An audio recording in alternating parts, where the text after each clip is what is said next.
know like we could do so much better, kinda.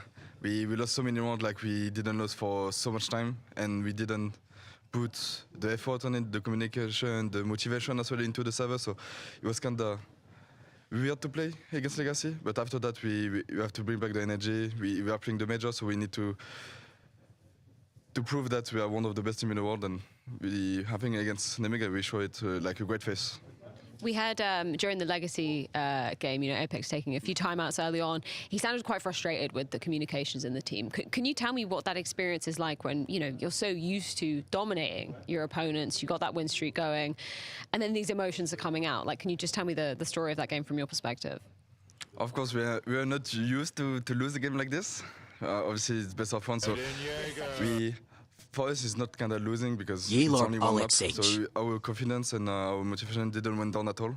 So obviously, it was kind of weird. We didn't feel that for a moment, to be honest. So, like we said, we have good conversation after that, just to bring back the energy, the fire inside of us, and I think we did it well after that. Yeah. Yeah, it's exactly about how you bounce back, right? And you bounce back incredibly well in that second map. So can you tell me a little bit about just your own individual form and how you refocus yourself to deliver the peak Sawi that we all know and love? I think nothing special. I think the first game was just all right. The best, but I feel like I can do always my best in this tournament. So I didn't do much, playing a bit deathmatch, playing a bit. What is up? My things like B-up, stuff, all this kind of stuff. So I did that before the game, and that's it. I wonder if Alex remembers who SSOHP. Okay. I know, like, if I play the best. No, dude, no idea, man. You got me. 3D Max choosing to stray away from what was once known as the French Holy classic map, smokes. and we do find ourselves on the ground of Nuke. Any thoughts? All right, gentlemen? we got some games here. I think that we got some big games. A little bit of weakness on Nuke, sometimes closing out the game. Little games, big games. That sometimes when they go into Nuke, it's like about finishing up the games and finding out how to approach your opponent. And I mean, there's got to be something up the sleeve for 3D Max for going for this one. Yeah, I'm curious to that map pick as well. I think it's a good map pick. Did you get some good Beddy by last night, always allows us to get a middle ground pack of the map, which I think. Okay, so this is how we're starting out this morning. Vitality have had a bit of an issue closing the games against some of the top tier teams. This is what we're doing. I think that what kind of confidence they're going to bring into this game is exactly what Saibu said right here. If we play for them, and hopefully they can really show that here. Of course, it is. It's not elimination yet, but you don't want to go down with your backs to the wall. Like, you want to be in that 2-1 bracket. And I mean, there are going to be some titans in facing up against elimination. 3D Max Vitality game is going to have a lot of screaming. Any of those potentials for sure. And I think it's going to be really interesting to see how the form looks. Me with your mom. Right out of the gate, because for FaZe, I think the one thing I'd be I just woke up from my nap. I made it in time. Yay! On the odds. But they've just got to remember that every opponent's dangerous. When they're playing up against Mouse, they're going to respect. You're just here in time. If you're just tuning in, we got some. I think these are best of ones. Yes, we have a few best of ones, 4 best of ones, and this is placements for tomorrow's best of threes. But afterwards, we're going to have advancement games and elimination games. Where's the blazer? I'm not wearing the blazer every day. Reality to really set in, but I think we're kind of there now.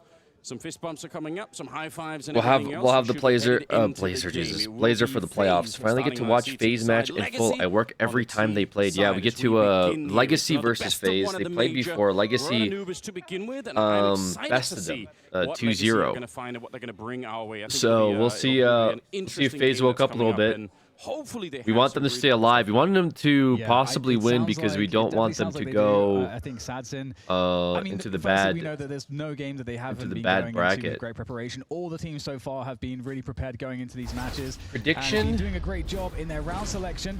And here we go. FaZe versus Vitality, the 1-1 matchup here. Stage 3 of the Blast Austin Major. FaZe on the CT side and Legacy rocking the T side. Classic nades really execute. I think I mentioned this last time, that double smoke Molotov situation. You guys got 30 seconds. But for the minute, it looks like it will be more of a B split, which is very fun to see. Lux throwing an early Molotov to clear out this position. Also putting a lot of pressure on the B bomb site with just early smoke that's going to be landing. It's going to take a while before it lands because it does throw it. You're going to watch the FaZe game. Obviously, the Vitality 3D Max game is going on the right. Nice find And they're actually on at the same side. time. Look at the wall that they managed to construct. Guys, here. got a few This more is seconds here to impressive. do predictions. Yeah, You started them a little late. They're going to go That's on towards the me. A side. They've done a great job here, pulling the rotation There with you FaZe. go. But with that said, actually, FaZe are asking questions now. They are holding Did they play position together in mid, stage 2? And you've got Yes. a potential find from Dumao. He's Legacy looking for this beat. rotation, but look at FaZe. They are so prepared for this Also, play. Art, thank you They so know much exactly for the what's coming, resub. but the bomb, it's Thank gone you, back Art. to B. Yeah, Ren, Great mid-rounding there the from 18 months Legacy. as well. Oh, Appreciate Samson you. dropped in Thank you, transition. thank you. Frozen 57 months total. clips him with the USP, and now looking to do more. That bomb, it's picked up now. Oh, there's so much to talk about in this round, but we're not going to get a chance to do that right All right, now. FaZe on Anubis. They haven't been doing too hot. Nice headshot. Matt's being put into the mix now, and he's low on health. But Kerrigan, shot in the 1v1. face by Oh. Kerrigan, the 1v1 to see if FaZe can get off to a good start Oh. on the CT side, but listen, he'll have none of it. Takes him down, and Legacy pick up the pistol in one of the most elaborate ways that I can imagine. Oh, well, and they use, All right, Kerrigan. Using Kerrigan's Wee-Woo against him is actually kind of a misplay here, I think. I think using Kerrigan's own Wee-Woo against him might come back to bite him in the ass. Just to say, when they put up that smoke Might even ball have in Simple the telling him to beginning shut the of fuck up round, again. they are Somehow the guy still has his voice. A really big reaction from FaZe. If that had happened, they would have had one person on B to see the reaction, and then they would have been ready to go towards the A bomb My God. site, but that never I don't know how that happened, guy so can it's keep big screaming, Legacy dude. sort of doubt. Wait a minute, Like, why- I'm genuinely the bomb concerned site, for him and they do that and his in ability to all keep those up but screaming at the end of every it, single match. It's great news. Second round coming up here, and it's not a real investment coming through on the FaZe side. I respect Cannot it. be I good, don't bro. wanna see Cannot them be really good for your force vocal this round. cords. Yeah, I totally agree with you. And there's still some danger. I mean, you got Nissim, very, very weak. Can you add a 66 Subway HP, Surfer so- cam for those who have difficulty watching one thing at a time? I think Green did. Well, Brother, you literally have more than one thing at a time going on right fucking now. There's 2 games playing. You've got to at least do that. You know? How many things do you need on the screen? gonna How swing for it. how fried are your dopamine gotta receptors? do it. But yeah, hopefully for Legacy, they can just make it out of this round without too much trouble. Yeah. Yeah, and I think for me, I really hope that FaZe Gone. Yeah. Oh my I God. suppose if they're Rob's to lose just these, that destroyed it at least looks a lot better 3D. than there was yesterday, where we saw them create so many Absolutely opportunities wreck themselves, them. but just not be quite able to. Holy to close it smokes, down. 5-0. That was a shame, I think. You got an to ace see. on And I ramp think with FaZe, what's dualies. interesting That was is disgusting. This is a team that is throughout the tournament. They are, because Simple has only just been added to the roster, and obviously I can't watch was without also Family Guy on the side. unavailable during IEM Dallas. Take your phone out or Yeah, something.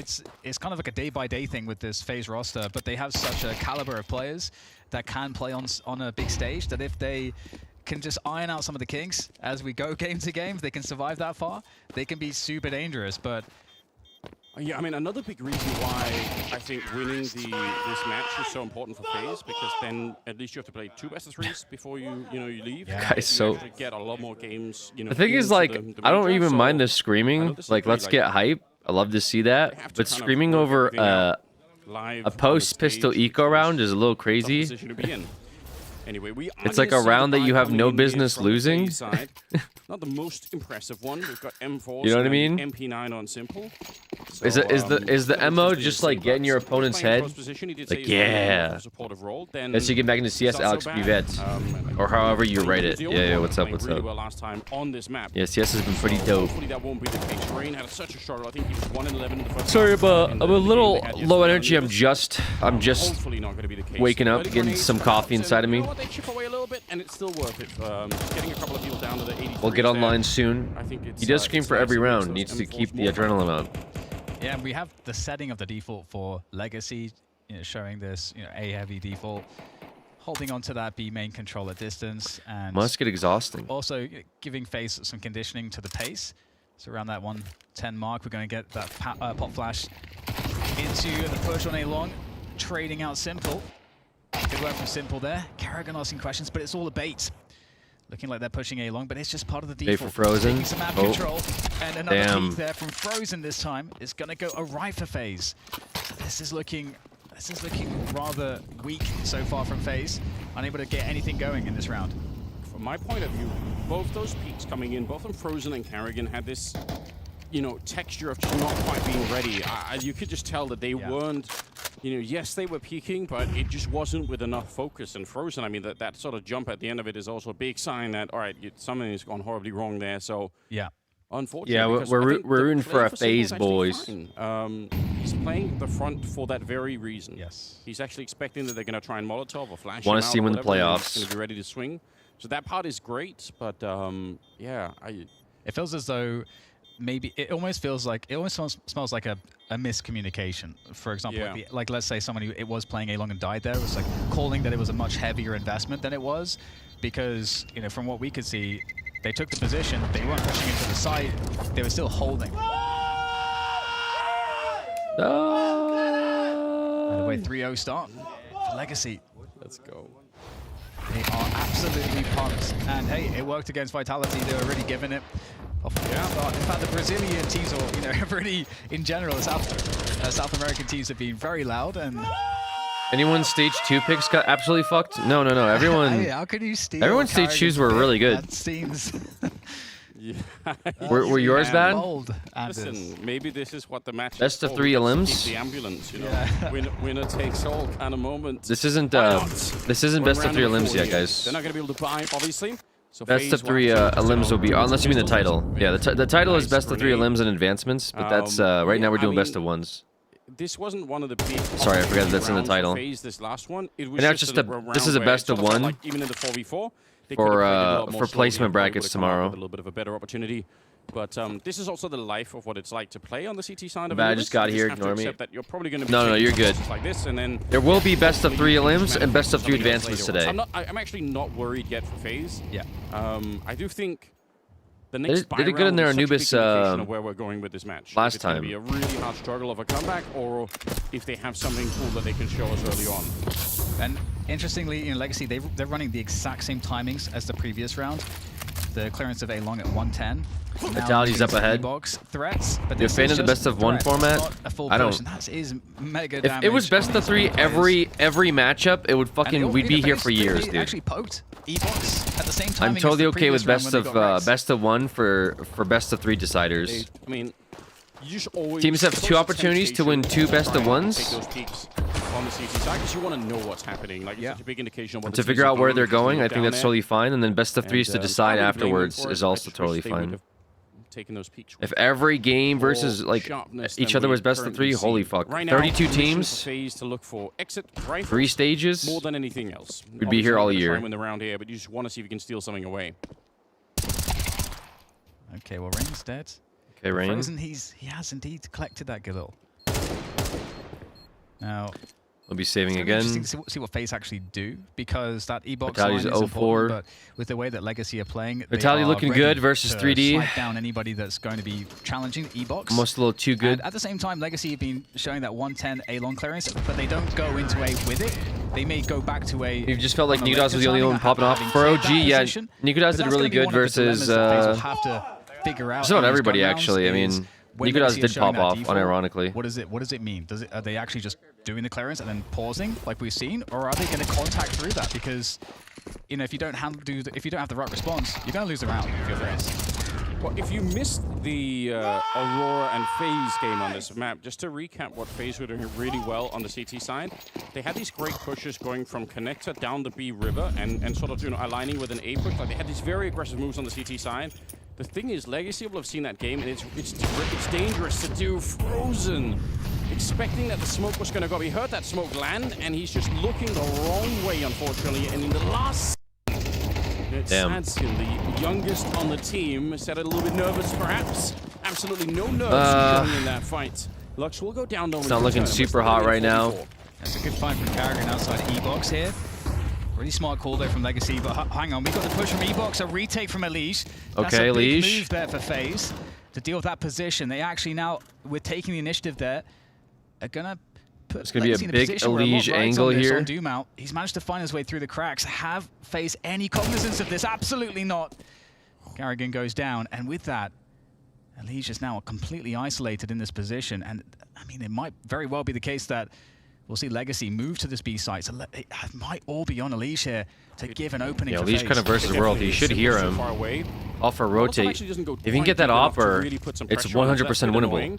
might give it an opportunity. They are well aware. They're A trade isn't enough. The Opera knows. The Opera knows. AWP showing up on Sanson. Wow, he got him. Get the flick, and now there's a counter Molly on top of the bomb here. So awkward. Should provide a little bit of pressure. Where does it land? I don't know where that totally goes. winnable. Did it actually fall too far into the smoke? Oh, it's way over there. That's crazy. Nice. Simple though. Point blank range. Will take Nice. down one and a no scope in classic Simple style to take down Good Lado. stuff, Elish. Very good movement there from Simple. Great stuff. Seeing the timing window to get beyond the angle they could expect him to be at that timing around the smoke. Flavored very good intuition, gamer very fuel. good game sense there from Simple, as you'd expect.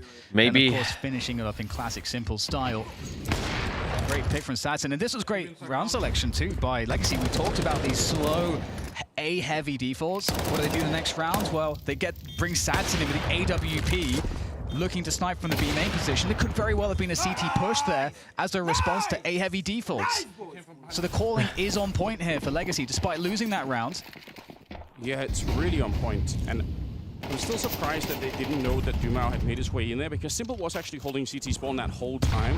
So it's a bit confusing to me that they didn't have more awareness, but you could see Carrigan did get caught off guard. Now we're going to see some mid-pressure here, right into Elish as he sprays down a couple. Dumao looks out of the round immediately, and what else can you do here? 3 versus 5. This is the kind of round that FaZe, unfortunately, against Aurora ended up losing a couple of times. That can't happen today. That should never be allowed.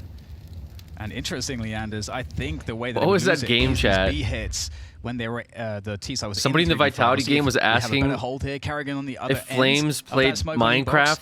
Having to do 2 drops here And because Flames said he's yeah, alone, so this is a and their great response was, reposition "You're an to OG." Make sure it's less complicated and he can play off of his teammates. What the fuck? But they are very far back here on the site. That will give some space here as Legacy make their way These forward. guys are clowns, They're going to bro. be able to Molotov Carrigan's position. Sanson has that grenade.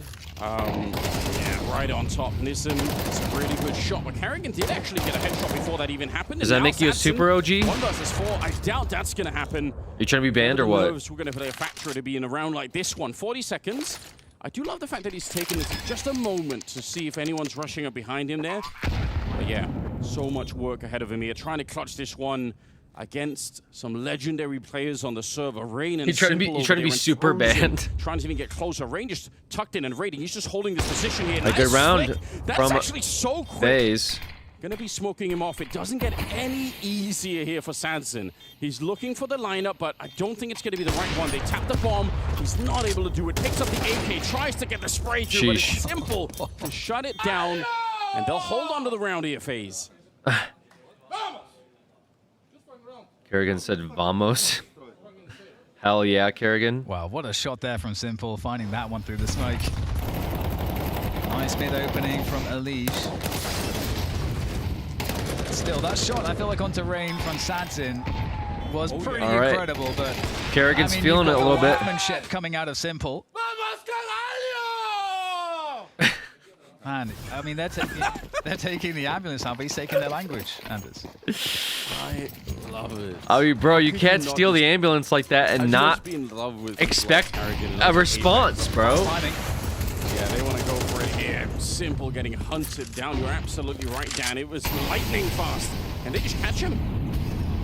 Yeah, I mean, Just cannot steal the ambulance like that. This choke point beyond the smoke, but that's extreme disrespect. That's a huge issue. They have to force their way through, and they're going to try to do so, taking some losses, but gaining some space in return as FaZe are nuking these positions. But FaZe have actually won their way into the site to try to defend this one. They won't let the bomb get planted. Nice double from Elish. Carrigan chimes in as well, and things are looking good here. Just down to Nissim, 1 versus 2. He tries to find it. Great headshot onto Carrigan. Wow. Resetting into the 1v1. Elish versus World again. Weak at this point. Elish teasing. Oh my God, Elish, just chill, bro. Holy fuck. Health. Next bullet could do it here. What are we doing? It's now Elish. He has to plant. Like, there's no reason for us to trade. You have an entire minute to rotate all the way around long too. Hoping you'll scale up, but Nissim, so smart, just holds his ground and waits for the peak. Outplayed against Elish. And that's a key round there for Legacy. Brother. That's such a mixed bag. What the fuck? Opening for Legacy. But the return into the round with Carrigan and Lee holding, it's so good, but I just don't know if this peak here for Carrigan. The guy had to be the one that makes the move. There was zero reason for us to do that. There are 3 different ways we could have played that instead of just let me fight him at half health or a quarter health. There where feels silly. The round kind of slips out of their hands. It was And totally, it's at a totally really winnable. inopportune time. They don't have a lot of money in the bank. They could do a bit of a force-up or a half-buy, but either way, FaZe, they haven't had the runway yet. It also happens in a round where if they would have won it, Legacy would have been out of money, and then FaZe would have been right back on top. So that is such a pivotal round in the first half here. We didn't want to lose that round. Sure, it was a tech timeout. Yeah, yeah, and that's one of those situations, those errors that is one of the easiest ones to make in Counter-Strike at any level, because it comes down to your read of the timings in the fight. So if you had fights where it's a very fast fight, but then it just slows down immediately on one end, now you might be on an off timing, and you're thinking everyone's peaking, and if I peak, my teammate will trade me. Right. But even if the correct move is to, in response, like you're saying, just call off the fight and force them to take the move. Yes. Sometimes that misread in that moment that's the error that can be capitalized on, as it was done in this case by Legacy. So a 5-2 advantage. I have to say, FaZe, if they feel a bit better than they were against Aurora yesterday in their opening game. I think so. I feel like right now things are working out pretty. That's 3D Max in the background. It worries me because Took a round those off kind of round Vitality. losses are the ones that stack up pretty quickly. You know, the frustration. Yeah, we can't be memeing, guys. Like, we're trying to get into a good placement tomorrow so we can advance and have another lifeline if we lose. It's a good point. Yeah. If we lose this, then we're climbing up tomorrow, and that's like really really fucking I think annoying. they're gonna go for a half buy of sorts here. Also, again, Rain is 1-6. It's still really early on, but obviously, like I said, I think he was 1-11 on the opening half against Aurora, and that's at some point, even just for him personally, that's got to be so frustrating. Just like, I can't do anything on the CT side. Like, I get no. Yeah, Rain is, dude. Rain is like being also for Legacy, so inconsistent, man. That you set up. I think they set that up essentially detrimental like 5 to them. rounds, you know, When Rain's turning up, things are good. They condition slow timing around A. When Rain is inting, it's fucking terrible. Then they go into another gun round where they go to a different timing around B. So How's Frozen they doing? haven't shown the fast A long pop yet. So that was something that they set up. Frozen in advance okay of at the least? conditioning, Didn't see a when we do scoreline. it, you're going to be surprised by this super fast timing, and it felt like FaZe Eliminations is almost definitely stopped the there. push. Yeah. But Legacy picked just you like know, the last possible window, to what degree, I guess, time to kind of breach that smoke to actually be able to properly contest the site. So close. Well, timeout was called after the tech timeout, so an opportunity to have a bit of a conversation here on FaZe. What do we want to do? A couple of smokes and some upgraded pistols, but Ooh. the AWP is a hero. Yeah, Frozen's doing good. He's doing good. Oh, you love to see that, don't you? Yeah, it's just once again it's kind That's of so wild. seemingly down to it's Rain. So bold. Let's see what happens. He's running towards the connector, right? So the whole round it really should be Unfortunate. about this. There's no one peeking immediately on the other side, but somewhere down there is a team player just jiggling back and forth here. Even if they expect a half buy, they are definitely not expecting an AWP to be on the CT side. So that could catch you off guard easily. And the distance advantage simple for the side teams, connector. if they're looking for this position from where we saw them just looking at it. There's a weird they A have an lurk, though. advantage. Even against The Rain and AWP, Kerrigan you do get a slight advantage because stopping you're so force. far I'm away not sure from if the I engagement, fuck with but that that. has changed now because we've got Lux. He's coming close, but he is the lurk here. So he can't really be trading onto Simple if he goes down, but that might not matter here, Anders.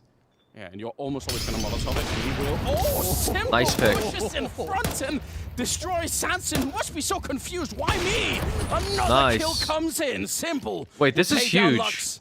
Okay, they 5 know that versus op is 3. A. That's the power of that surprise here. Now they're pushing into the smoke and the 5-7s, but you know what? They've done a great Elise job needs here, to do Legacy. something here. They just want If to he can escape stop that him. on the other side. They do not want to fight Simple. Oh, He's finally man. here, but the flashes are making his life a little bit tricky. Frozen got a Another Molotov on gun. his feet and one on the other side. It's great utility. It's kind of like use all for up to Legacy Simple to right now. Make sure that he can't get another kill. Yeah, he just leaves. That is some prime Simple stuff right there. That really was, that was so sick. That was And, interesting. I mean, if That was a nothing very else, you get some interesting economic buy. damage, He you bought get the Seal, op. Galil, and all that nade damage.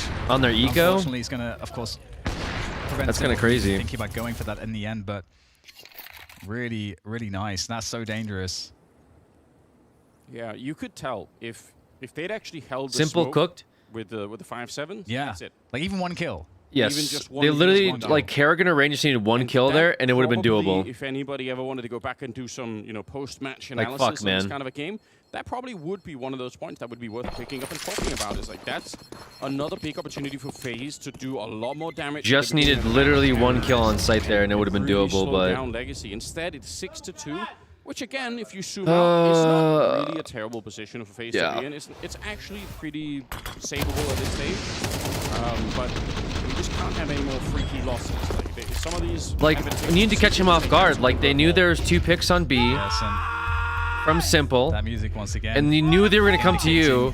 Why play so far back with a 5-7? Why not play up like close and smoke? Doesn't that make sense? Timeout remaining. As you can see on your like, screens, oh, okay, like they're gonna come here because they're not gonna contest the op. They just lost 2.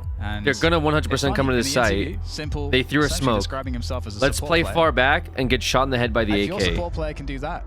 Yeah. True. Literally, if like 2 of them played up close and 2 of them died, but got 1 kill, it was doable. It would have been Elige, Frozen with a Galil, and Simple with an op for a retake. But instead, it became undoable when all 3 of them died, and then it had to be a save. Still picking up new things. I think that's great. That's great. We love to see it. It's like every round matters in best of 1, you know? You can't like meme in best of 1s. You have to make things happen. Setup kind of here. Vitality's early on anchoring B. crushing 3D Max. To the connector, but I think they've already thrown a smoke that's going to eventually land on top of him, so we'll see if he wants to challenge that. You can push in front of this one. This is a more shallow smoke that they've thrown. We got a buy round here, though. It also means they are going to be well aware. Hopefully, we can do something We'll keep them contained in with the middle that for the moment, so kind of slowed down a bit. Yeah, so it's... You know, we saw the A heavy default. This is the kind of reverse, where more players towards B and mid, with the singular player, the lurk on the A long side here for Legacy. So they are kind of mixing things up now in terms of how they run these defaults, and they are going to contact in, but Simple on the other end. This is the perfect counter. Simple? The absolute perfect oh, counter. nice. What a shot there. More Simple. We need more. Gain space, Frozen's there. Into Frozen they go. No utility to help nice. them I like here. the Frozen Simple combo. Another headshot onto Satsun. Nice. And Rain has made his way there in time, and the round has fallen to pieces for Legacy. Much needs some 4v1. Honestly, if they would have done a regular execute on that bomb site, I think at a minimum they get the bomb planted. But you're right, the contact play, and even that can obviously in other rounds be really great, but when you're contacting into the AWP, that is just so devastating. And they were not expecting for it to be there. They thought, all right, for sure, he's going to be either mid or A, which is where he normally plays, so it does make a lot more sense. But Nissim, what could he do? 25 seconds, not even, I think, going to be able to do any more damage here, so... A huge round out of FaZe, and now it becomes such an important question. Yeah, that was a big round, but right now is the economy for Legacy. If they run out and can't put together a really strong buy, they're gonna have maybe a little. Yeah, bit their buy's extra gonna be kind of AK, shit. but if they get completely flatlined, them on Eco's scary though, dude. I'm not gonna count them out on Eco. Not gonna lie. To this game. Some AKs being stolen. Like I've seen. You know what's funny too is that I've seen worse shit. Okay, this tournament. He has a couple times the AWP now.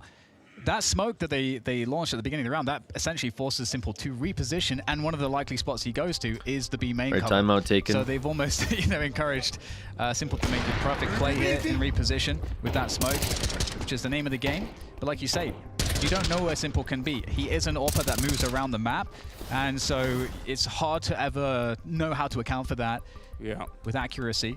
And also just... Yeah, Simple's playing good.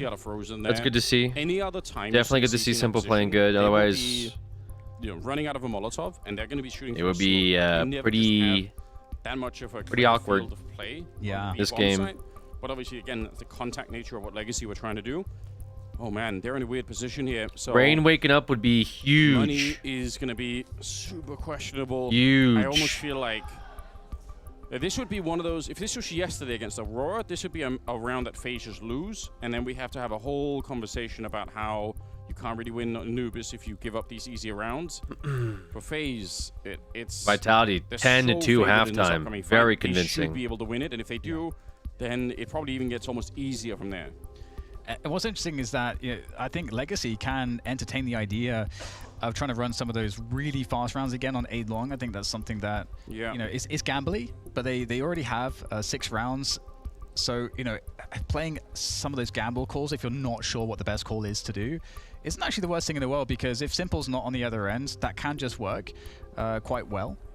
I mean, there are so many different ways to be fast on this map. Definitely towards A, but I mean, in middle as well. If you have a strong sense that Elise will be playing alone in there, especially if you got a couple of tech lines or whatever, just try and throw them through the smoke.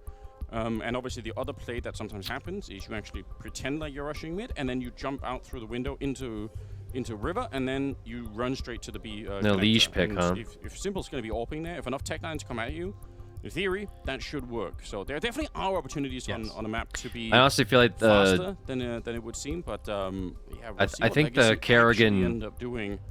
Like Kerrigan range site might be a better take for them.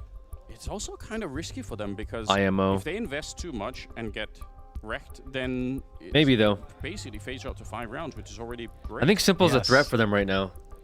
Yes, it's super interesting. I'm so curious as to, once we get out of the pause, what Legacy will select for the round. Because I think the other thing that we haven't seen a huge amount of is Legacy trying to sort of take mid position away, you know, with their default. They haven't been too aggressive on that, whereas lots of teams will really force the issue with those like deep Molotovs clearing the double doors and so on. But we haven't seen that too much from them. And when I think back to Aurora against FaZe, Aurora made a lot of value happen for them in the T side when they were taking that mid away and Vitality definitely looking strong. Back. So we'll see if Legacy choose to run day something 2. that they feel like has been successful. Maybe not good or for other if teams. Decide to do something completely different. We've got the ultra lean going on there for Dumao. I think a lean that even JDM could never compete with.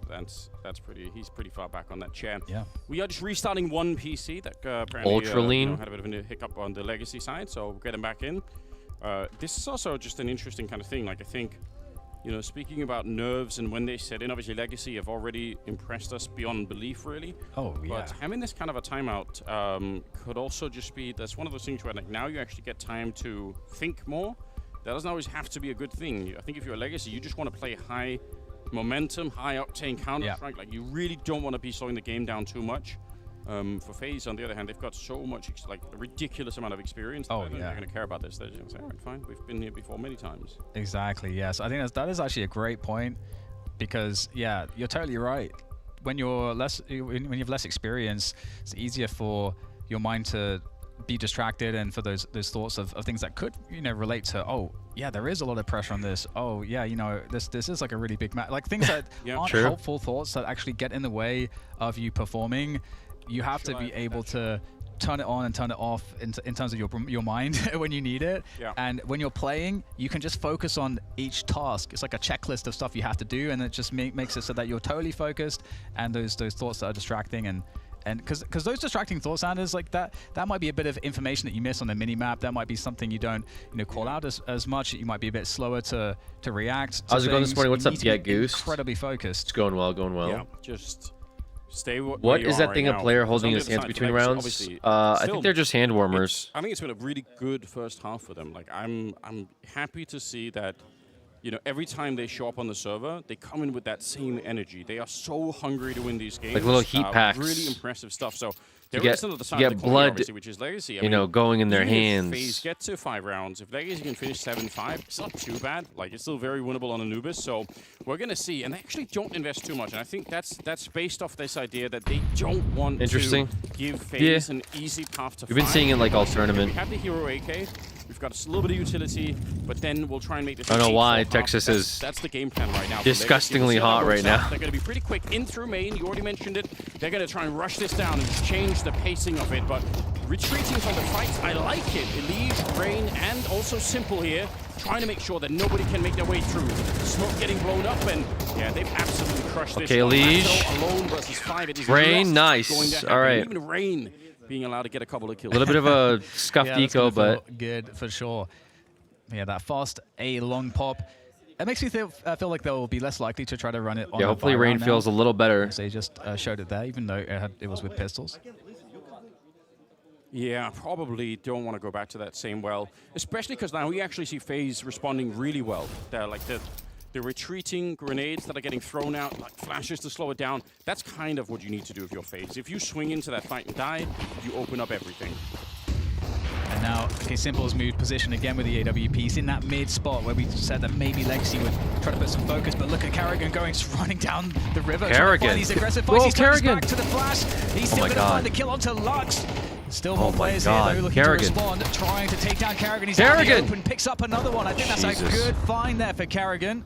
Look at Elige. He's jumped through the smoke up onto the box there, and we'll be able to take the kill. Should be a 3-1 here as Frozen does go down, but the bomb is lost out there. This is exactly what FaZe were doing when they were up against Aurora, and they have got into a similar position, and they just kept losing these 2v2s and 3v3s. Rain should spot this. This time, see if they can hold on. Rain goes down to Lato. That's not good. Oh, FaZe. I'm having some flashbacks onto that. Yesterday's Anubis. Nice, I don't want good that pick. Simple. He doesn't want it either.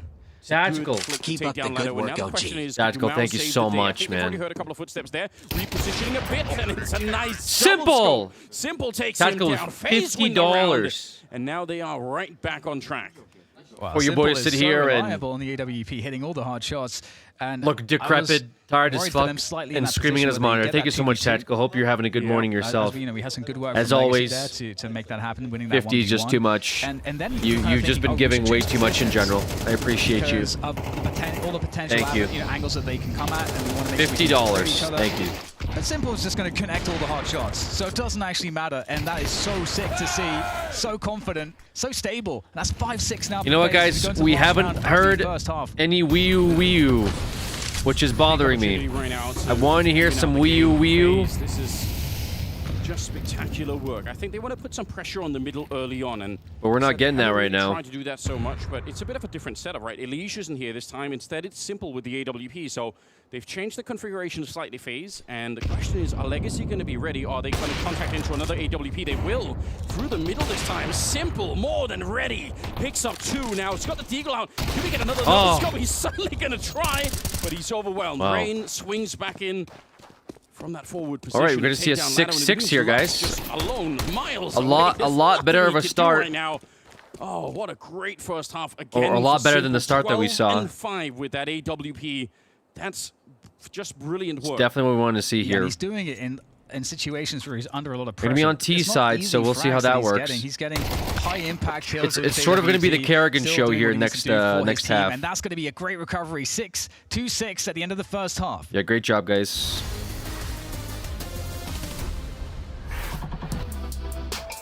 All right, we'll switch you over. I mean, of course he is back. Not really. He's reaching that he's back. The beating is done. Vitality versus 3Ds. You can see 3D is not looking too hot. Back to work. Love y'all. That huge upset on day one.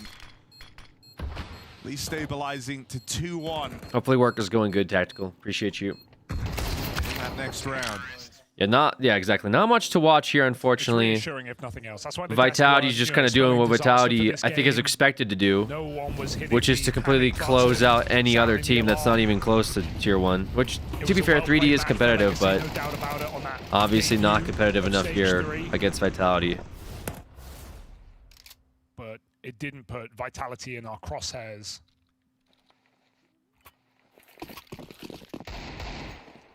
3D is definitely struggling on this new cap. cap. To stay alive here for 3D Max.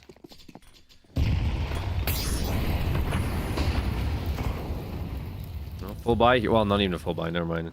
Not a full buy.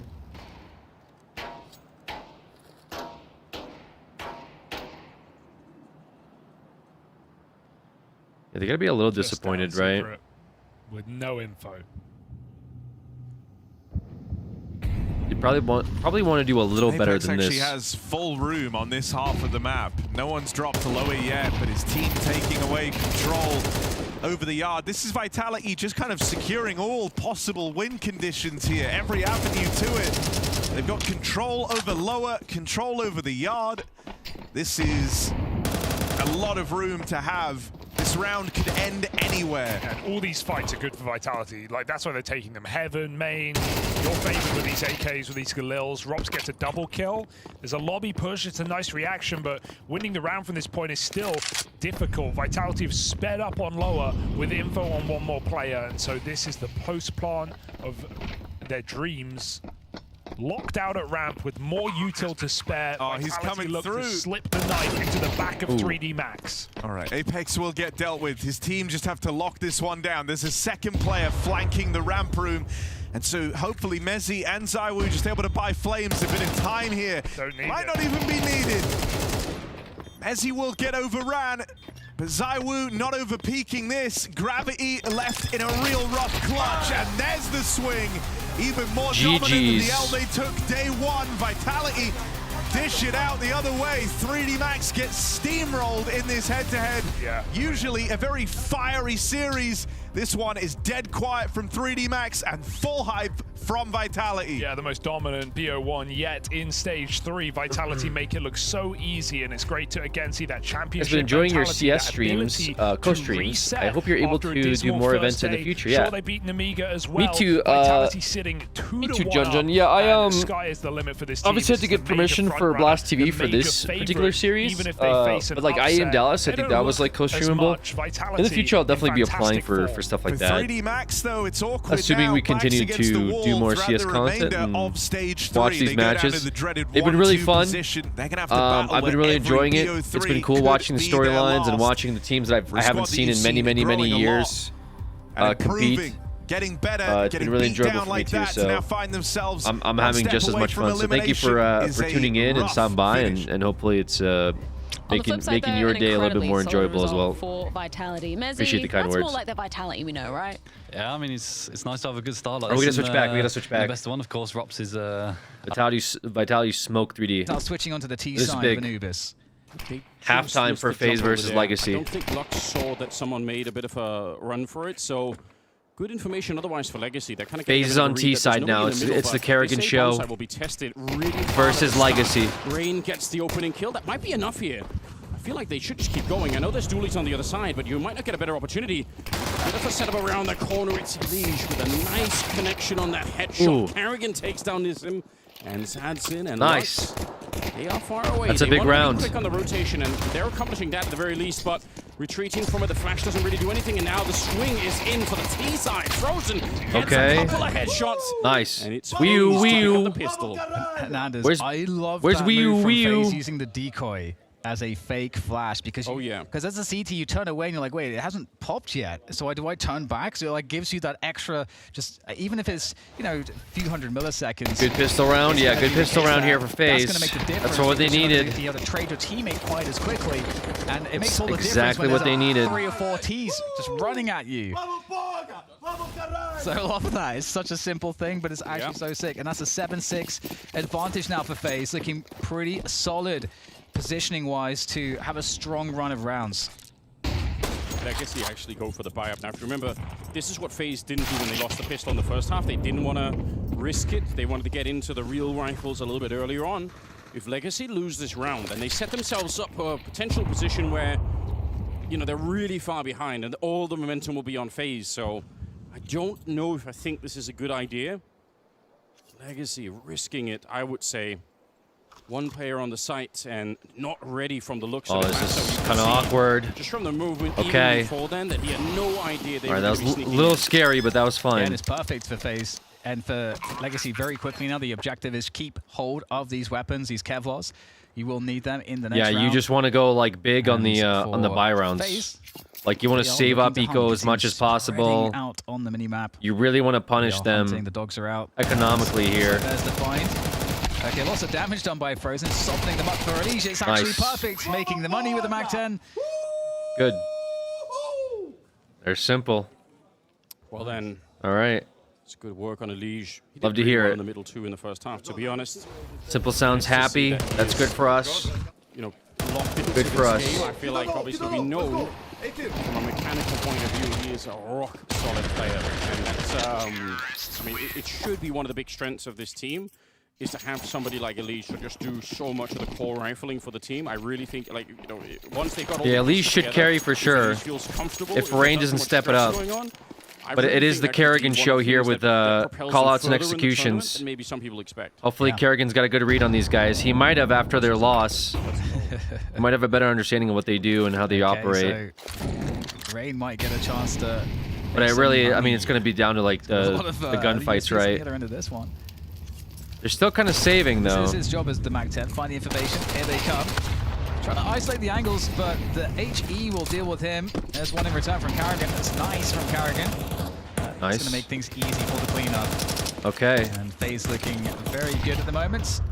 no All drama right. in these last So couple next of round's rounds. gonna be really big. That's actually great work for Rain. Huge Even if round it's just the one coming kill, up. But if he sort of takes the fight and dies to just the first player, if that was going to happen, he hasn't got that much information. But the fact that he falls back means he drags the rest of the squad in there, and they know everything at that point. So I don't care how many kills he gets, just get the information really. We want a convincing we want a convincing buy round here. Partly by their own design and going for that early force up, so they are going to have We definitely want a convincing buy round. This will not be an easy game for Legacy. It also sets up for just a potential heartbreak, which I'm sure all FaZe fans are familiar with at this stage. If they don't win it now, FaZe, I don't know what it will take. This is such a prime position. You're on the T side of a you gotta punish him. 3-round lead. You've got the money going your way. It doesn't get much better than this. Yeah, I think the thing this is really set up for FaZe. They just can't tilt out, bro. What happens when you got a super experienced veteran team that's used to playing on stages? When you're playing against a team of people who maybe you don't even know who they were simple. Started, because your nervous system isn't dialed up when you're playing against people you have do no well connection here. to. But if you're playing against Mouse, of course you're going to be hyped right from the get-go. So to see FaZe just alive and awake immediately in this game, it tells you all you need to know. All right. Big round. Wow, they gotta win this round. They push right now. They're ready. They've got 3 All right, Sadzen's already got the pick on a leash. To begin with, and it's gonna slow down FaZe. Lux kills Frozen, Legacy right out the gate had a and it's falling apart. Simple, nice pick. He was a bit too curious. Big pick. Smoke hadn't quite popped yet. It was thrown in there from the CT side. Nice, Simple. Gets another one. This time it's a flick and Dumao in the middle. All right, this is gonna send them scrambling. They're gonna have no idea what's going on now. This was huge. Those are huge picks. Simple if they get one more pick, shots here. It's basically in the bag. Unbelievable performance from Rain's trying to get the rotate off. He likes playing that long A angle. About him being back, he likes to play A and he likes to contest A. Some A. players saying glimpses. Simple trying to see if he can get one more pick. The only thing that's keeping Simple from really coming, this is before he's picked up on FaZe, is himself. Like Kerrigan wants to do a B execute. It's not a bad idea given that they have one person mid and one person A. Rock solid confidence in Simple's it's only Lux on B site, and he's holding for connector. That's how I feel. I'm never going to change my. But he's a little scared long site too. 35 seconds, and he hears him connector. He's going to call for a rotate from Lato. Yeah, he's going to get grenaded. Lato's coming out of Temple. Temple's closed off. They seem to stop for that shot. Very smart Molotov. The rest are gonna have to save. It should be a save. Worth it. They don't have the money here. Nice calls by FaZe. Nice calls. And great job. This is a very, that was not. That was like. I don't know how they lost that. I don't know how Legacy lost that. And I don't think their first half was necessarily that bad. But they literally had it. For the CT side, now is it? That's so confusing. Yeah, and this like running into Simple like this, like just connecting these shots, especially that first one.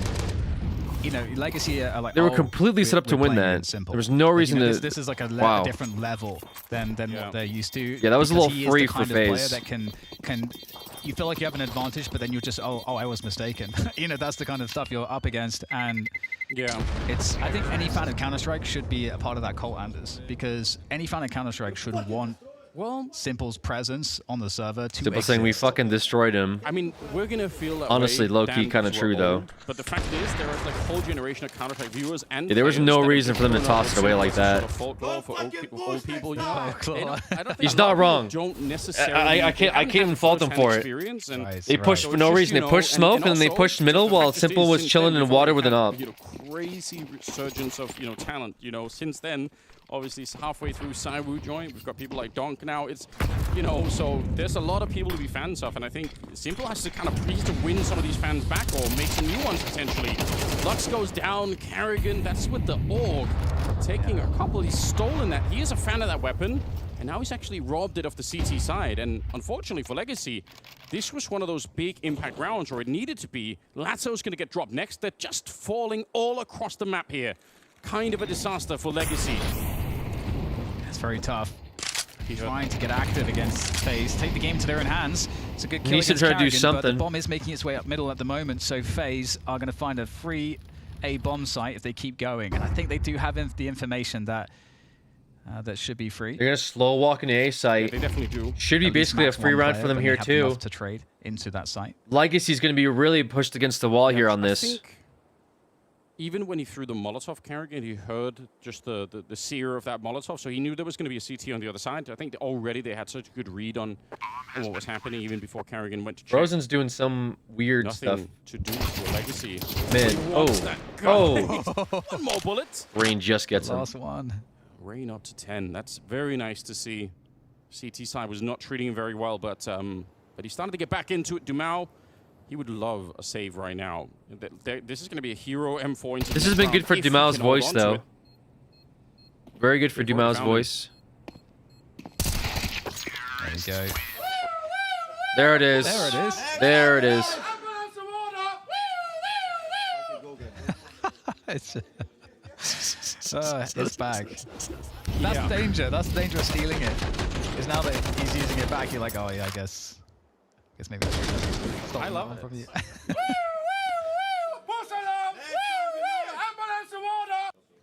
You're saving the game. They're just having such a great time. Yeah, they're having fun, man. Why wouldn't they be having a great time? They're up 11-6 here on the second half of Anubis. Now they're on the T side. They have everything. We'd only say it so many times. They have a ton of money on the phase side of things and holding this B-bomb side with his 2 players. Another contact play, no grenades thrown. Simple will land another kill. He's 18-6 right now. So you can shelve Can we add that emote? About whether or not he's back. He absolutely is. I don't know, one of the mods can look at it. Hold on to the bomb side with See the if you want to add it. Backup is being called for, but FaZe don't even have to commit that hard. You can see they're slowly walking onto the site, but they just want to make sure that they're not losing anyone too early. Seems like FaZe are getting more cohesive as a unit. Lux is going to be found, and the rest They're of feeling a little bit better for sure. Weird position here. Sadson trying to knife inside of the smoke. He actually gets frozen. Simple 20 bomb. But eventually, Rain will get the job done.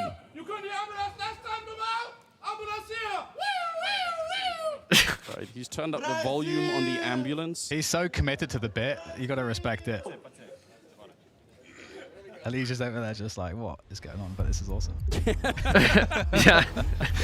Yeah. Yeah, Alicia's just like he's just like a dog. You know, he's just happy to be there. He doesn't know what's going on. He's like, oh, this is great. I've heard all about like great comms and communication, like Europeans very like. There it is. There it was. When it comes to Counter-Strike, and then he treated the Carrigalans here. It's too much. Dude, I love production, man. Production's dope. Getting to grand finals against Vitality, Anders. Listen, I'm all in. Like, Production's so sick. They whipped that up 12 to so 6, fast. ladies and gentlemen. We're heading into round number 19 here in Legacy, staring down the barrel of having to win 6 rounds in a row to get this one into overtime. I'd be so triggered if my teammate did the ambulance against FaZe on round 2. I'm pretty sure that's their IGL that did that. It's going to be, you know, it's not really there right now for Legacy. They're not having that So same it's like, kind of a punch you know, through. And one of those FaZe on the other side of situations. it, If your just wanna get IGL the decides job to done like here. diss FaZe, I guess that's on them. So key. We'll see if anything can come from that AWP, because it looks like FaZe is going away from it largely. To be fair, I don't think FaZe is like... Quick, lightning fast, Rain, look at him running up. He's got him in the corner, he's gonna hit the headshot too.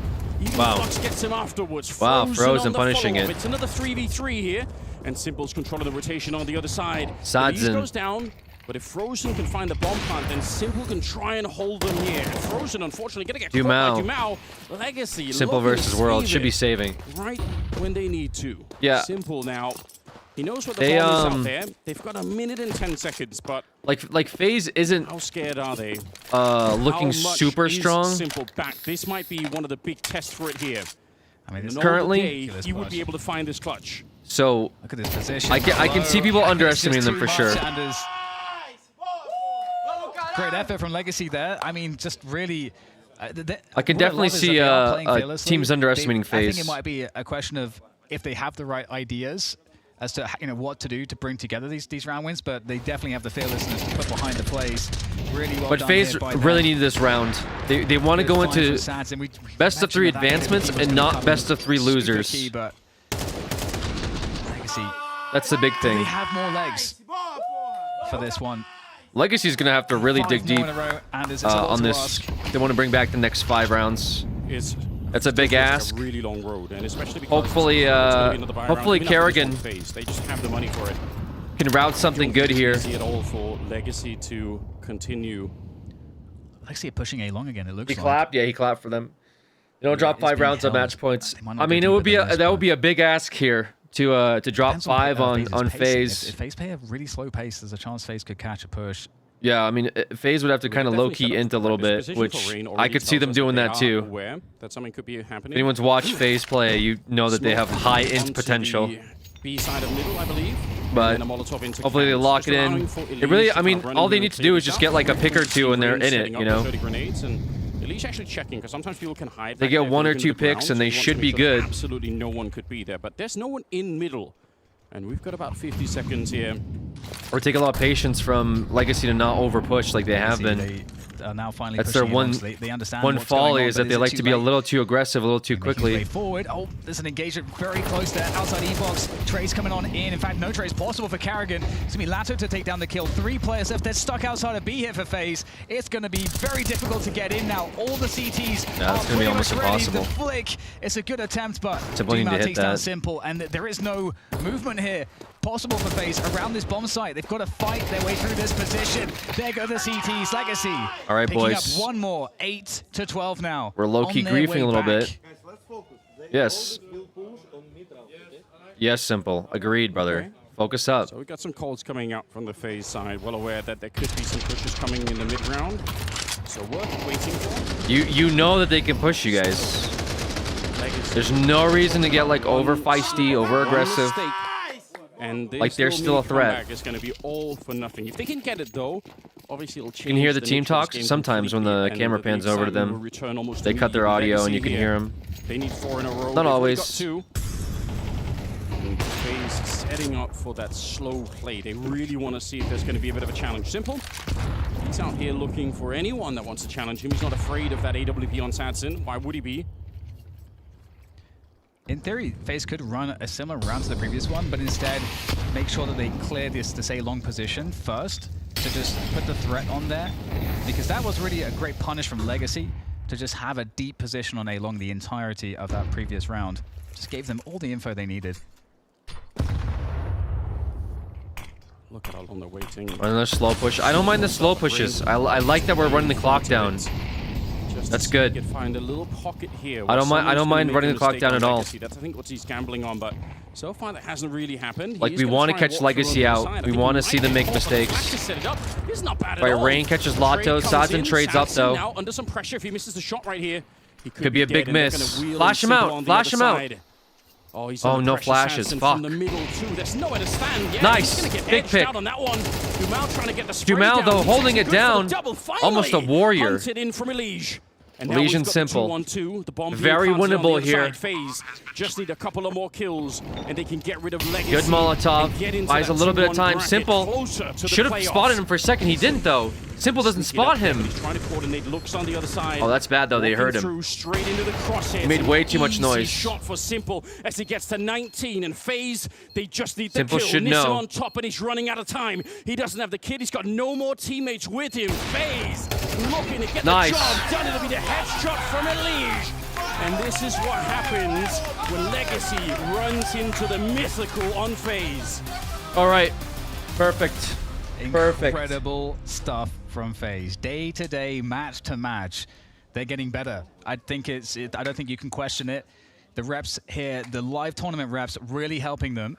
And Legacy, they are a really strong team. I feel like, you know, you've had to be following the major to really understand that this is a legit team that FaZe are up against here, and it would have been so easy for FaZe to That's what we needed right there. Fully on the pedal. We wanted FaZe to go through because I had a bad feeling about their best of threes. Legacy still could as well. I feel like them in like a endurance like setting would be a little scary. So the Unks got that round. They're chilling. They're gonna play tomorrow in the best of threes. We're not sure against 2 yet because we're still figuring out the best of 1 brackets going into tomorrow. These were just 1-1s. Legacy obviously will be dropping down, and they will be playing best of 3s, possible eliminations tomorrow. FaZe will be playing best of 3s, advancements. So if they win their best of 3 tomorrow, FaZe will advance into playoffs, which is really all I wanted to see, I'll be honest with you. And if Legacy loses tomorrow, they will be going home. So they could be seeing the end of their run here shortly. Vitality will also be playing best of 3s tomorrow for winners, since they won their game versus 3D. 3D will be playing best of 3s losers. they could go home too. They might even be playing 3D Legacy. Who knows? Right now we're watching the G2 versus Aurora game. G2 actually looking good currently. This is another best of one This here. is quickly starting to feel very. We're gonna have we might switch over for the Aurora squad because you're dead on. You know, if you're to G2 right now, you feel like you still have Mongols more versus faces, Linvision. more I think a lot of people want to see that game, so we might switch over to that. That's the next best of one in about 6 minutes. It's gonna start up. Just been some of these slow walks where they work that initial opening. Mongols versus Linvision is up next. I'll put a prediction up for that now, I think. Another investment for Aurora at least. Yeah, a clean save comes through, so they're going to have guns out again and a chance to repel this G2 squad. China. This will be another best of one. On the T side. I'll get the prediction going for about Triple 5 just minutes. Just to cycle nades over. Oh, wait. They won't hang around there. Wakadia drops everything he's got. Good orb shot. Woxic in the right place now as G2 change the plan. They get top car from Mouse, but it's the apartment's control that gets stopped. All right, prediction for the next game is started, guys. There's about 5 minutes on it. Does he realize how long until the next game starts up? Doesn't seem to care. G2 yeah, Mongols are looking very good. They played against Team Liquid. Woxic back on the line. Kind of shit on them a little bit low-key, but at the same time, that's not saying a whole lot. They did lose to Furia, though. To kind of bring them back into this game. Who do you predict to win? So Mongols should have this just by the measurement of them like being considered a top 5 team in the world. First kill with it in the save, but found the 5v4 in this part round. of the Asia servers has had a good run up in stage 1, stage 2. They've made it out on both stages. They're now competing in stage 3. Woxic dealt with over they on did short. end G2 up losing ready to for another push. Yes, Spirit they are. Malbs holding on to the long side. Wakadia dealt with. And that advantage that Woxic found for Aurora has been whittled Mongols away. should have this on paper, is what I'll say, but you know, anything can happen in these games. Resistance stays alive long enough for some support from Maja. Jota, one-man army. And there's that hero figure, that talisman that Aurora were looking for. I voted before that info, LOL. Jota I like Lin, providing so I that voted 4K. Lin. Is Yeah, a much I mean, if you like Lin, vote Lin. There's nothing that tells you what you should and shouldn't be voting for. I'm just saying, on paper, you know, that trade, or that refrag onto Woxic on short. The Mongols should win. But, like, having said that, remember that on paper, Legacy wasn't supposed to be here, and Vitality was the #1 team in the world, and we saw how that game played out yesterday. So on paper doesn't mean a whole lot right now in this tournament, so who knows what can happen. There's been a lot of upsets. I'm not going to sit here and be like, why would you guys ever vote for the underdog in Austin Major? Basically because every single fucking game has been an underdog winning, G2 hard and it's reset been very upsetting. I will say this, I don't really like the position that Team Liquid's in currently. Watching some interviews, I don't think we're going to get Liquid in the major. I think this might be possibly the last day here for Team Liquid. They seem like they've had a lot of roster changes. They looked very uncomfortable yesterday. No one in the pit this time. I'm a little worried for these guys today. I'm thinking that they might actually be determined to clear Jota they might in the actually pit. Be going home. Only lets him get away with more. They could be playing against. I mean, they're playing against Mouse the best of 3 later. It's Jota and Wakadia, there's like a 90-something% chance Liquid goes home today. I'd be shocked if they don't. Them. That's now 2 multi-kill rounds in a row I would be really shocked if Team Liquid doesn't go home. And promising signs if Wakadia is able to get activated would be like an actual the B-side miracle. might have felt problematic for Aurora. Mouse has no business losing to Team Liquid right this now. This whole other half of the map is having an we'll also have Pain versus Amiga. One of these teams will be going home too. Unlucky. Both teams who I predicted to be in best of 3s, but obviously got scammed by the bracket placements. In that, I had them both going home, but they're both playing each other, so it's literally impossible for them to both go home 0-3. Only unfortunately got one of my 3-0 picks that are possibly advancing today, which was Spirit. We'll see how that plays out. Can get you the B-bomb site. The rest, I don't really know. I don't even know what I had for the rest of it. Where was the rest of my pick'ems?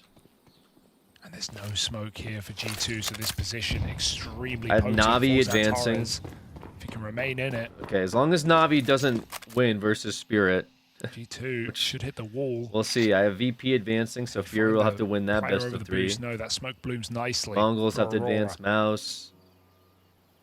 Yeah, my picks don't look too bad, but you never know what can happen. Missed it. My picks didn't look too bad at the beginning of stage 2 as well. Silently now if they want to keep and this then it element quickly of fell surprise. apart. Is Lin versus Mongols best of 1 or best of 3? It's best of 1. Or not. It should say at the prediction, no? Let's spot a third player over. The prediction says who will win the BO1. Well, small detail, but it's let Aurora get that much more prepared. This will be a massacre. Pistols I don't read. Trying to get the shots out from the rifle. Snacks does reclaim one of these kills, but they've got a real tough crossfire to break through here. Snacks, gnarly opening. Madja still in this though, back at the site. Heavy God retrieves that rifle. And Madja, low on ammo, will get overran. Oh, no.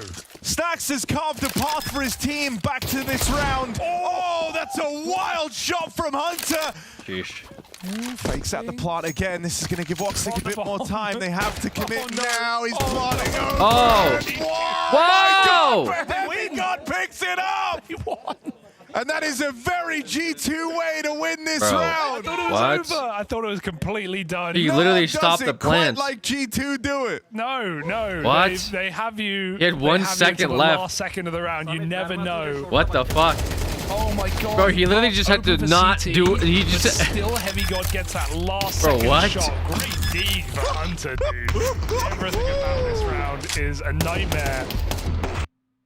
He had 2 seconds left. He won the round because he stopped the plant. He literally just had to just like not. Oh my God. Oh. Jesus Christ, bro. Okay. 1 second on that reswing. To be fair, those rotates for Aurora, are really late. Like, they knew that G2 were in the bomb site. Oops. Eco win with 1 AK. The Snacks Hero rifle, who knew? There we go.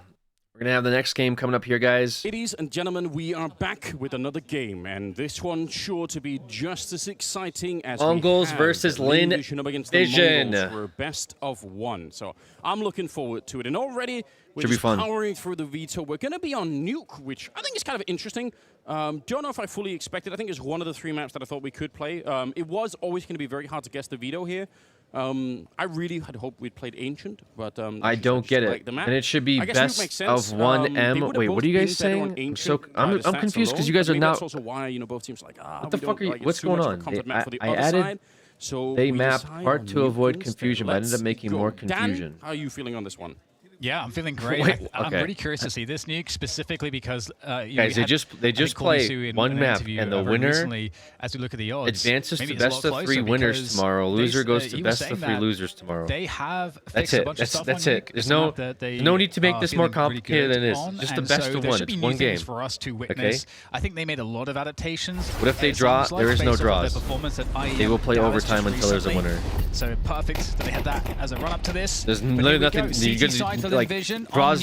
Don't mean anything. The Mongols on the T side. Yeah, in some sense, just a single match for each team today? No. Right now, we're watching the 4th best of 1 for today. This is the last best of 1 for today. All these teams that played today in the best of 1s were 1-1, meaning that they won a game yesterday and they lost a game yesterday. So these best of 1s are against other 1-1 teams. Winners go to winners best of 3s tomorrow. Losers goes to losers best of 3 tomorrow. Jump around with his back turned and his head down. That is sick. Mongols looking very strong here at the start of their T side on Nuke. So this is the first set of best of 1. What? This is the only what? How on earth did he land those shots? Now oh, you're pissing me off. And Senzu. And they are looking for a play. There comes the play. And, okay, well, that's not amounted to too much, but now Zinio's dropped into the side. Wrong? He's been heard here. It's just looking very difficult around the side. Zaka, what do you mean the cam's wrong? Zaka, a revelation for Linvision this tournament. There goes the door opens by Senzu. And there is so much to worry about here, just playing for that information. We know where Senzu is, and he has to go for that bomb. Bottom? So Linvision just playing this very cautiously. Must ensure no accidents happen here. Don't give Senzu a way back in. What are you talking about? Information here. Like for the player that they were spectating or something? Or maybe not. Still looking for the kills. He's almost caught them. Closing the Amelia's door. That camera? is in his face. That is just we'll keep an eye out for it. If it's still like that, I can message Blast TV and let him know. I think you're right, though. Very nicely played, not giving Sensu an opportunity. Player cams, okay. We're not in the playoffs. I thought you meant I had the wrong game up. Really, really good. Check pause. That's been a big criticism for him for a while now. That might be it. They might be fixing what you guys are talking about. Off the rails a little bit for him. But, you know, this time just wasn't it. 1 versus 3. Bomb on the ground. Good play, honestly, for Linvision, who they're another team. I mean, along with Legacy, for me, along with MIBR, but Linvision, I mean, they've captured the community, you know, sentiment. You can understand why. Like, it's so exciting. Alex, always the author of confusion, bro. It is, and how am I the author of confusion? Seeing the characters brought out here when you guys format that we are the ones writing the paragraphs, like having the freedom to express themselves and show their personalities, and everyone's falling in love with them. And you know, I mean, it's perfect. It's just beautiful. It's what you want to see in Counter-Strike. It is. You know, just as a random anecdote, I ended up talking to Capitalist over from the Dota space yesterday. We talk every once in a while, and he basically said that, you know, some of the highlights from, you know, Emilia getting excited, standing up on the desk, like that's the kind of stuff that brings him into watching Counter-Strike. And it's like, you know, you see that and you're like, wait a minute, like I've got to see what's going, like, you know, how exciting is this, you know? So I think it's actually true, right? Even people who are, you know, don't spend the majority of the time in Counter-Strike end up in a position where it's like, okay, actually, there's some, like, I kind of need to know what's the drama here. Like these guys, like, how fired up are they? So Emilia definitely. I think I have, you know, first-hand experience of people I know who, you know, again, like maybe don't spend all of their time in CS, but they kind of get drawn into it, and I can understand why. I think it's been so hype. What is the major? The second round is coming up. Here, 6 months from now. Without the bomb plant, of course, no real investment into this run. They've got a Deagle on Blitz, and actually one on Messino as well, and one on Techno. I said no investment, but it's absolutely a lie. Don't really trust anything I say, actually. Just. If you mean the playoffs, playoffs are. We'll see what Messino can find. I think what is it? Next Thursday is when they start. People holding the Deagles. We also have Blitz and Techno on those Deagles as well, but very responsibly. Oh, giving outside mostly for the most part. Linvision will be charging this. Hello. Okay, Zaka. He's fallen down the stairs thanks to Techno. When's the next game in the best of 3? Here. If you are Linvision, don't want to give away too much on the outside positions. That is precisely. I assume how after Aurora versus G2 ends. What they are looking is when the next game for the best of 3 starts. Not that long ago, which somebody had pitched. Ironically enough, let's have a discussion about who's going to win Mongols or Linvision. Is the first game of the best of 3. We know Mongols are going to win every single time. Like why even spend the time discussing it? And this major has really changed that. All right, Lin, especially in best of 1s, obviously. Somehow, I think there's every chance. For me, this feels pulling like ahead here. Guys, let me watch the fucking game. All right, I'm done. Get it back into this round with the Eagles. I'm done getting one guide by. Massively improve the chances for the Mongols. Linvision is just about best of 3s and best of 1s. And to be honest, even more than anything, just hold on to the FAMAS and the M4. If you lose the MP9s, probably don't care that much. Yeah, and I totally agree with you about the Mongols versus Linvision sentiment. It's just interesting how much can change in the course of, you know, a couple of weeks, really. Yeah, and the Mongols have been the Asian team holding the line at the top level for a long time. Maybe this major signals a change of the guard if the Mongols can't perform, and Linvision do. Didn't get the bomb plant. I actually really want to know how much time was left. It felt like that was forever. Westmelon getting 3 kills. There's a lot of money that's being made on the back of that. But yeah, he waited until the last possible, must have been less than half a second there for the bomb to go down. Interesting. So annoying for the Mongols to not get the extra bonus from actually planting the bomb. But still, they're going to be able to buy the best of 1. Why is each team best of 1 or 1-1? Crazy investments. I don't know, man. I was wondering that too. Crazy. Very curious to see how the Mongols are going to be playing this T side from just a yard perspective. We know what the European meta says. I think the Mongols are one of these teams that will try and be pretty heavy on the smokes. I feel like I've seen them even throw like the double wall out there.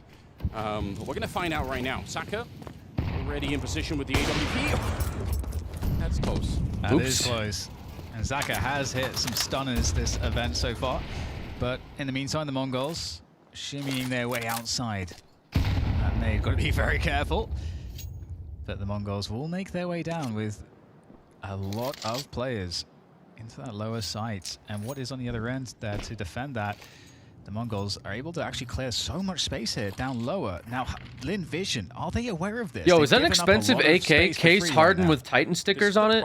This is obviously. Do you guys see that? How expensive is that gun? About the smoke wall to get them down into this position. This is what it allows for. Nobody on Lin Vision has seen anyone 50K? go down, and they didn't break open the smokes with grenades. They have no idea, so they're just. What about the red line with iBuyPower stickers? Turn it into a lobby crunch, but that doesn't matter. One, because Techno is not able to be crunched where he is, but even if he was, who really cares? You're going to lose an AK, but then probably win the round, and the round is won at this stage. Ooh, Techno nice down, by Amelia. There's no reason to try and turn this into a retake. If you're Lin Vision, just 15 and 20, especially the AK, but you know, the AWP on Saka as well. So, damn, those are expensive. Scenario, but it is. You know, it is helped by the fact that Lin Vision don't try for more information in the yard. Yeah. That's really the problem. Those are expensive guns. I'm definitely they got. fine if you have an outcome like this, but just, I mean, and it could have been a miscommunication, which is totally fine. And it's one of those things, as long as they rectify it. But they get any kills coming in here? Mongols take the first round. Able to evade the bomb damage for themselves. And any potential kills. They're from Chinese collectors. Yeah. So how do you think that works, you guys? Do you think they just like? It's not completely uncommon. Like, you think they just lend him the skins, or do you think they give him the skins? There are a lot of different ways to play how you sort of get the information. You know what I mean? But a lot of teams these days, once that smoke goes up, they almost instantly grenaded. But you're I don't think I know, Tab. I know, but I'm asking people that do. You know what I mean? Throw another wall later. They'll just wait really far back towards T spawn and just throw, you know, re-smoke that same position, and then they walk it again. So it's just very, very hard to be accurate. It's definitely borrowed, not kept. Definitely lend. And so does Masinio. All in the air, jumping. Saka, that's got to be a great move. There's the wall being blown open. It's just Blitz this time that's made his way past. I don't think anyone saw him, but Westmelon in a position to at least get that info, and actually does significant damage. I think Blitz has to maybe call off that little engagement, sneaking around the other side. It's Saka finding Techno, and suddenly it's versus 5 here. Yeah, Zaka is nasty. Zaka has been having like insane games, man. This guy's been very consistent. Let's not forget, we had a full save from the CTs last round. Nice peek and connection there. Really good team play. Wow, Starry. Another one. And Lin Vision. They absolutely crushed that. See, the thing is, like Lin Vision got a lot of reps on Nuke, especially in those games versus Wildcard. Like this, I think they're probably feeling good about their Nuke selection here. Whereas like Mongols, they just got to the tournament yesterday. Well, I don't know when they got there, but they just started playing yesterday. They did their 2 best of 1s, and now they have to play against a very, very warmed up Lin Vision that's already had a lot of reps in this tournament on Nuke. So probably good for them here. Probably looking okay for Lin Vision. Tech 9s for Techno and Masinio. Lux likes his skins with no stickers, plain just like his rice. They want to do that jump again. We do have the smoke wall. It's 3 smokes for this diagonal one, which this is a classic setup if you want to be basically running through the smokes into mini. So you can sort of, you know, you can make a really, really hard left, and then you just go into mini really quickly. Doesn't look like that's what they want to do right now. But just notice that this sort of setup actually allows you to get into attack the A-bomb side with lightning speed. Trying to dodge the orb right now, I feel like, on the other side. Got to be really careful. But Zaka is not in that position, really, to be catching anyone on top of the silo. They have 1 smoke, so they're going to set it up by that unbreakable box, and then they will actually try and wrap around, but not a lot of coverage here. They're still on the bomb side. This is great work. Westmelon in some trouble. He's going to be found in the high ground, coming in from the rafters. Call me They just walked out at them. Going down, Starry shot out to the ground, and this is just a perfect play. Coming in from the Mongols. Amelia gets on right through the smoke, and Saka, they know where he is. I don't know what he could do with this position. They should try and find him. Get this AWP out of his hands. I almost don't care how much it costs you. Just try to get rid of him, and they will. Techno being boosted up from a teammate. It's fantastic work for the Mongols. This is such an impressive round and a really important one early on. And just like you said, that blazing speed that they got from the push there with the setup, it's definitely something that needs to be, you know, you have to worry about if you're Lin Vision. And I feel like it might encourage for them to bring Zaka outside to be a bit more active, or at least maybe have somebody pushing a bit close to T-Red. You know, have some sort of a play that you can support with, or something outside, because, you know, giving away that position, it seems like it makes life difficult to hold up. With that said, Lin Vision might say, oh, we could have held that with the same setup if we just adjusted this or something else. You know, there might be timeout taken by Lin Vision to discuss right now. Not a bad timeout. Underway with the timeout. I mean, you can tell how awkward it is for them by Westmelon's position. Like, he's there to control that squeak door. He's not really there to also try and fight the mini position. Yes. And that's probably also because Call Me Sue was maybe a second delayed in getting up to the high ground, so they didn't even have a crossfire or anything. They just were caught off guard, unfortunately. But we're back in. 3-2, round number 6. Still money on the Linvision side, and even after this buy, they actually have quite a bit. So even though it's only 3 rounds that they have, they've been pretty successful at keeping the economy going on the CT side. Saka will find a kill. This time it's an aggressive push towards that trophy room. We'll take down Techno. And just some different shots of Austin here. 1-1 game as well. G2's up by 4 in Aurora. That's surprising as well. These two teams. Oh, yes. I think a lot of people counted G2 out. I was hearing G2 ain't making it. And it is there. Good trades. There's so many more players, though. Oh, the follow-up is stunning there. That's dropping the bomb also. This is getting troublesome here. Senzu able to still make that kill happen despite the debris being blown into his face. Collecting the bomb now as well. And he's got a teammate. Blitz 2 versus all 2. the way into the vents. This is going to be very unexpected. Both the what is going position on here? and the timing that Blitz has found. As he wraps back through to Squeak for the fighting in their spawn. Senzu takes down Okay. Starry. Now Zaka, is he going to be ready? Yes! Wow. 1v1 now for Senzu. They're just duking it out. 45 seconds left. It's a long time. He knows the bomb is back here. Sensu's hoping for one more mistake. He already got 1 kill just by waiting. At some point, he has to make up his mind. You want to go for it with 18 health and just try to see if you can win the round at a 1v1? Or are you going to give it up? That's kind of scary, no? I feel like you're going to go for it every single time, no matter the health. You've got the AWP. And look at Saka. He's moving around so much. I think this is one of the things that I sometimes have criticized Linvision for, is sometimes in these, 2v2, 3v3s on the CT sides, they are so mobile. They move all the time, and that's not always the best I mean, he idea. has money. There's not a reason. It's like op v op. That he's coming through, dropping down the vent with just 8 seconds left. He's running straight for it. Okay. He'll have just enough time for the bomb, cutting it down to the wire, but it will be planted. And now Saka is on the hunt here. Okay, that was pretty if crazy. Knew how low he was, then the pistol might be a better choice for it here. It was a really crazy play. As well, there's not a grenade here on Saka to make it work. Oh! They both miss pistols out, and it's the USP to get the job done. They win the round on What the Linvision. fuck? Oh, wow, you could even see it from the coach there, so I was like, the relief. Both AWE What the shots fuck, dude? missed. Okay. Okay. Big round to win. Risky move. I love the setup there whenever a team tries to hit all 3 sides at once. Yes. The CTs into lobby. The lobby crunches are fun. Amelia is so relieved with that one. It's like part celebration, part laughing. That sounded like the kind of laugh you do if you're actually really scared of what's going on. But their money would have been wrecked had they lost that too. Yeah. Yeah, they would have been in some trouble there on the CT side. Would have been really honestly, awkward. For the Mongols, it's still that's kind of the silver lining that they're probably talking about anyway. Like, yeah, it sucks, but we're down into a 1v1. If we keep putting the pressure on, they will run out of money really soon. So just don't. I don't think they're going to be very upset about this. It's always annoying to lose the clutches. The lobby crunch that you mentioned is such a powerful way to play, and the fact that Linvision are doing it early on, it also means Mongols have to be worried about it for the rest of the half. And I feel like, in addition to that, that level of disruption. Lin likes to push into lobby. Conditioning from the Mongols. Is the keyboard being vertical on the desk for ergonomics or the wrist? But only by getting a free secret entrance. And also it's just a preference. It's like when these guys play these games for thousands and thousands of hours, they have little things that they micro adjust over time that make them feel like they're playing better. Some people like to play with the keyboard like slanted at different angles, and over time it just the angle keeps adjusting until it's almost like basically vertical, right? And then they end up looking like they're crazy because like how are you playing with it vertically? Because it's over time. That's just where the keyboard ended up. It's one of the same reasons why they have the monitors in certain angles and stuff, you know.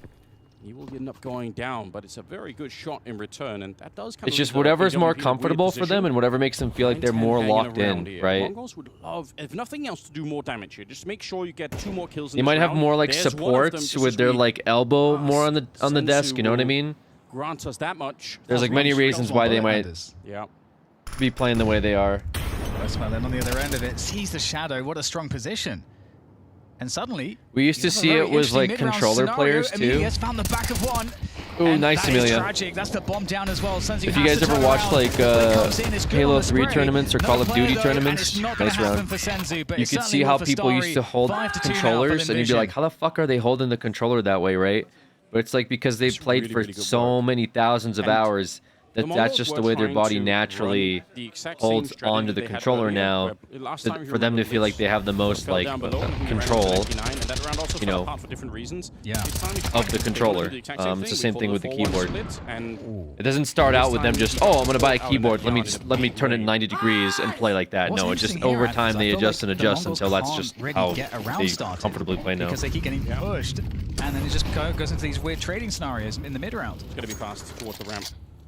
They don't want to slow this down, keep it going. Nice return from Sensu. There's no boost in play either. The ult though! He just pre-fires that. I don't think he sees much of anything. We'll take down Techno, and now they're going to be down below. Already 2 people have rotated in here for the Linvision side, so in spite of losing that ramp position, they're still looking very good defensively. Sensu wants to walk in, awkward angle to fight at, and he won't pick up that shot either. It's a block here on Messinio, so even though he gets the takes, you can see the sparks flying off the helmet of Westmelon. But that Glock just doesn't have the stopping power. And one more round, Linvision. They survive with 3. They even steal some AKs. 6-2 lead. This is looking really strong. It certainly is. Linvision's looking good. Something that worries me too is the fact that on the T side, I think I went back and watched maybe 3 or 4 different new games from Linvision. They are great G2 on the T side. steamrolling Aurora. Pretty much no How is that other team is possible? gonna try to attempt. Like, they have some very, very weird setups where, you know, they do the 4-1 split, but then, you know, the one guy is going to be aggressive instead of the 4. It's very, you know, bizarre if you're on the CT side to try and guess at. Down the vent we go. I like it. Yeah, really fast round. Hello! Zaka finds the head of 1. A second kill from Zaka. He is not missing. It's a lot of damage. Can the 3 remaining on Mongols be able to find a post plant here? You've got 4 CTs for Linvision with loads of utility to shut down these positions defensively. You almost want the Mongols to get aggressive to see if they can find kills early to disrupt this retake. Worried that the Mongols are not playing to get any kind of a you know, trade kills here. It just seems like they're playing a lot on their own. There is a bit of a setup here potentially. Senzu wants just the top of someone's helmet, tries to get that smooth tap away. It's Techno on the other side though. Senzu really playing for the visuals here. Wow, call me Sue. The grenade gets 1 and now 9-10. Oh, call me in Sue. The open, worried about getting shot. Oh, wow. Cold. A quad kill for 9-10 to steal a round away here for the Mongols. They had to win this one. It was slipping out of their hands. But now they're so much closer to being able to capitalize on all the work from earlier. There is going to be a buy here for Linvision, but that's the last buy that they're going to be able to have. So the Mongols could be back in this half. It's not over yet. And it's tough here. Inavisa. She almost clutched it up. That first shot is absolutely disgusting from Zaka. Almost. What a danger he is. And I mean, what a result too. 3 versus 4. That's a hard one to hold down on the Mongol side. But like you say, they've got an opportunity to get back in, but you've got so much aggression from Linvision. Again, trying to play so disruptively. This outside setup. Starry just, it's a nice idea. Keeping the pressure on. Something that they've been doing really well, Linvision. If you remember, they did lobby crunches.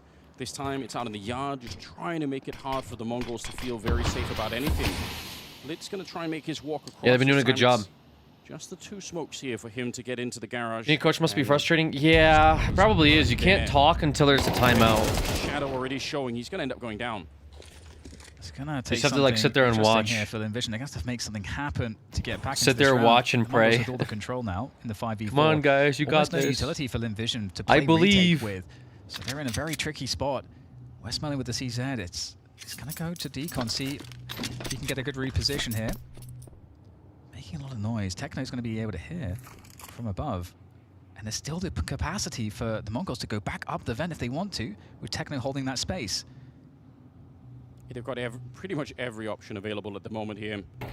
And for Linvision, it's also worth it to save. And with the rifles here, Saka goes down. That's the AWP. I was going to say, if you choose the CC, that doesn't really matter. Nice spray down from Techno. He had a very slow start, right? 5 kills, Blitz is on 2. But this is a big turnaround moment.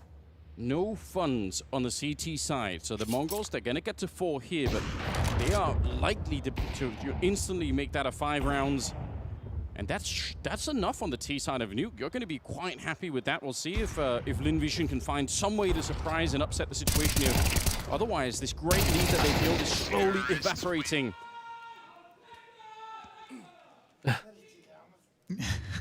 They're hearing the shouting in the distance. Was that G2?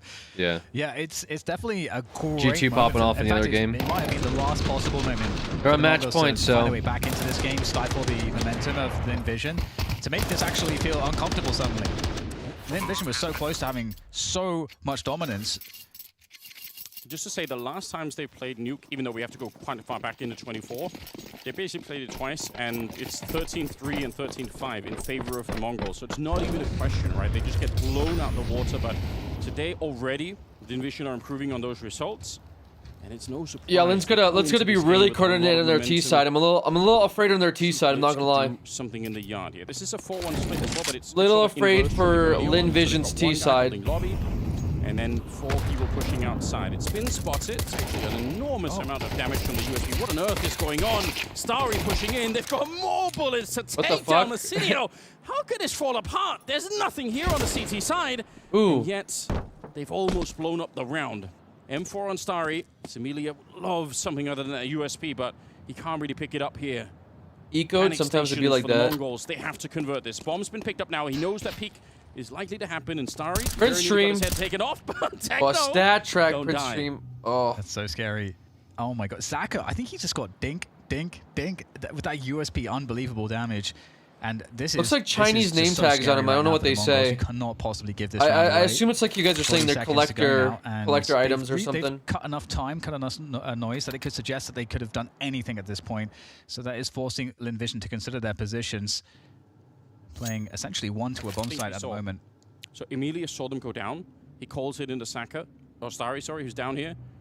So just that tiny bit of information is absolutely pivotal right now. He's in a great position.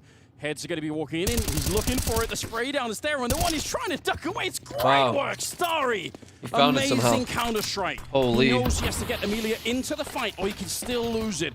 8 seconds on the clock, and a fake plant coming out. Techno, he picks up the one, and now he has to commit to the bomb plant. Is that what it says, Zolly? Did you read it? USP in hand and stay on the roof and just say to the wind, I don't want to be influenced? Can he get one more headshot dink here? That's all they need for was that on the to steal the round back, but Techno's got the better position. Was it on the M4? So no, just a meme? Okay. Straight to the I was going to be very impressed. Oh, that's a huge sigh of relief there. That can be let out for all of the Mongols players. Yeah, Mongols definitely wanted that. Just destined for complete catastrophe after Zaka connects all those USP headshots. But still, damage was done. I mean, it's not going to matter at this point, but it damages your confidence a little bit, just a little bit. And I think it helps Linvision feel really good going into this final round. All those small things do matter, and I mean, Linvision will have a bye. And for the Mongols, I feel like they haven't had a stable base, despite managing to do a great job getting to 5 rounds. It doesn't feel like they have a base of comfort within, let's say, a default or something where they're reliably getting wins. Feels like anything at any moment could potentially happen and go wrong. Senzu ends up getting a couple of good clicks there to kind of get them back into it here. For Techno also, I mean, this is great work towards the end of it. But yeah, I think you're right. There's no real stability here on the Mongol side. I think 5 though is. How's your morning, Mr. Streamer? Morning's going pretty good. I'm trying to wake up a little bit. Not gonna lie. I want to see these two teams really battle. You going to the major next week? I am not. I am not going to the major. This time, but just an early aggression there. Unfortunately. And that's so helpful too, because it really indicates that it's more of an outside presence, because there's no trade really there. Not enough numbers in the lobby, so they got to be elsewhere. Oh, the HE just gets the information, 1 credit card. Let's see if that player is going to be able to survive out there. Holding down this garage position. The Mongols looking for these fights, these potential picks. This will be a really good way for them to get back into the round. But it's Zaka finds Blitz. And now it feels like the Mongols are really invested in this outside play, but they cannot kill Zaka. They haven't really tried to do that wraparound at all in the half, so it's impressive that Linvision are actually aware that that could still be happening, because they've not really been a feature of the game so far. Senzu, love a spray down, but that is not going to happen. Call Me Sue will take him down, and 9-10 here. I think because they get Techno early in the lobby, they know what's coming. He's always the solo player in those kind of positions. 9-10, he doesn't know it yet, but he's in so much trouble. Even if he gets this fight, they're going to be on him right away. He pulls out the Molotov, and immediately is there to take him down. 7-5. Good showing from Lin. 7-5, not bad. Might have to do a little bit more, though, guys. Not out of it yet. Mongols kind of a tough team. We shall see. So anyone's game looks like G2 took their best of 1 against Aurora, which again also surprising.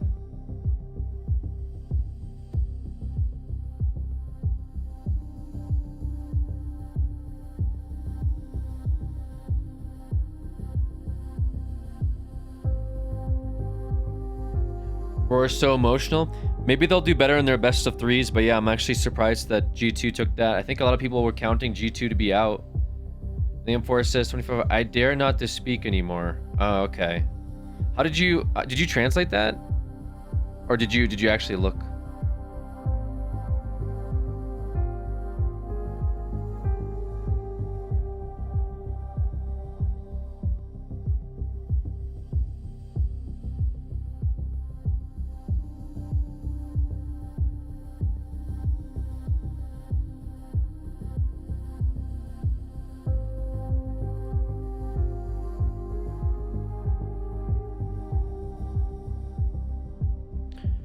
I always wonder what are on those sheets of paper that the players are reading. They're usually like strat calls, like usually information about players, certain players, like this guy likes to do this guy likes to do that. If they are rotating a lot on outside, you can run this play because they don't know how to contend it. So they're kind of usually checking like, okay, what happened last round? Okay, that guy did do that. Okay, maybe that's something to keep in mind for the next round.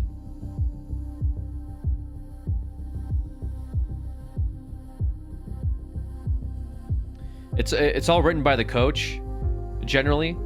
The guy in the back that you see, he's the one that like stays up all night. Off of prosettings.net. Amelia USB says, love makes people like children. Ooh, that's edgy.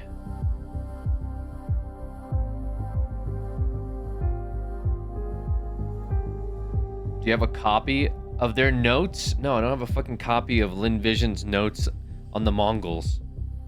Unfortunately, I was not given that today. I know, crazy, right? Amelia be edgy? Yeah, Amelia kind of seems like a very outlandish character, is how I'll put it. He seems to be very like spacey, very ADHD, kind of a very emotional player, right? Going in this tournament, you know, trying to compete to make his mom proud. Amelia's dad's in prison. He's trying to like, you know, show up for China. There's a lot of pressure on him. A lot of people from China seemingly giving Amelia shit as well. We've got the Mongols playing it to best of 1. Like just culturally, you know, they want Amelia to like probably represent China in like a respectable light, right? And Amelia kind of like yelling and screaming and standing on the table, waving his shirt, looking a little bit clownish probably. That's what they're going to be doing once again. Makes people go on like Billy and type mean things to them, but end of the day, it's Counter-Strike. I mean, we got fucking Kerrigan, one of the greatest IGLs of all time, turning into a fucking ambulance. You know what I'm saying? CS isn't really the place where you go to put on the best, you know, respectable face you can, is how I'll put it. Could have been such a powerful play. Yeah, it looked. I mean, there were all the opportunities. He's playing like his livelihoods depending on it. Yeah, possibly. Get those kills quickly enough. Amelia's playing their heart out, so good to see that. Really poorly here. You had but yeah, this pistol round looked a little rough here for Lin. Got to take a lot of extra shots there. A little rough of a pistol round, unfortunately. They have a long hill to climb up. The Mongols are not going to just lay down easily. I'm gonna be honest. If I T-side nukes, you know, reviewing a team, can be pretty complicated too. I see that, you know, okay, guys, you know, 83% of the time we're going, you know, straight to A. Should we do it again? I might be like, actually, maybe just don't play straight into that. You know, it seems like it's very, very readable. Nice little burst coming out from Blitz. That's his 3rd kill of the map. He really did not have a great time lurking around outside for the majority of that first half, but we know that he could play better. Let's see. The Mongols, I think, winning that pistol round and denying the bomb plant as well, it set us up for a very, very cool map of Nuke here. We'll see what Lin Vision have got. I said they are a really hard team to read on the T side, and I'll explain why in a couple of seconds. This one should be straightforward. There they go, into the other side. See if they get any kills at all. easily shut down there as expected. 7-7, we're all tied up as we get into the rifle rounds, and this is where the fun stuff will happen. And I have to say, Anders, one advantage Linvision might have over some teams is the lack of familiarity with them. That's not really going to be the case against the Mongols. The Mongols are going to know how they play. They're going to have it's going to be more comfortable in that sense, as comfortable as a game against Linvision could be. But Linvision, as you mentioned, also do seem to really prioritize what feels good to them. Even if people know that it's coming, they don't care. They don't care. They have this, so when they do the 4-1 split on the Linvision side, sometimes they'll it's Emilia playing that lobby position. Oh wow, they are going to be fast. I'll come back to this later. Westmillen's already taken a bit of damage. Very aggressive. The grenade's going to find it. That's on top of the silo, and Starry, he's so close to the AWP. He really wants to find that kill, but now instead, they've lost a couple of players already. What a banging start to the second half this is for the Mongols, especially if they can get away with some of these rifles here, which right now is looking doable. They've actually escaped the yard. They're kind of out of there.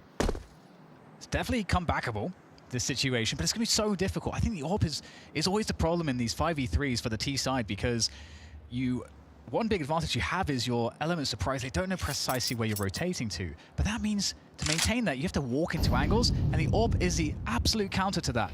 Exactly, right on cue. 910 able to take down Emilia off that drive peak. Looking to Alex is dozing off again, so cute. At least get some damage I'm answering a text message, guys. I'm not dozing off. On the outside, and 910, he's queued up for another one. Being teased by the Shadow, it is no problem at all for him. Unfortunate round here for Lin. Like I said, I'm worried about their T side, and my concerns are coming up. Someone donate right now. Oh my god!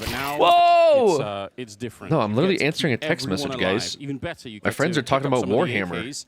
Unfortunately, Techno's going to still be left with the MP9, but the rest of them is looking good. 9, they're talking about 15 kills. They're talking about the tabletop version of Warhammer, like setting up a game.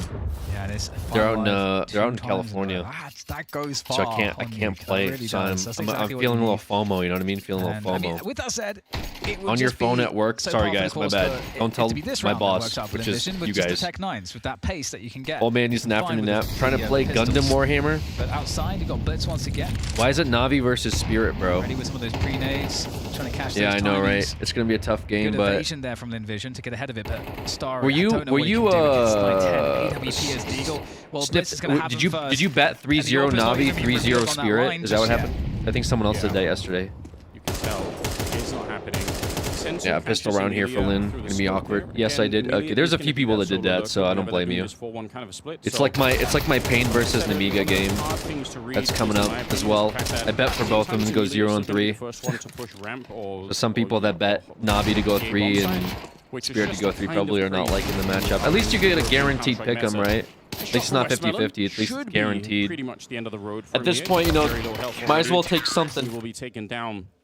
But yeah, I picked Spirit and Aurora as a gamble for 3-0. Unlucky, G2 won that game, huh? You can't be 100% sure, but G2 and Nemiga for 0-3. Yeah, a lot of people kind of G2 out, and they're doing very well. Is that surprising? You're gonna think, okay, that's gonna be weird thing that there'll be higher versus lower seed. And it's a 4-1 split the other way, but it isn't necessarily the case with Linvision. I just think that's so interesting to think about that. Like reading that from the CT side is just very, very tricky. By the way, that's all their timeouts burned here. So Linvision, I see. They need to make this work here early on. I thought they do a good job of. I guess. I mean, as Navi, I guess Navi's a higher seed, right? Is that the argument? They are very much struggling here. They haven't even gotten any rounds started. Navi's a higher seed, and it looks more hopeless. Yeah, you would think that. I guess the Mongols were struggling against. It should technically be Vision's CT side. Spirit versus. This timeout, we might see an alteration in how they're running their opening. Furia and Navi versus VP is how it should be. But Linvision, I mentioned this, you know, is it because they went to losers, I wonder? Linvision are the team that really like doing that. So yeah, I think it's because Navi went into losers. Strategy, in fact, on the T side here. So we'll first. See if the Mongols are going to be ready for that kind of a play. And then so Furia got a better seeding because they won both games for this tournament. In my opinion, so Navi versus Spirit for main screen. They need to manufacture something in the second half. And I definitely want to see that game too. They got a real buy together, but you know, time's going to be running out. We're almost out of this one. I'll try to switch back and forth between them. That lobby position. Because I definitely want to see, because I want to see the end of this Linvision versus Mongols game. They're both very good games going on right now, though. I'll try to switch between them when I can here. Actually stomp on Senzu, but it doesn't matter here. Blitz still swings out of secret. Mongols once again likely winning this round too. Even if he gets that, Amelia can stop a 3 versus 1. Here. They almost got caught off guard Pistol out there, but some great for Na'Vi versus Spirit. And so far, we got 2 alive for Na'Vi. Na'Vi's on T side starting out. Spirit is on CT side. Spirit looking very strong here for their pistol. He's gonna get caught. This is don't do Na'Vi's versus Spirit is better than just take cryo. Yeah. Na'Vi versus Spirit. You guys are right. Na'Vi versus Spirit's at least a best of 3, so we still have time. Knife shenanigans. Respect is shown. I can't put up 2 predictions, right? I can appreciate it. I have to. Yeah, that sucks. I wish I could put up 2 predictions. That would be fun. For a good stabby for tonight. Okay? Unfortunate. Too brutal otherwise. Sorry. Blitz. Good work, I must say. 10-7, which means Linvision have had no rounds in the second half. They just haven't been able to put it together. Mongols instead have won 5 in a row. Just really great work coming out here. Again, they sort of are the big brother team in the Asian region, but I don't know. Coming into this one, I was ready to say it's probably a 50-50 because Linvision have so much momentum, but the Mongols are kind of re-establishing some of that control, saying, hey, listen, like you said, they played so much, so we know how you guys... Yeah, big round here from Spirit. That was good. Making a mad jump in the middle of the execute. Senzu holding the sight down. And Senzu's picked up a Lin trying to walk in, but they just can't. They cannot contend PvP against these guys. Don't tell me that was in the huts. Yeah, Mongols looking very strong for their CT side, and again, I was very worried about Linvision's T side for these reasons. I can't help you, I'm afraid. If that was a stray bullet headshot, just like, you know, just catching some poor guy through the hot wall, that would have been crazy. 11-7, my God, they're speedrunning the second half. They are, again, Linvision just can't find a stable base of control. You know, a lot of teams will do so by having really good outside takes, and that kind of be, you know, maybe how they have most of their rounds.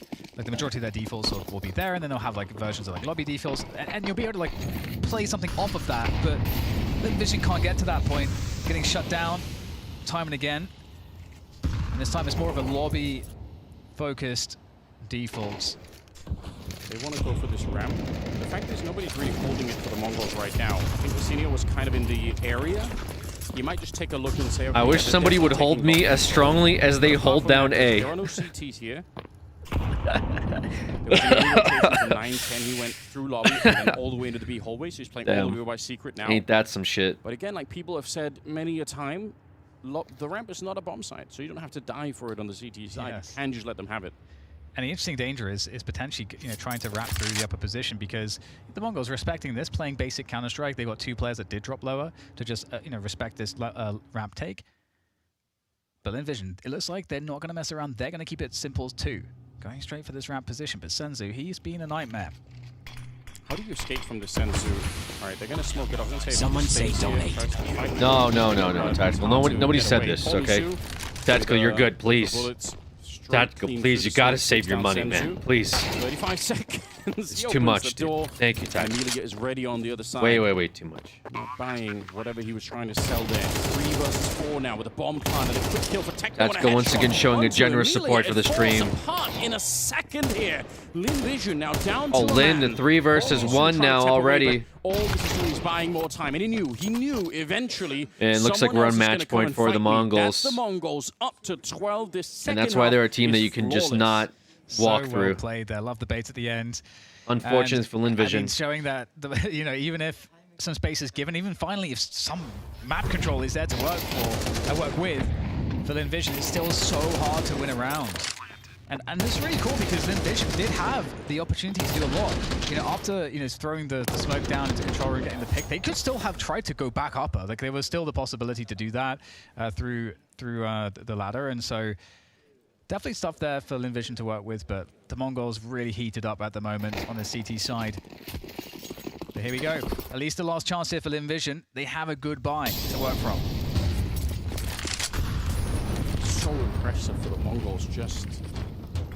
I think you basically, you know, already told us, but the fact that they played so much against each other, you can feel Mongols are so ready. They just understand how this T side works for Linvision. And unfortunately, Envision, they haven't even had the momentum to try and throw them off that trail, right? They're so confident right now on that CT side.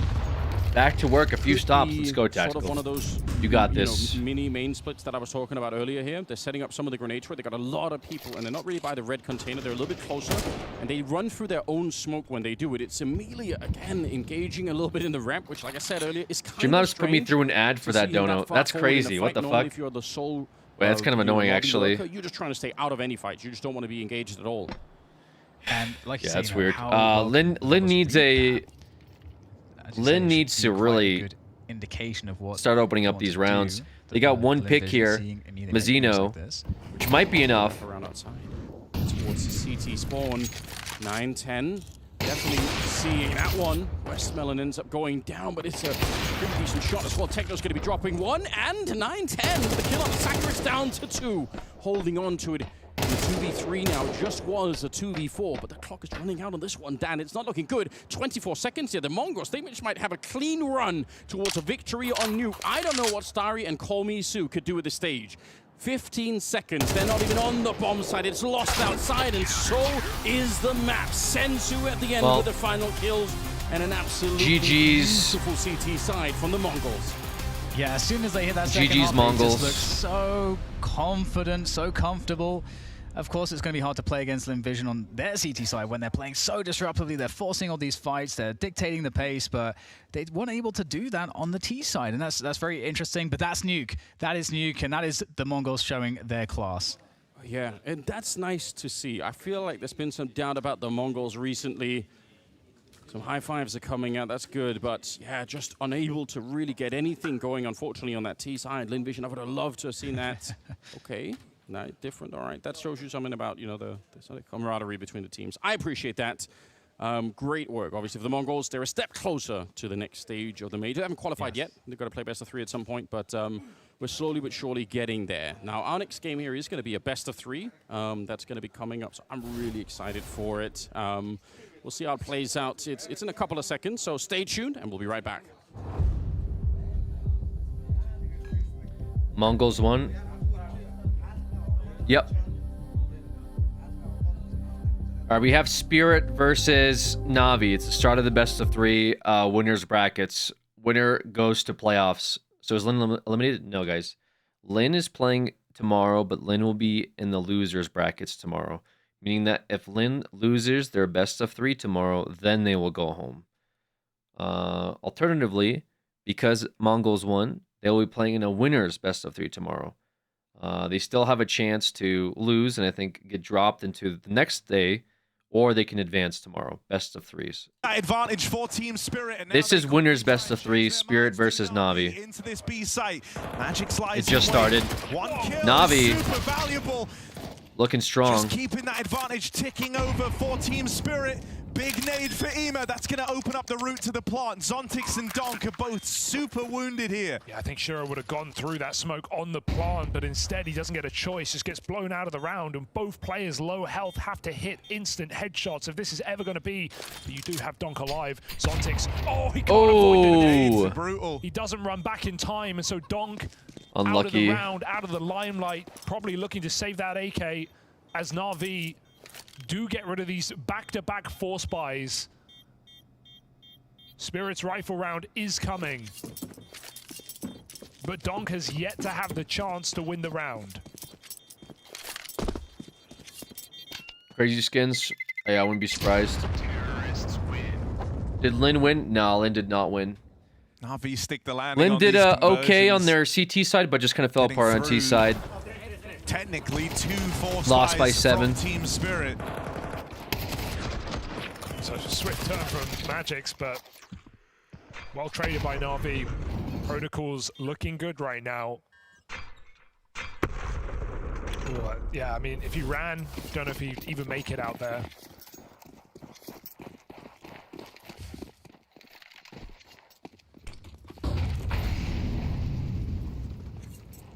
Words of encouragement. Yeah. Good guy, Boris. Not bald, of course. Is this elimination game? No, this is. They lied to us. God damn it. Yeah, I think God damn it. Looked cool. Yeah. No one's getting eliminated in this game. Maybe if they win the major. fresh fade.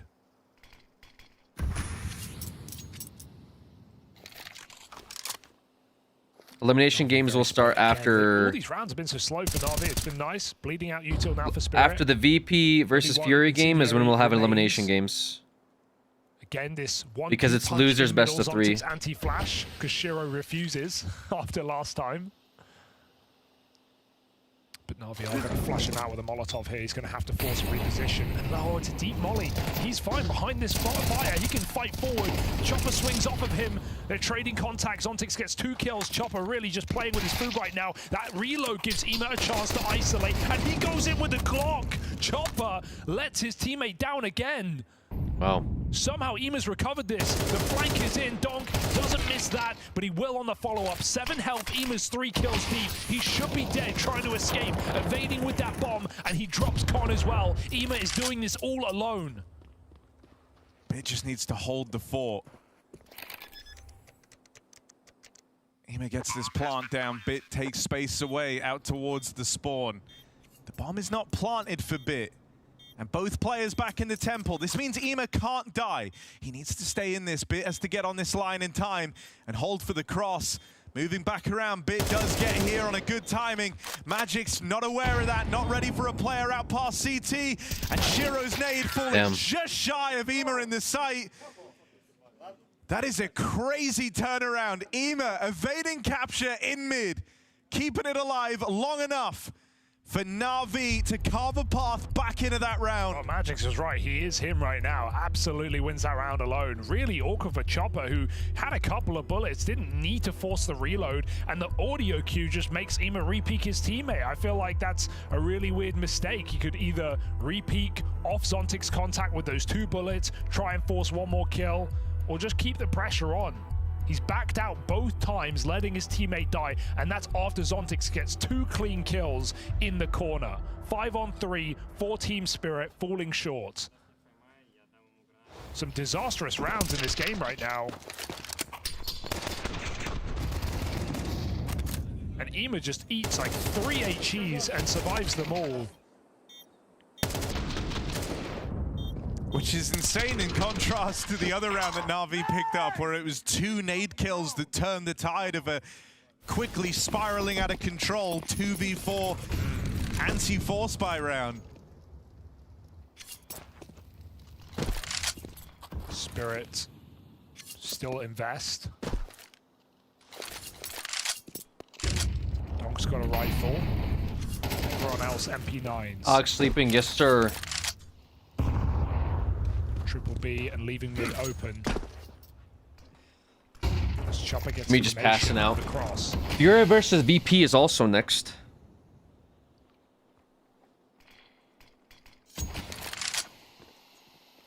Spirit blocking both bomb sites right now. And that's gonna be another winner best of 3. Pick your poison. But we will be staying in tune with the Spirit versus Na'Vi and be very, very competitive. Making a lot of use of middle in this T side so far. This round is no exception. Alexi is clearing spaces. Noise is Fury win this, so my pick'ems are live.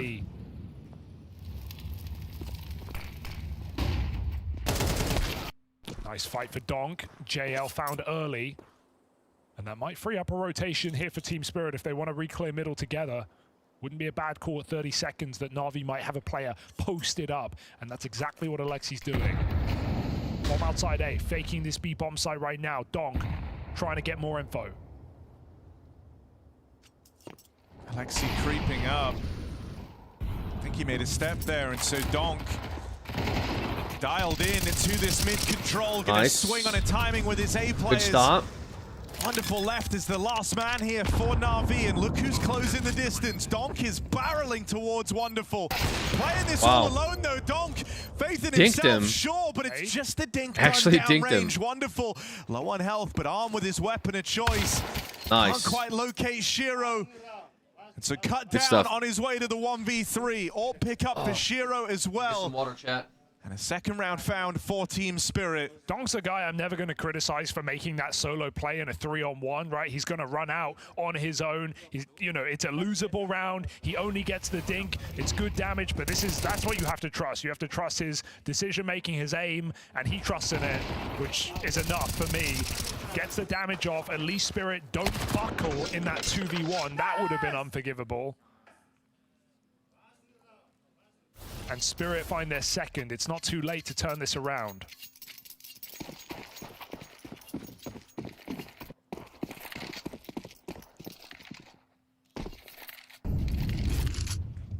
Shiro gets his first AWP, courtesy of that last round.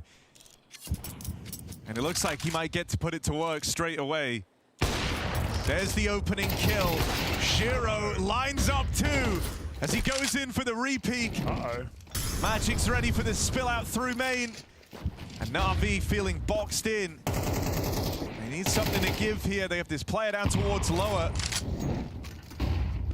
Yeah, you want to aim map B? Try it. Donk and Shiro in position. Still 3 players here. Chopper goes back, but Spirit under no pressure with smokes down. Na'Vi cannot get out yet.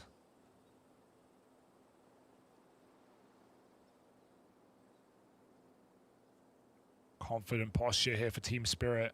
Looking like they want to go and get that AWP back. Ooh, Molly on the right side. That's going to clear a player out if it lands, and it does. Alexi in hot water. Magic's with a missed flick. Doc comes in to drop the bomb, and he's done exactly that, segregating these 2 players on the other side of the map. Bit's the only one who could actually go and get the bomb as well, but he's pushed all the way through middle, so I don't see a world in which Na'Vi can even hope to recover this round. Bit embarking on a backstab. Looking to see if they can play into it in like the final 15 seconds, but it won't connect. Zontix, eyes on middle with Bit never spotted, B control going their way, and they're ready for this JL lurkout through dark. They know the role he was supposed to play in this B hit, and so the AWP just keeps him boxed in. Spirit with a convincing third round. It's very, very promising, the stuff we just got to see from Shiro.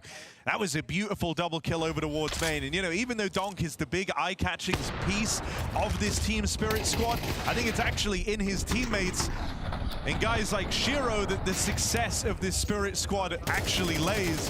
Because you know that Donk is going to give you phenomenal output. Some of his biggest games have been at like the darkest hours for Team Spirit.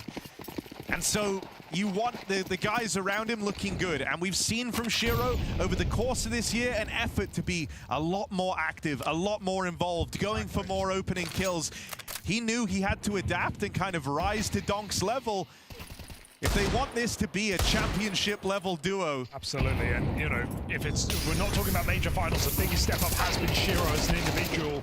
Chopper again caught out in middle. Zontix doesn't run away, he knows he can't. They chase him down, tries to hold one last stand, falls and gives him yet another gun. Donk with a spray, mows down 3 and puts this round down before it gets too worrying. Although, almost, just about for Spirit, closing that out, 4-4 now. It takes a huge effort from Donk, but it often does.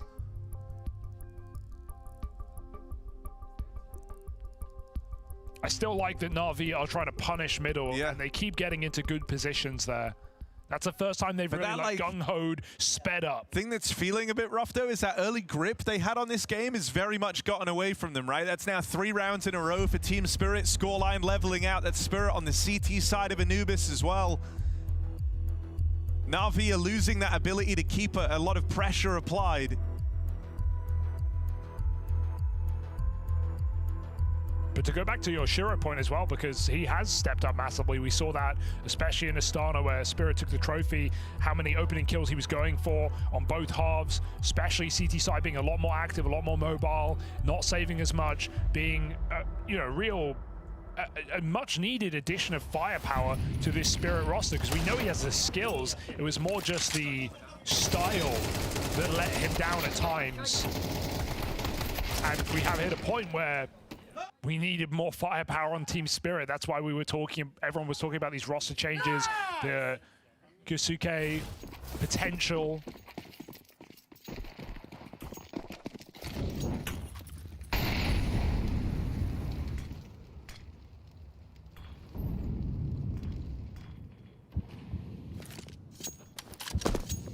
But Spirit believe in this team. Here in Austin, I don't know, I got a funny feeling. Yeah, I mean, you know, this whole squad seemed to get on very well together. You know, like personally, you always see them hanging out. They like the presence of one another, and I think that's important for the overall chemistry of this team. They also hold themselves to a very, very high standard. Yeah, and so you'll see them, you know, storm off after losses. Hell, even when they lifted the trophy in Astana, it looked like they just received horrifying news. And it's because it took them an extra map, an extra overtime over what Spirit deemed necessary. They felt like if that was the level they came in playing at this major, it wouldn't be good enough. And so have they stepped it up is the big question. And today we're going to get somewhat of an answer towards that. 40 seconds on this play for Na'Vi. Are they really triple flanking Temple? This is a bold call, and the nade comes too late. No information for Spirit. They're in the dark. Donk with this backstab. Strikes one from the tally. Alexi dead as he tries to take the CT spawn wrap away, and Donk's going to get here in time to lend a helping hand to Magix. Might not even need it. Magix on a tear. And there's the support waves of defense suddenly at this side of the map from Spirit.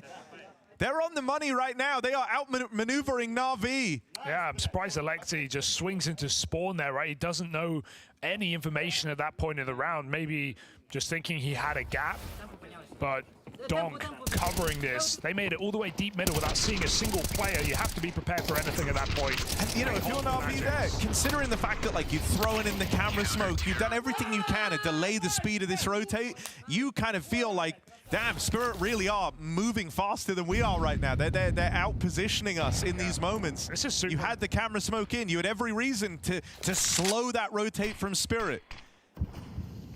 Especially when they had no eyeballs on middle over the entire round, and yet still it felt like you were walking into a full stack with how quickly all 5 players were there. That's been the development of Anubis from Aurora, really, right? Showing that you don't need to play middle as much. You don't need to do these setups that Chopper and Zontics have to look for fights, because if you get 2-on-5, you're going to lose that out most of the time. And you can just play your bomb sites, and as long as you have information and you know the gaps, when they can cross camera, when they can be Temple, you're still going to have, you know, stacks on bomb sites to stop splits. And so Spirit doing that now in these last couple of rounds, moving away from the mid control, is favoring them a lot. This is 4 rounds in a row when they lost the force buy in the second round. Spirit now controlling the game, and it might get better. Pistols go again. They go fast into Temple. Chopper is here, and he falls after 1.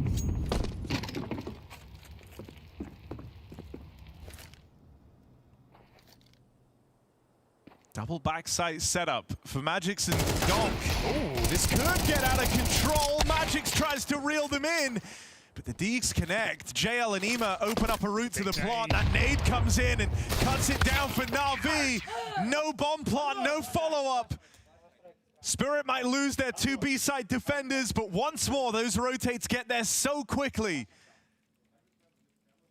And I really like, you know, the tie into Aurora, the idea of this, you know, being freed up to give up mid-control, leaning heavier into site plays and building into retakes, mid-round moves. Spirit actually one of the first teams to get to feel that. Aurora right off the top of the year, back when they were Eternal Fire. They played each other in the final at Blast Bounty. And Spirit turned a huge lead into a shocking L. An Aurora CT comeback on Anubis was the root cause of that. And so they actually got shown what would go on to be like the best Anubis team very, very early on in their rise. And they got to learn a lot of lessons from that. And it feels like they have implemented them into how they approach the CT side of this map. Surprisingly, Spirit aren't being that active right now. They're not making many moves. Their site holds have been solid. They've been trading out well. It's not like we've had any water Spirit control. is not coming even back. Main push in this game. So Spirit are relying on their anchors. I'm and right confused. Now Guys, why is it that I sat back down and the first thing I see is it still best of 3 today? What the fuck is going going on, man? Wonderful, backed up in time. Yes, guys, they're playing best of threes. For a really strong half right now. This rifle round. This is winners best of threes. You missed a lot. And Alexi's realized he's cottoned on to the fact that Did middle I? is free. Gonna start to use it. Don't check my chat logs. But not abuse it. He goes back. Spirit now have that fear in the back of their mind. At any point, someone could lurk through this camera. Okay. Even though 2 players are A main, don't be fooled, because this is a B ramp right now for Na'Vi. I just got here, man. I was confused from the current today results. My bad. No worries. It's just people have been asking if whether this is a best of 3 for every single match. Just one for Donk. Spirit, though, looking strong. Main fight out, though, so the lurker dead for Na'Vi. As we wanted to see. Actually happy I got up because Spirit was able to come back a little bit. Out into a fight, desperately looking to turn the tide. It's just the one and done, and that leaves a Wonderful in Crazy a rough miss. clutch. Makes it all the way to the temple, but low on health. Wonderful can't miss a beat. And he's already slicked very far away. He's thinking about saving, just wants to hold on to this AWP, live to fight another day. It's the only way Na'Vi we're going to have one moving forward. Yeah, it's a reasonable call. I think that's a very hard round to win with the bomb not for you. Once he realizes he's in temple and they could have nades as well, the smoke comes in. It was a guaranteed round for Spirit. Looking locked in right now on a huge Spirit rounds, 4 teams looking good, looking like they're coming back. Exactly what I wanted to see. This is a team that I put to my 3-0. To stop Na'Vi from taking post-plant positions. They can't even get off the bomb site. Are we really going to see an 8-round? We'll see if they can make it work. For Team Spirit after Na'Vi started so strong. Furia versus VP. Looks like VP is placed a little higher ahead of Furia, but a very close matchup. Very close matchup, VP versus Furia. They've been waiting to do that play for a while. 1-1 for both teams. Mirage, VP on T, Furia on CT. Now tested the limit, and it's not gone well. Tried to bail before we got the kill. So Na'Vi hunt him down. Let's see what Spirit do in a 4v5. A gamble, perhaps. Donk re-clearing middle. Shiro using my nade lineups. Next case stream soon. It's not without risk going and I mean, we opened cases last night. It will give a nice blanket of security to Team Spirit. And able to confirm and like 2 days ago. Is under defended. Guys, these case streams have been rough, man. They're rough, okay? And it was epic. Had to make a play sooner rather than later. I mean, maybe if we have time, I'll open up cases. I'll open up a few cases in that fight. after the games today. At this B side of the map. Holds on with the AWP for the first, but they will get out past him in main. Shiro and Donk, we'll see, 2 versus 3. This is meant to be Spirit's duo, but we'll try to go for a few more gloves, so maybe like 10 more glove cases or something. Nothing too crazy. Today's Friday, right? I'm not crazy. Time for it, wasting precious seconds that Shiro simply doesn't have. Na'Vi won't allow Spirit to embark on a 7-round streak to close out this half. They break back through with a 5th round right there in round 12. Competitive game, man. Very, very competitive game.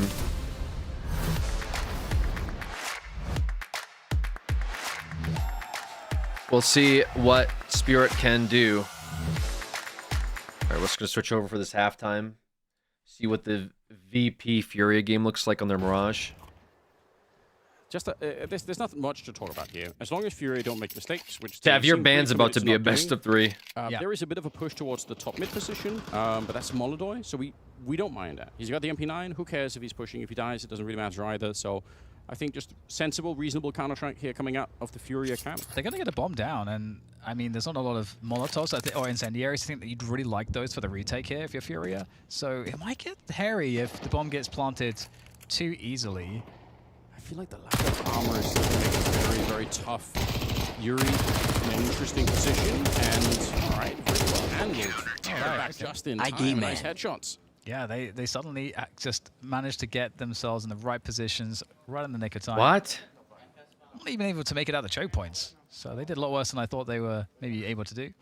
Yeah, I definitely thought, like, Great. I thought at least the bomb hunt was somewhat doable, but awesome to hear that. available this time. It's all said and done, big dog. You think you'll get at least a silver coin?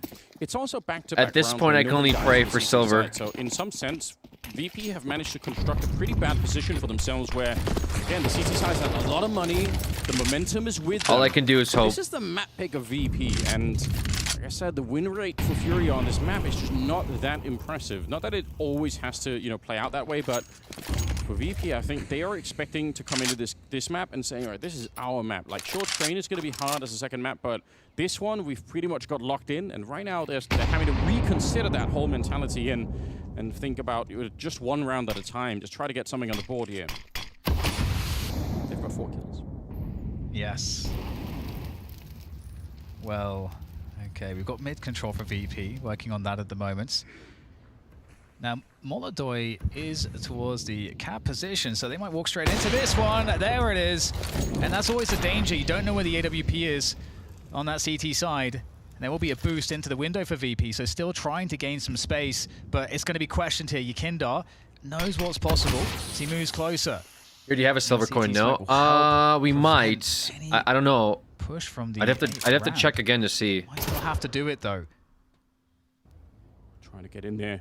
Not sure if my stage 2 picks were finalized or not. It's a nice kill on Flamet. 30 seconds, shot in the back of the head. Again, the round is just disintegrated for VP. They're getting nothing done in this one. We might have. We might have got silver. He will find a kill, but it's the first kill that they have in. We might have got silver. We might. There's just. We might get gold if everything lines up, but we'll see. I don't know actually. Is it 10 for gold, or how many picks is it for gold? They're going to take a timeout. I totally understand why. There are a lot of. Actually, let me see this. I can probably look this up right now. Let me look this up right now. Let me go into game, find out during this tech pause.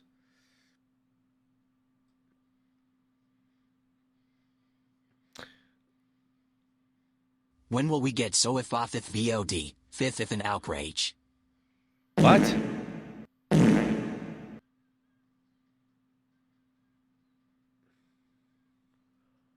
I'll tell you right now, I'm not impressed.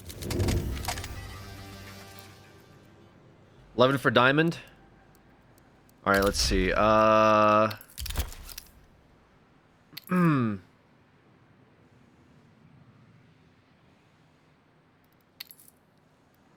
yeah. Yeah, this is not good. Why is it not telling me 3 more for 1 next coin upgrade? We can't see it.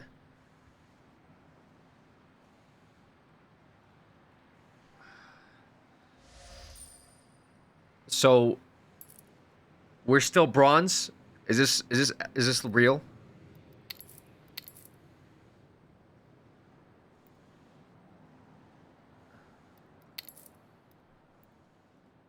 At 5 picks, 1 more. 1 more for next coin and souvenir. Holy fuck. Okay, so we're guaranteed. Because of this, we're guaranteed here. Right?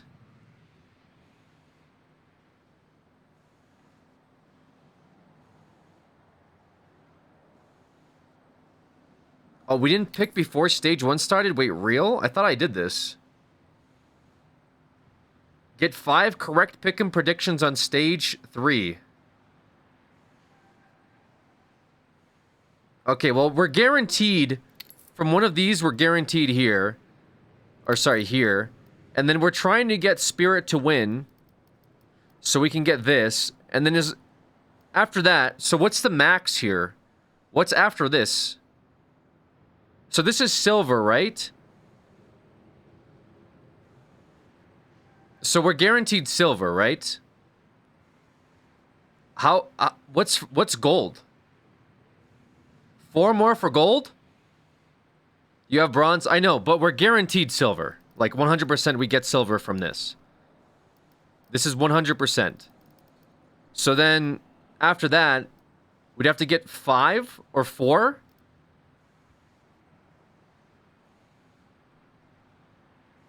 Not from that. Oh, it's not from that. Real? Get 5 correct?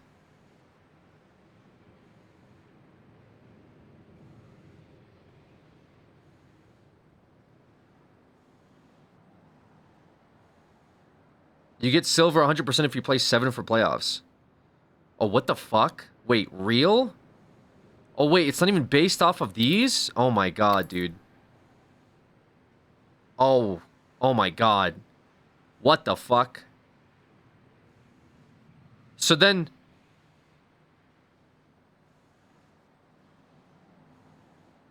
Oh my god, wait, so to get gold, I would have to... Would I have to get all 5 of these to get gold?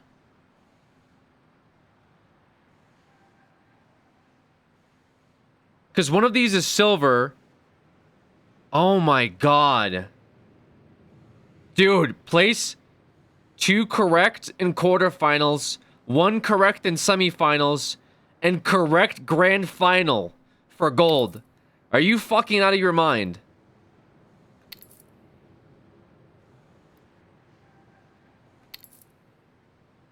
One quarterfinals, 1 semifinals.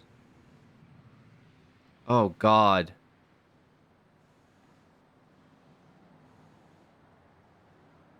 Very doable. I mean, it's not impossible, but it's like really difficult.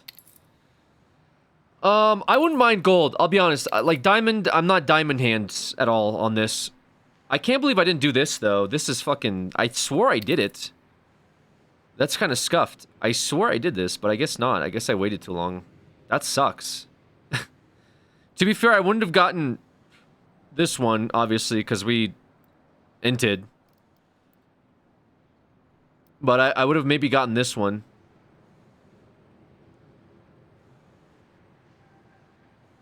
Damn. Okay.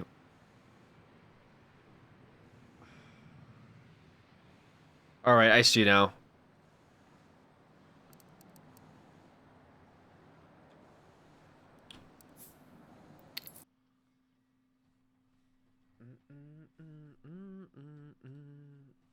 Alright, back to the games. Alright, here we go. Back to the games. But Alexi refuses to go down. Another round with Shiro left in main, and not long for this world. Na'Vi, another successful retake at this B site. That's kind of weird for Spirit. Presumably they know he's there, and they go in one by one. Tied up. Try and trade out that kill. Obviously there's a bit of pressure with how close Na'Vi are getting, and they're breaking the smokes, and they're setting up for retake, but I would like to see more Spirit players help Magix out there on that kill and give them a gun and give them great real estate in the post spawn. Instead, Alexi's able to isolate really well. And sure, it was always meant to be a Na'Vi round, but Spirit had their opportunity off that bomb plant. This is the real one, 4-buy. Oh boy, game is a little too close for comfort here. Not gonna lie. I don't like 7-7. My dog chewed up this toy I just bought. So your dog's being a dog? Na'Vi hit hard on the first rifle. We're back off to the races.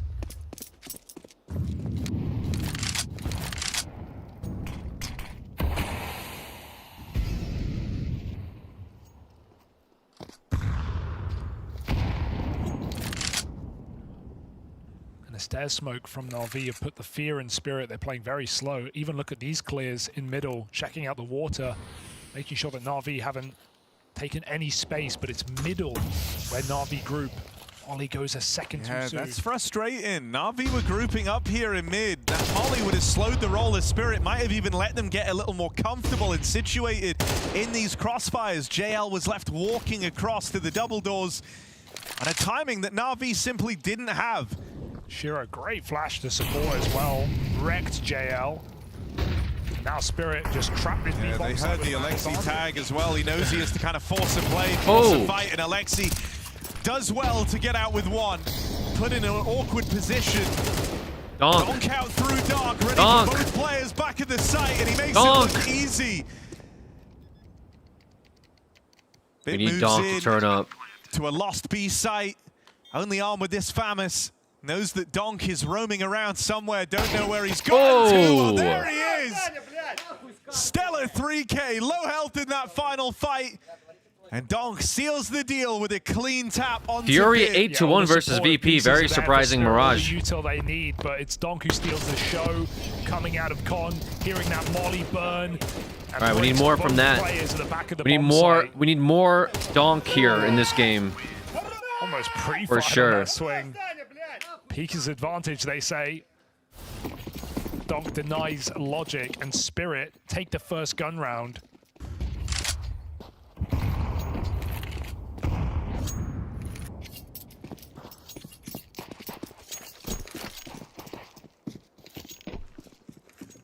Na'Vi don't keep the forces coming, though. They take one eco, knowing they can buy up next. Would be expecting many teams to buy here just off of virtue of losing your first round of the half, but Na'Vi would rather maximize gun rounds than an MP9 force.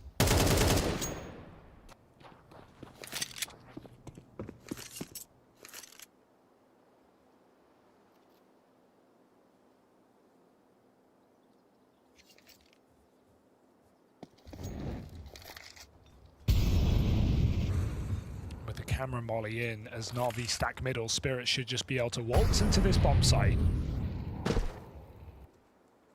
Shira heard that, yeah. Easily done. Nice. And this is 9-7. Okay, easy. That's what we want to see here from Spirit. Let's take map 1 convincingly, guys. Let's do it. Let's chill for map 2. Na'Vi are running out of time here to leave much of an impression on Anubis. It's a 1-round game. It's about to be a little wider than that as Spirit win this one.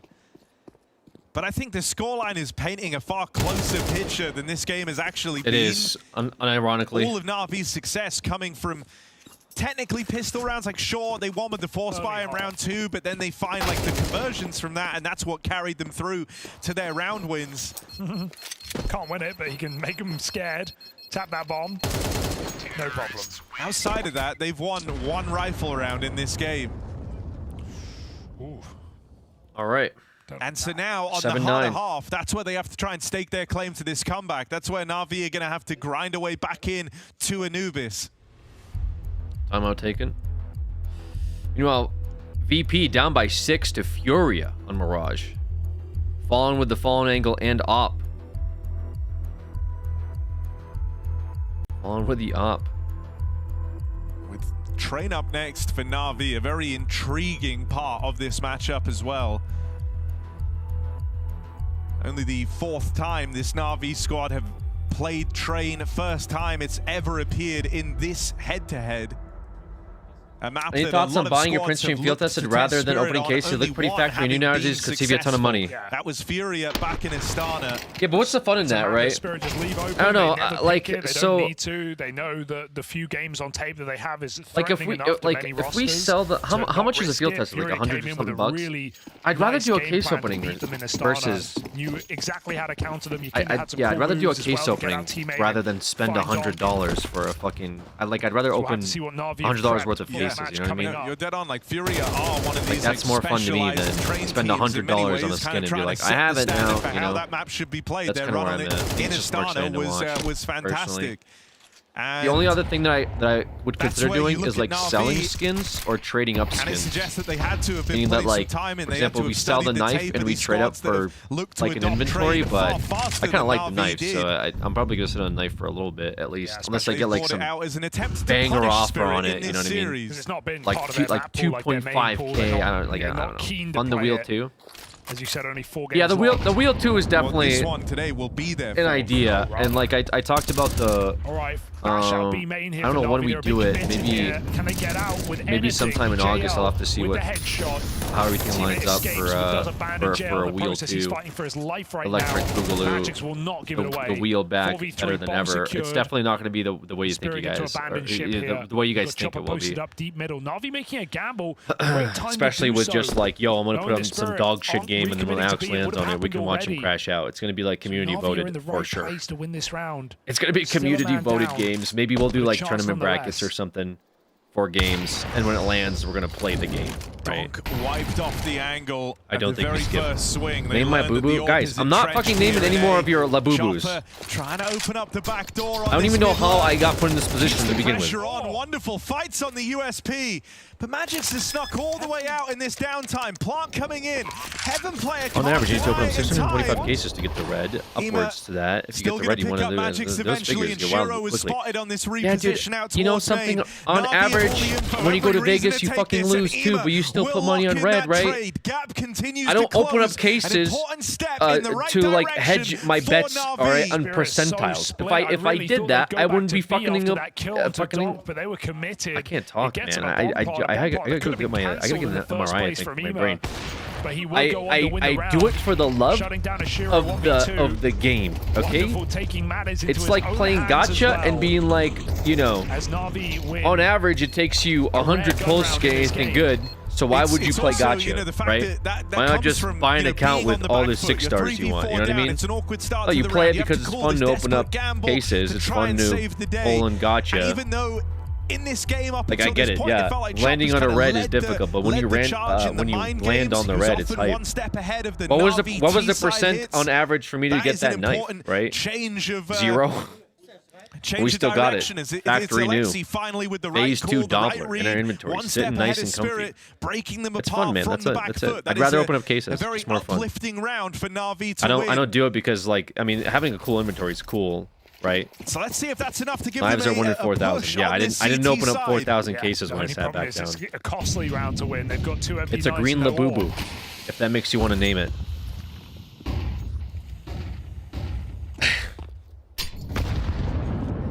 I'll name it, but you're not gonna like the name. Still aggressive after he's heard here. They're gonna say no, thank you, block him. You're not gonna like the name. Love the fucking extreme. As much time as he can with that Molotov. The fucking extreme. He's really gonna go back for more. His team are fighting Conside as well, but Na'Vi know when to quit. Spirit are very slow on this approach.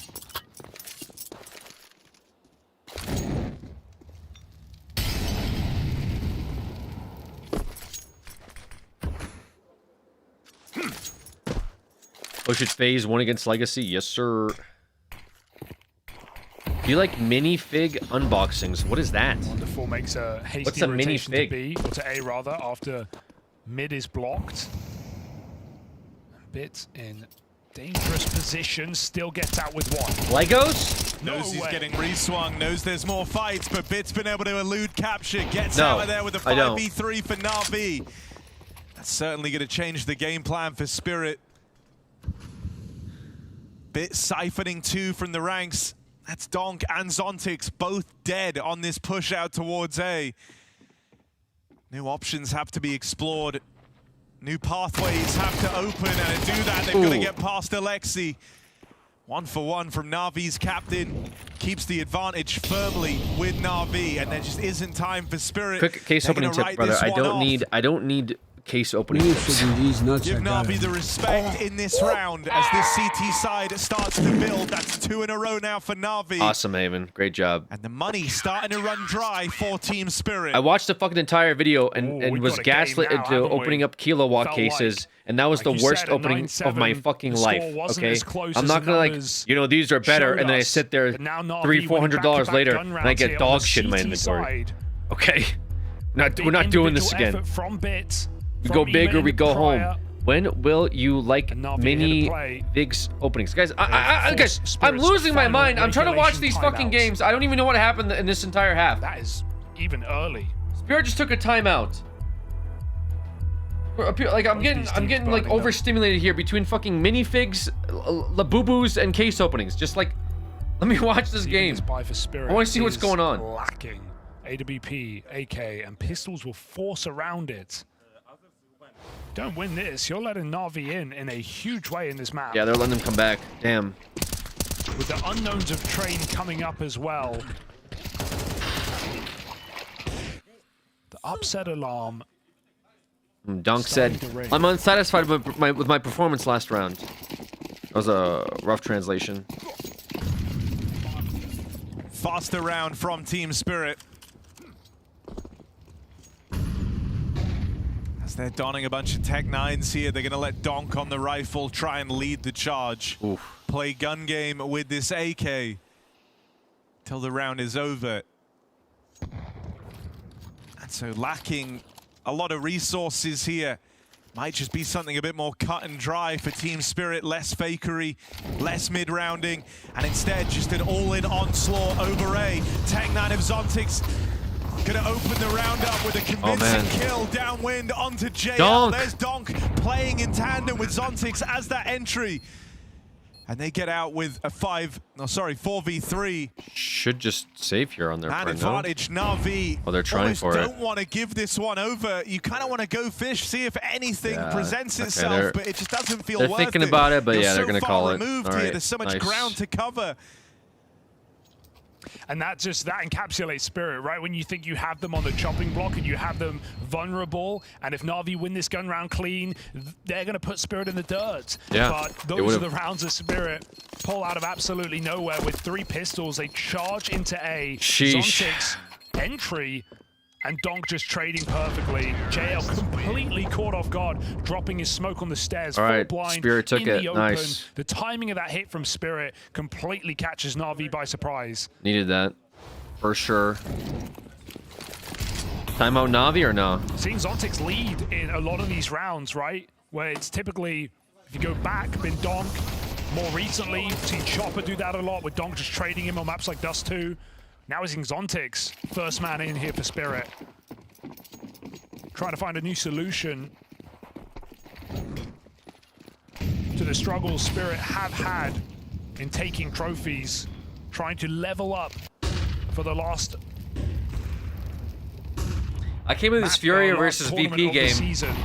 I don't know how Furia is winning this, but I guess they decided to turn up. JL in middle, got to be careful. Chopper's coming around. Interesting. This corner.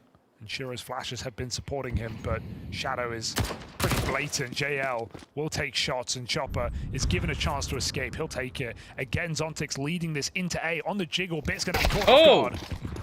Wow, Zontix. Zontix is the front What a man. pick. Gives another opener to Team Spirit. And even as Donk is found in the back line, Zontix continues his aggressive pathing. Oh, he knew. Wow. He just knew he was coming through that smoke. Turns out it's more than just Shiro that's gone through some changes here. Zontix, another big opener round. Didn't expect the body shot hero to be the entry player here for Spirit, but aside from that Alexi kill, some clean headshots coming in from Zontix in this T side. The hero that Spirit needed in these last couple of rounds to crack open bomb sites, and that's 11-9. When Na'Vi, as I said last round, had them on the ropes, on the rocks, huge, iced out, ready to break. And Spirit survive. Huge for Spirit on that round. It's gonna be real bad for Na'Vi. Just brutal A hit after A hit. Seeing Spirit, the whole team in good form in this 2-0 position as well is very, very sick for playoffs. Yeah. If they're able to keep this up. That's what I'm banking on too. Seg coming in, Donk might be the star of the show, the main attraction of this Team Spirit squad, but it's on his teammates' successes. That's where the trophies get earned. That's the X factor of Team Spirit. Even thinking back to their Shanghai Major Trophy, Magic's having a phenomenal series to help secure it for them. I mean, this is what gets game of life. I was going to say life game. It gets thrown around a lot in your pugs, but that was a life game for Magic, and it couldn't have come at a better time for Spirit in the grand final, matching Donk's output on a numerical level. Wow.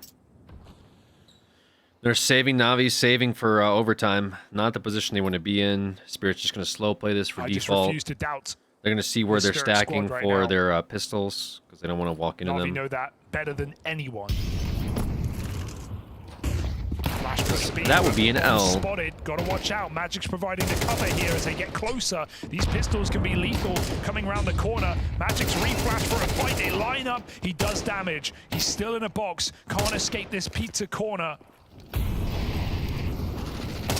Oh, nice shot for Ema.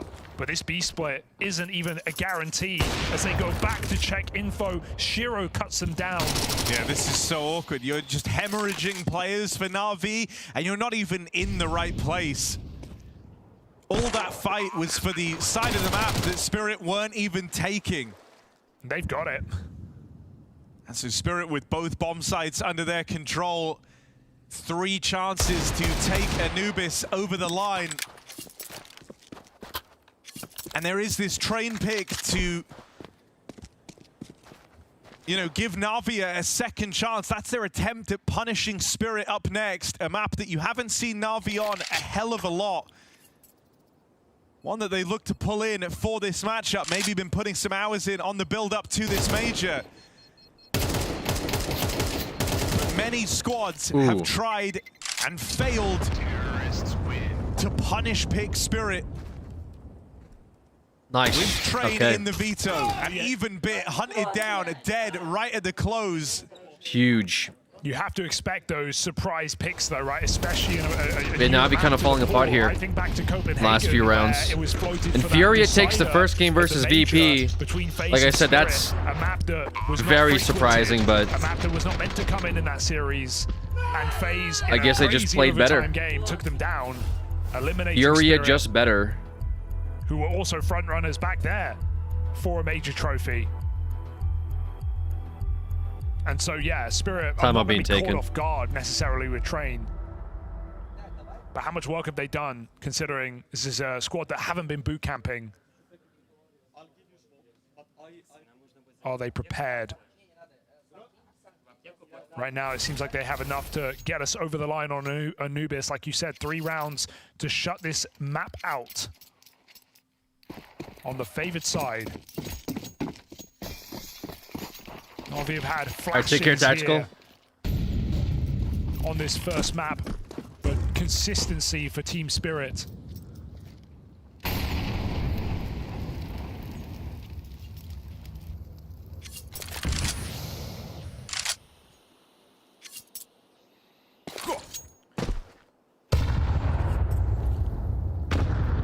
Wild Vitality lost the first goal like that. Eye for an eye. Yeah, that was definitely crazy to see that. That's how the streak ended yesterday. But I think that's good for Vitality. I feel like they're going into this with like no pressure, right? I feel like the pressure is not on them as much as it was when they were 30-0, and now that the pressure is off of them, I think they're just gonna play to play. Like they had a very convincing game today.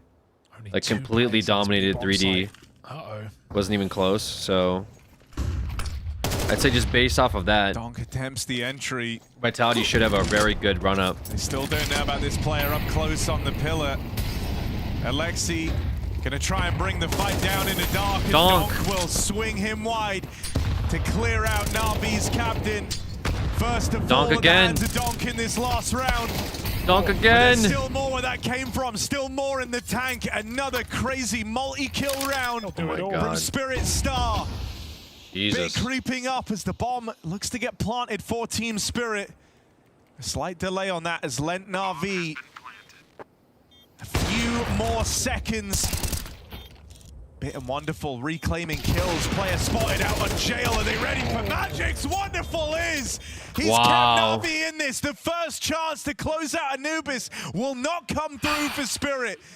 Wow. Na'Vi offer up the resistance, and between Wonderful and Bit, that 2v4 is found for they're not out just yet, I guess. Almost caught off guard by that I guess they decided to respond. Comfortable post-plant position for Spirit. It would have been so much better if that flash didn't come through from CT. It got Donk off the bomb. And that slowed everything down for Spirit. They couldn't get in better positions. They couldn't move off the bomb site. Wonderful flanks him. He hits 3 shots with the orb. We play on. That's crazy. Na'Vi sniper. Spirit just has enough for a full buy here. It's like with head armor too. Despite Donk's triple entry into that B bomb site. Yeah, they couldn't close it out off of that. Is crazy. Enough. I guess they did a good job of trading. Donk was low, but still, it's like, bro, you get 3 picks and you can't close it out. It's a little frustrating. So he runs it back. Same plan, better results. That's the goal for Spirit. Na'Vi have also stacked this site, but as Alexi leaves, Donk hears it. Look at him talking. Trying to call the shots for this. Oh, he tried. Blocked by yet another smoke. He tried. Tried to do a sneaky little walkout before smoke bloom. Irish dude with the 10 gifted. Thank you so much, Irish dude. Appreciate you very, very much. Thank you. It's a lot. 10 gifted subs, guys. You guys sub. Other side of the map. He's hoping for a reaction from Na'Vi. You guys sub would be nice if you could say nice thank you to Irish. Oh, the util pull. Generous amount. And Irish, no appreciate triple it. opener this time for Donk. It's going to be down to the rest of his team. Oh God, do they say? Spirit. We've seen it's them not. do this. It's not a crazy. It's not a crazy out there decision for them. They're broke if they go for this 30 round and they lose seconds, it. like, And what's the suddenly point? They're at the mercy of overtime. Yeah, they just save, I think. That one kill on Donk down in Dark I think might have delivered. it's a very awkward Na'Vi save, but they only have around 20 win seconds and to do kept them in something. this. Unless they get a pick here. Unless they get a beat bench. Considering a save for the moment. I know that they've lost Chopper. It might just come to fruition. Just The dip. full back out from Team Spirit. They're willing to sacrifice one more player. Chopper lays down his life just to look in a B one more time. I'm glad he tried. It looks a little better optically that you still like went for the round in a way, but yeah, we've seen Spirit save in 4v5s when they lose Donk. I think it was the Ling Vision game yesterday where they did, Donk just walks out mid, dies on Dust 2, and then Spirit save 4v5 with like a minute on the clock. They play completely off of Donk. It's not new. It's for pretty Spirit, funny. I'll say that. To be fair. But a frustrating death as Donk tries Frosty's to land that budget Molotov. secure. A player got back That's in right. position on the Huge pillar. Frosty angle. So Spirit get another shot. And I tell you what, the task has only been getting harder with each of these passing rounds. Yes. The first in this 3 chances you had to close the game was the easiest. That one was a swing and a miss, but you still did great damage. There were SMGs. There were 3 of them in that last round. Now it's full rifles, full util. Everyone has everything they could possibly need for Na'Vi. This is the toughest round to close out yet for Spirit. They got to move away from this just contact play. Can't do it 3 rounds in a row. Chopper calls them out middle. Smoke Molly. Is Don performing? He's been doing good. He's been doing actually looking pretty good so far. Deep smoke that Chopper will play in front of, but JL is aware of how he does it. Does clear that out. JL gets Chopper here. Are they going into overtime? Oh no. Team Spirit, even as the AWP peeks out, they won't find Magic wants to follow up. They got the trade. That's good.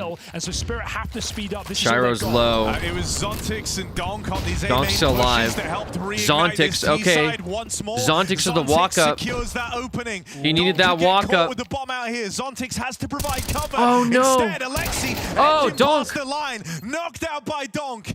Shiro's AWP holds the line in middle. Oh, Shiro! Cost him dearly. You can't miss that. And so this is the 3rd time of asking for Spirit to take this map over the line. Their pick in this series. The one that sends you into those playoffs. And the reigning champs getting tested. Donk left up in this 1v1 clutch. A clutch to Wonderful. He's lost once already. This time, he looks for his Oh my revenge, god. And he's gonna get it. Donk is a safe pair of hands in these clutches. And with Zontix cooking up openings, Spirit get through Anubis. Jesus Christ, this kid. 24 rounds needed. This kid is the entire team, man. On this punish pick Holy fuck. train. God damn. And after the showing Donk had on that map of Anubis, couldn't be more poetic that he is the one to close it out in the clutch. Things got dicey for God Spirit damn, the at those entire final team moments, is but of course, built it's the off the protege, shoulders young of this Donk kid. to come and save them. He's so good at Counter-Strike. I mean, and I know we sound like a broken record whenever we say it, but whenever you watch him play, whenever you see his point of view from behind him as well, he's so goddamn good at Counter-Strike. Gets a kill right here, gets the bomb plant as well, gets a kill on LXB before He did this everything. one. The way He did everything this game. was wonderful right here. The way he swings out and then continues to fight and fight and fight and fight, Peter. I know it looks easy in a sense, but you gotta trust in your aim. You gotta trust in your own abilities, and he does that every single It did not look easy. He decided to just play on his strength, and that is his aim. I'll be honest, it did not look easy at all. That you would give him a headshot fight, so it would be more difficult for I can't believe he took that fight too. That's crazy to me. Obviously, some good. That's such a crazy fight to just like take. His aim is just out of this world. Came down to those final decisions from Donk, came down to the final rounds for Spirit to be getting this one over the line. I think we should go back to the beginning of this particular map, because what happened in the first couple of rounds, Jacob? Wasn't that pretty? You know, Spirit winning the pistol, then Na'Vi entering back in round 2 straight away. And I think Na'Vi showed us throughout this game that they had a pretty good game plan coming into He's this. used his crosshair for 1 DM. To do, catching off Shiro, catching off Chopper right here. Maybe he's too good, man. Issue. You know, he's way too good. The other guy didn't spot for him, but then slowly but surely finding their way into definitely, the round. Definitely a cracked player for sure. Donk and I like is. what I saw from Na'Vi in the beginning of this game. We're not gonna. I like the composure they had. You don't see donks every day, man. For them, it didn't last for that long. There was some good patience coming out of Na'Vi. I think they played a lot of the rounds very patiently, also trying to just like put the things together, and they simply just reminds me a little bit. It reminds me a little bit of like trying to play off a mix of like Scream. And puzzle things together, and I don't know who else. To one of the sides. Yeah, and you can see in the round distribution right here below us. Right, he's got like Scream's aim, which is pretty crazy for CS2 considering like it's just a different game altogether. But I know getting the last one helped them a little bit, but overall his awareness is just very good. He's also very young, dude. This guy's like actual like. That meant we had a competitive game. He's definitely going to be like top 3 players in the world for sure. Very back and forth between top both 3 Na'Vi players, and I feel like it's probably a competition between him and Zywoo. Really, I don't really know who else you put in that like 3rd slot. Essentially, again, a I don't know. nice little sequence coming probably in. Not many other players.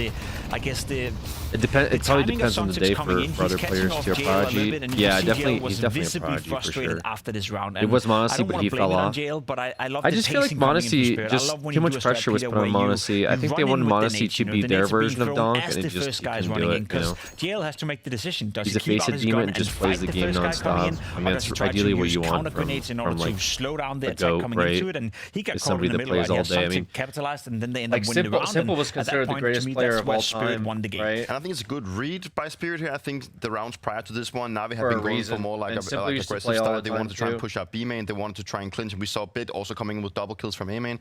So it was more like for Spirit to feel like they were starting to get pushed in their defaults. They were starting to get disrupted by Na'Vi. They decided to go for more of like an aggressive set call from spawn, I suppose. So. Yeah, I don't know. And also just with the limit. Tenier is pretty good. Zentaris is really good. Just covered by Donk. So the decision making of Spirit to go for this call when they felt that Na'Vi was starting to disrupt their defaults was actually pretty good. We obviously got to see the actual, quite literal, final nail in the coffin moment from Donk closing out that clutch, but he wasn't exactly quiet throughout the entire map, right? I feel like we always sound like a broken record. Whenever we talk about Spirit, you might as well run the Donk. Of course, because he's fantastic. He's right now the best rifler, and it's not even a competition. He's so goddamn sharp in everything he does, and I love these behind-the-scene pictures, you know, where we get to see his aim, how fast he is, his time to kill, his impact on the server. There's 2 sides to that coin, though, and I think that's the biggest critique I have of Spirit, and something we have to watch out for, because what keeps Spirit from winning this major, if they're not going to, is that they rely too much on Donk. I think we saw a couple of situations where, especially in this sequence where he's coming in and you're doing the B splits,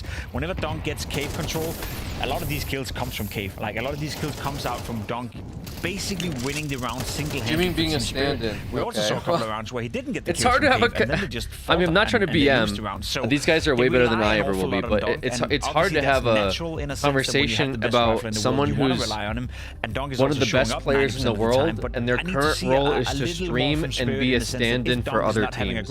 Can you still win close games? You know what I mean? That's just not how.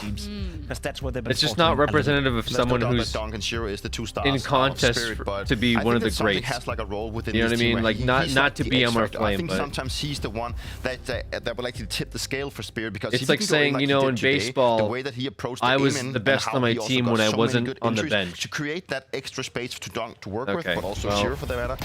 So I think he's very like instrumental in his way of clearing things, and he's. I do feel like Tenier is probably he's a player that is top 5 for sure too. And I think that he's actually just improving so much in his positions. He seems to be having a really good idea how to actually approach around. Because I feel like Tenier had a lot of pop-offs, and that is what you also see. I wonder how Nikodas would do in a different team. Just go for the sneak contact. Here comes the rookie reference. The rookie wasn't on a bench. He's creating his own narrative. The rookie situation was very different. That is a very difficult way to think to do. I guess he technically wasn't on the bench once he got in the majors, but then a little bit moody at times when you look at the body language. Meister's still on phase, best rifler CS2. When you watch him play, you look at his demos, you look at how he composes himself, he doesn't make a lot of mistakes. He's very stable in the way that his output on the server is always Amelia were decent pretty crazy and too. You think they will develop and play at that level? Yeah, but I think the only thing for me with Santic is that he can see yeah, a little bit overconfident sometimes. G turned up. Amelia can do pretty good. Honestly, Zach kind of impressed me a bit with his sometimes he seems to be falling through, but they just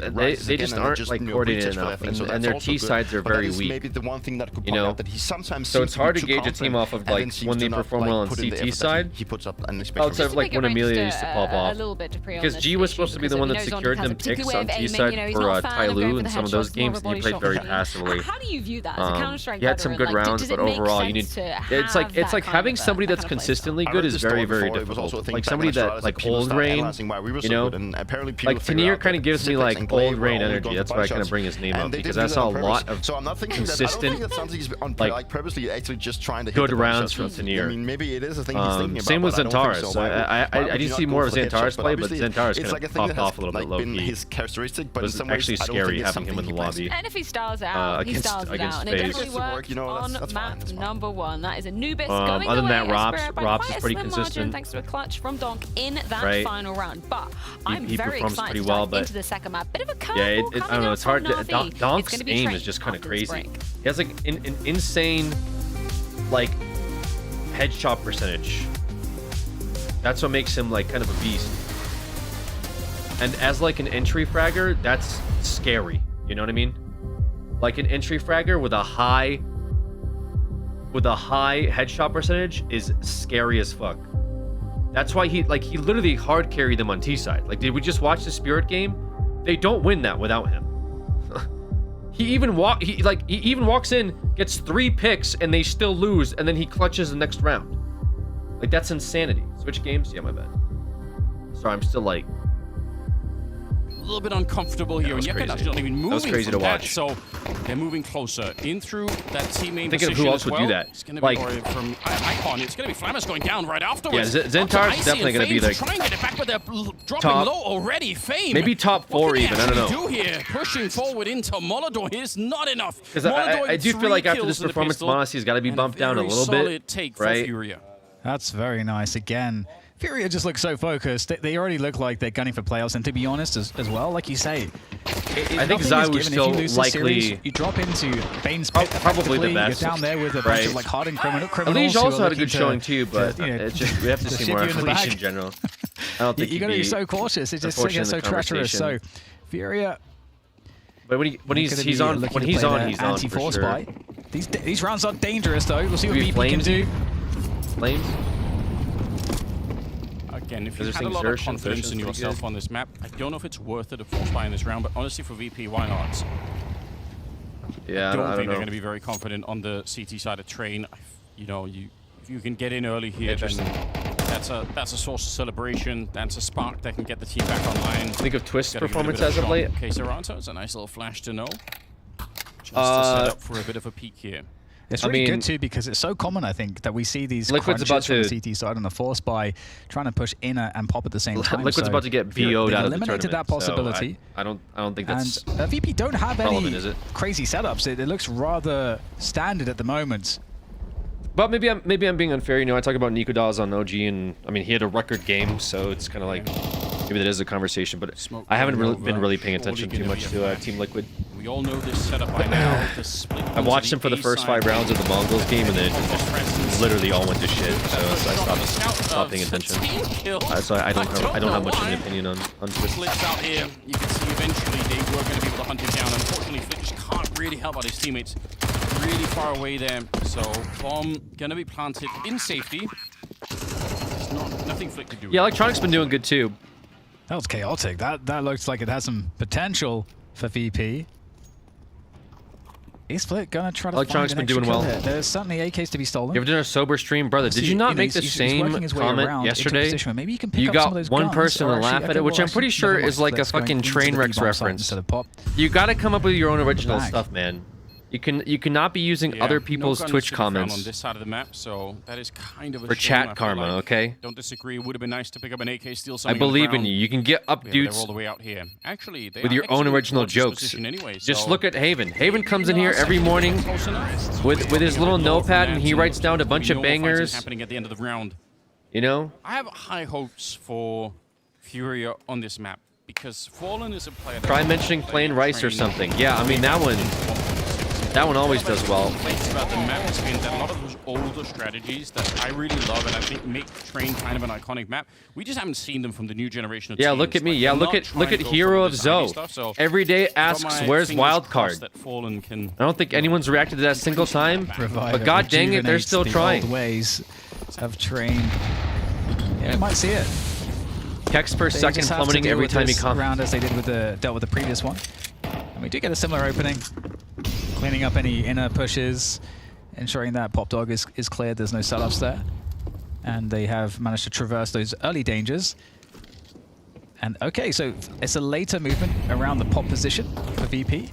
Actually, no, not deciding to commit into that spot. Been quiet, did Haven get another 10th ban? No. Wanting to maybe catch those players as they spill out of this position. There's the bait from long distance.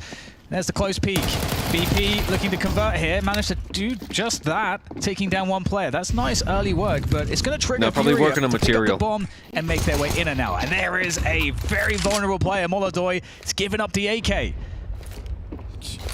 Really sick work from Fame. He was listening inside, and as soon as the grenade was thrown, he was ready. A fiery death for K Serato. Okay, 2-0 for Furia. It's a very dangerous round. There's only armor on one player on foot here, so you have to be very careful. More damage onto Yuri. Fallen is sneaking his way out, and with the bomb on his back, when I'm watching the Na'Vi game, turn this game quite a bit. See if he plants for the C connector or for the other side. It kind of depends on where. Oh, he's not gonna. He's actually gonna connect with him on. They're doing like a replay of the Namiga game on Train to like talk about how Spirit's gonna have a hard time or something. I don't know. It'd be a lot harder to retake. Again, it's break time currently. There's like a 10-minute break between maps on best of threes. The game sense from Fallen to find So we're just watching gaps. a bit of the Furia versus VP until that was back on. Opportunity to save this one. Oh, sorry, you're good. You're there good. Goes the push outside the smoke, and that's going to force Icy to get taken down. And now it's all down to Fallen. They don't know where he is around the back. The good little from Fallen. Incredible play. What a Fallen's looking good, man. On a dangerous round. I gotta like total there. Mad respect for Fallen in these Furia games. Done. It's obviously a much more scary round than it needed to be, and I think for VP, I mean, we talked about regaining any kind of a confidence. That might even be around. Even if you lose it, you're like, okay, listen. Matches have played so far. Close. Let's try and see if we can. We did all the best of ones, and now we're 2 games into the first best of threes, maybe right? There's a chance that VP will have practiced So this. Furia took map 1 against VP, and Spirit took map 1 against Na'Vi. And there's that's the first 2 best of threes, and then we'll have 2 more best of threes after these games close out. To really prep. It's possible VP have done the same. I think it was really cool to see that so the 4 best of 1s have played, and right now that 2 best of 3s are playing. Deep enough, so in secret prepping for the map, and well, maybe VP could show something similar. This first buy round will be absolutely everything, and they're already ready for a B hit here. They got 3 people on the inside. It's Yakandar. FaZe B Legacy. This could be a strong defense. It should be a strong defense for VP. Good job, this is a pretty classic T round. We didn't see this much from some of the previous trains that we've casted so far this major. Kinder up 2-0, watching Liquid in 0-2 feels bad. VP. There's that M4 finding its way in front of the push. Good damage by Fame. Yeah, Liquid just did not. Oh, the fight I don't know, man. The HE though, that's going to allow Liquid them to move forward, did not come to impress for this NA major. That one down, and you've got Fury now on the reset. Sad to see it. Change it up. Has Envision played? Yeah, they played earlier. They lost to the Mongols. They'll be playing in losers best of 3 tomorrow. Smoke, unfortunately, for that C connector, and that's annoying because otherwise I think the bomb plant is so much easier to get here, but not in a position. They're clearing out the yard slowly but surely, but that time is being spent for VP to rotate around all the way to the back of Ivy in this icon position, and actually Yakandar is checking it. A lot of footsteps being made. He's still their T side looked a little weak today, I'm not gonna lie. No bomb plant happening either. Electronic there to shut it down. VP. First round losing on the board here. 2 VP this here. Just so important for them, and even if it's just 2 people taking alive, around is we'll big for them, especially on Train. Great initial work by Fame. You got to give it to him. Again, that fearlessness, that's really Train just feels like such a momentum map. I think it's fair to say they've had their backs against the wall, but nothing's really been working. Train gives me claustrophobia. And approach, doing what you know you have to, without second guessing it, getting the result. That's what you want to see from VP.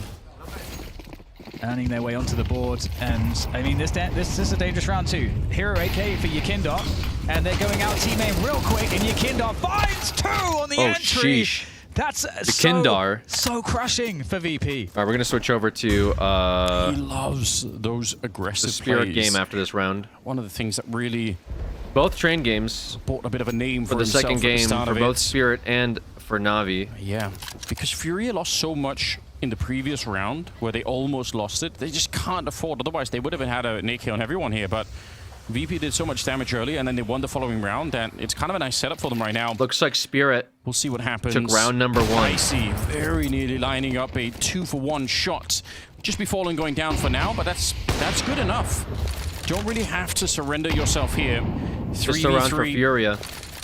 Nobody at the B bomb site, but I think Icy saw 3 people, so he's pretty convinced that they're going to eventually show up. Cash would be best. Yeah, I do like old Cash. From Furia, it's always a good move on the T side. Yeah. Using some of that clock. Spirit is on CT, Navi's on T. Especially with 3 players. Oftentimes CT sides might get passive, but we actually have activity here. I'm not sure if there's a save coming out here or something from Furia versus VP. There's nobody in a holes just yet. Or if they're slow pushing for like 30 seconds left, so you can get 2 players into Ivy. One, a clear path down Ivy. Yuri, isolated fight against Flammus. This is awkward. The Tech9 can absolutely win this battle, and Flammus is starting to get worried. Icy's no longer holding that position, so he knows that it could be coming for him. A flash to set it up, but I think he beat into it. It doesn't even matter. Yuri, he still picks up the shot there. Icy with a nice scope up. 7 seconds on the clock, and the bomb is being planted back there. No one to stop they actually it. got the bomb plan. Another grenade to try and slow them down. If they lose Nico's this round, VP, it just would be heartbreaking. Straight for the smoke. It's famed to get stopped, and now Icy all of the weight 2v1 is on Icy. Oh my He's already been isolated. Yuri, that was a tough 3 round. in the round. That was a really tough round there for VP to lose. Might be tilting off of that. Zontics have this crossfire set up, and they'll make quick work over the B plate from Na'Vi. What's funny there is Alexi goes ramp with bomb and 4 go upper, but Na'Vi knew that Spirit would be spotting upper from that ladder position. It's something we've seen a lot of teams do, especially on anti-ecos to stop a flood. And so while Zontics gets that info, there's still 2 players in the bomb site. So Alexi will not get that plant. And Na'Vi have got to buy with less. Shiro's AWP, immediate.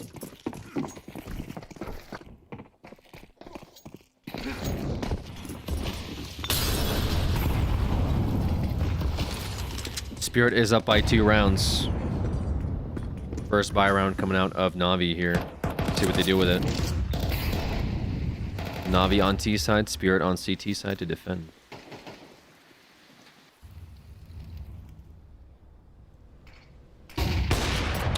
Hurts. That really hurts. Yeah, I think this is another thing that's pretty scary about Spirit's Train is this seems to be a really good map for Shiro. In fact, thinking back recently to that Astana match in the final even ended up being an overtime affair versus Astralis here.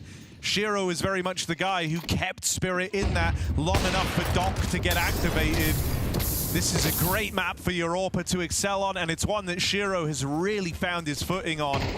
Oh, Zontics uncomfortable here, still manages to squeeze a kill out.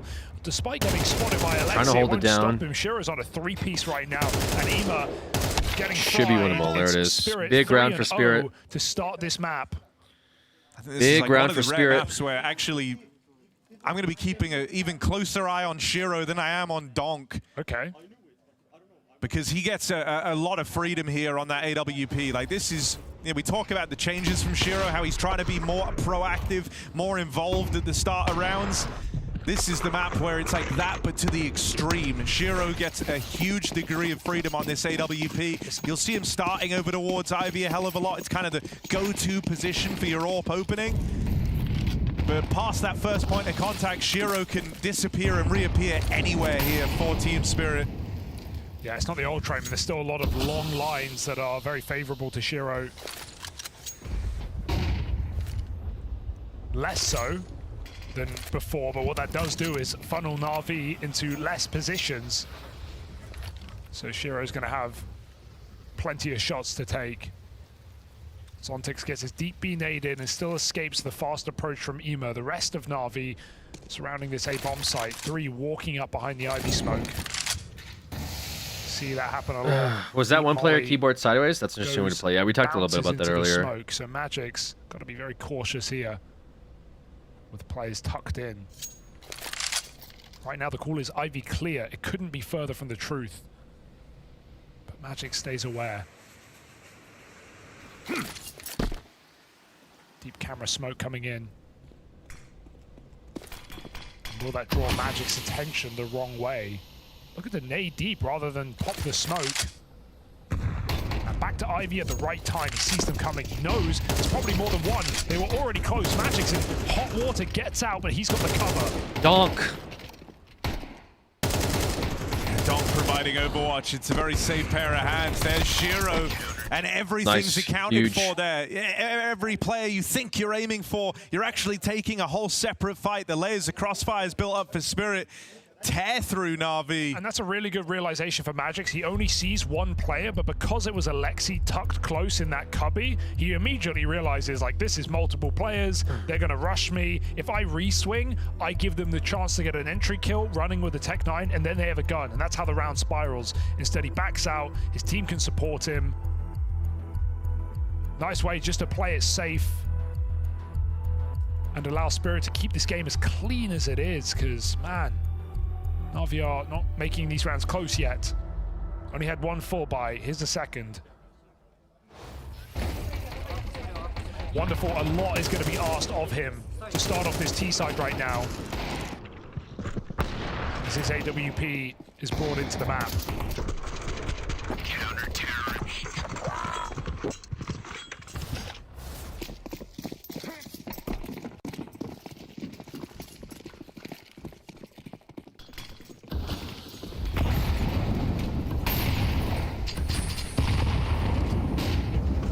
Never mind. It's close. Mouse Liquid game will be so good. It's a different question entirely. Will it? Will it be good? I hope it's good. I think it's going to be kind of a... I think it's going to be kind of bad. Donk on the Olaf box. For Team Liquid, unfortunately. How long till we call this Donk? Unfortunately, I think it's going to be pretty bad for Team Liquid. Trust? Okay. I mean, it'll be nice if it's competitive. I definitely want to see competitive games. 5v4 for Spirit. USA. Sit back and relax. Still JL. Unfortunately, no members of the USA on that team, but we can still chant it anyways. Home here. Oh dear. Felt like he was meant to have a smoke to do something for this. You never know. Mouse are very off pace so far. Back to group for B. Shira holding upper. Zontix on a nice. Yeah, but who did like line. Mouse lose to? Lose to FaZe? Yeah, that it's going to be the Shiro show yet again as Ivy gets cleared. A third rotation, not that they needed it, is on its way over. They did, huh? They lost to VP and they lost to FaZe, but by not by a whole lot. His riflers I think they just need to warm up a little bit. Out from ramp. The spillover's in, but there's that crossfire of Zontix and Magic's roaring to life. Good couple of kills for Wonderful, but the full rotate arrives. The util's raining in, and he can't go any further. Just like that, huh? So even though they get past 2 of those B-side players, all of Spirit pull up, and the speed of the rotates has felt really notable today for Spirit. So often, before Na'Vi even get a bomb plant down, feels like they're fighting all 5 players. Spirit have been on the money. And this is a worst-case start for the Na'Vi squad here, hoping that Train would be the solution in this long-standing rivalry, the rivalry in which Spirit so often get the better of Na'Vi. Those Donk shoulder shots are something special, just making it look so smooth. I was actually going and looking at the numbers as well, and this is like the one map in the pool where Shiro and Donk are on parity with each other. They are identical rating in the games that have taken place here on Train. It's a good sign. This is the map where Shiro really gets to show you what he's made of on this AWP. Mouse Premature was spoken about as world #2 compared to Falcons, definitely not living up to the expectations. I mean, the last wasn't IEM Dallas like literally Mouse versus Vitality final. I don't think you guys should count like best of ones. And because it's quiet, Spirit again made this gamble. Against the team. You know what I mean? Dude, they were just holding this. They were holding this. I say that as I'm completely counting Team Liquid out for their best of ones. And there's the backstab for Magix. That will draw players so back. Maybe now they're not scared of this B-bomb site. 3 in the yard. Maybe. Donk, who was considering but like we saw Vitality lose to Legacy. Does that mean Vitality is like a bad team? No. They lost the best of one. Having said that though, Liquid's had a few roster changes. Oh, what's going on here? Okay, alright, we're good. Liquid's had a few roster changes. They just look very not confident. Going into yesterday's games. They almost they like started winning against the Mongols. They just completely got shut down afterwards. It was a bit lackluster. Mouse fighting against VP, barely lost to VP, who was in a hot streak coming out of stage 2. VP is looking very strong, except this Furia matchup. They're getting shit on by Furia for some reason. I don't really know what's happening there. This is very surprising that they're losing to Furia. And then Mouse also lost to FaZe, and that was a very close game. So I would gamble that Mouse warming up is, by extension, going to be a lot more competitive than Liquid warming up off of yesterday's games. But who knows? Maybe the NA mental is stronger than we give it credit for. Maybe Liquid bounces back and goes, guys, we're in North America. Let's win this major for Team Canada. And they actually perform a little bit, but I would have a hard time betting on Liquid beating Mouse just by virtue of the players, by virtue of the rankings, by a lot of things going into these games. Smoke comes down and Na'Vi. It's crazy to see a best of 3 eliminations with Mouse anyway to begin with. Can Magix exploit it? The only thing I will say is like Mouse didn't look super strong in those Vitality games. That doesn't necessarily give, I think, credence to Liquid. It just more so means that I expected a little bit more from Mouse in the Vitality finals that we watched. Finally, Zontic's still here. They must know that. But again, that doesn't say a whole lot because they were playing against like the best team in the world, right? There's nothing more to take from this round. Spirit 7-0. Those playoffs are right around the corner.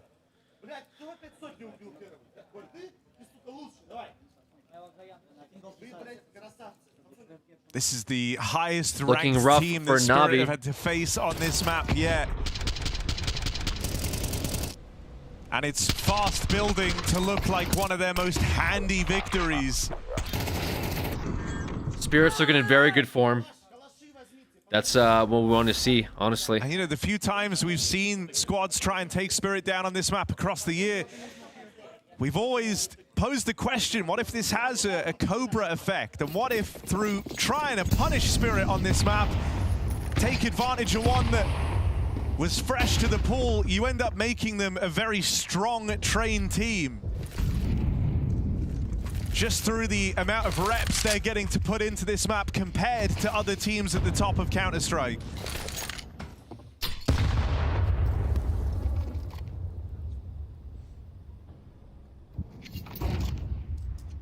Just going for a flat-out Kerrigan's fingers brushed across Simple's face. Carrying. Okay, I'm not reading. I'm not fucking reading. Players late to this one. JL on the extremity.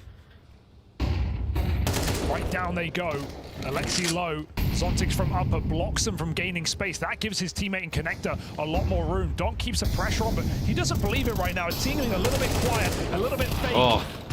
Bit with 1 kill, everything else comes up for Spirit, and JL, as I said, late as God, ever. Navi's just getting stomped, bro. Ema needs that support now. They're going for kills. They know the bomb is unrealistic, but so is Navi's his getting round win with them all falling. stomped. JL gets his first kill of the game, and Spirit just Look at the money. it. No stress, no pressure. Look at the Every money B diff, hit has bro. been stacked to the 9s from Team Oh Spirit. my god.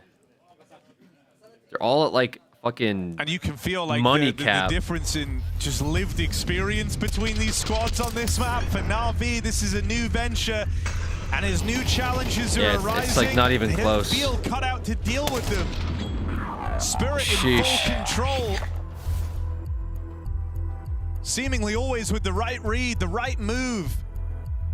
When they're getting aggressive, it's on the perfect timings. Magic's with incisions through Ivy pushes.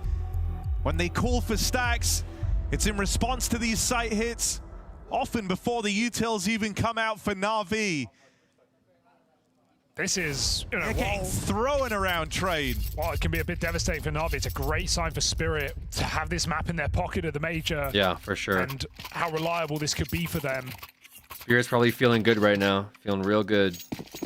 What a time to look this hot on the new map. I don't know. Spirit plays this good in form, man. I could see a Spirit versus Vitality finals. Zontic has been a rock on this B-bomb site.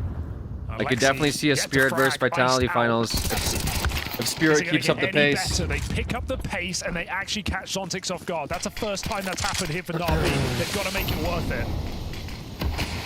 This has to be where you find your first. All right, they got a bomb down. Huge.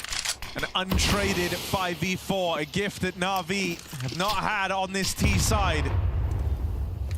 Low econ in this round and a spam connection onto JL to open up this retake. Bit is also in hot water. On an aggressive stance, he's let deep into the back line of Spirit, and that left him fighting alone. Wonderful in the feed next, keeps this even. Wonderful. That Deagle continues to find success for Na'Vi. His teammates fall like flies around him, but Wonderful just won't move a muscle. 3 kills from Na'Vi's sniper as he puts that Deagle to work. And that's how Na'Vi pull up with their first round. A low econ B rush.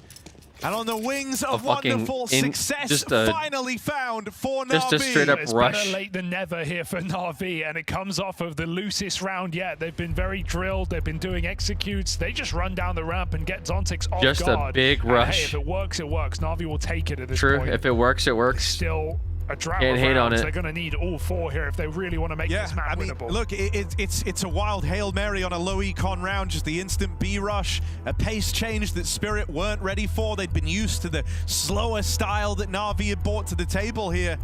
It's also very, very common to see them start with just Zontic over towards B. Shiro comes and joins him after the first like 20, 30 seconds of the round, once they've made sure it's not that fast A play. But Zontic's caught on an awkward timing, fiddling with util.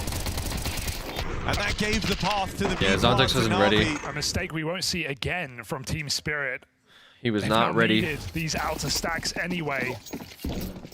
Can Na'Vi build off that one round, or is it just that? The one thing that worked as a gimmick is probably not reproducible. So Na'Vi need to dig deep. Back to Ivy with his AWP. Wonderful's multi-kill, the only highlight we've seen. So much faith that Na'Vi won't repeat that B call, that Shiro doesn't even rotate. Shiro's actually pushing all the way through pop on this AWP. This is gonna leave him all on his lonesome and no one nearby to help him. Shiro, on an aggressive push, has gifted another one of these advantages to the Na'Vi squad. Surprising to see that. Not supported by his teammates. But Spirit know they've got a player in this corner here. Magix comes in with a clear. JL may have beat the smoke. He won't beat Magix. 1 and 10. And that's something that Fury were countering really well in that Shiro's game. washed. Right? It was the pop and B pushes in sync for Spirit that Fury were really good at he shutting died? down. Spirit haven't even tried that this map. There's still more to show. They don't need to. Saving strats for the playoffs. Donk in final form. And 13 and 5, another multi-kill for this young man as he looks to put them all down here it's just in this unstoppable. A site. It's a matter of time.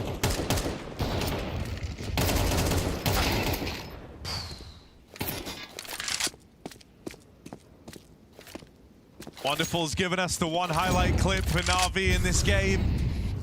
But expecting a 1v4 from this position is wishful thinking. He's got one man in the site to worry about, not even aware of that. Tap on the bomb and Spirit charge him down.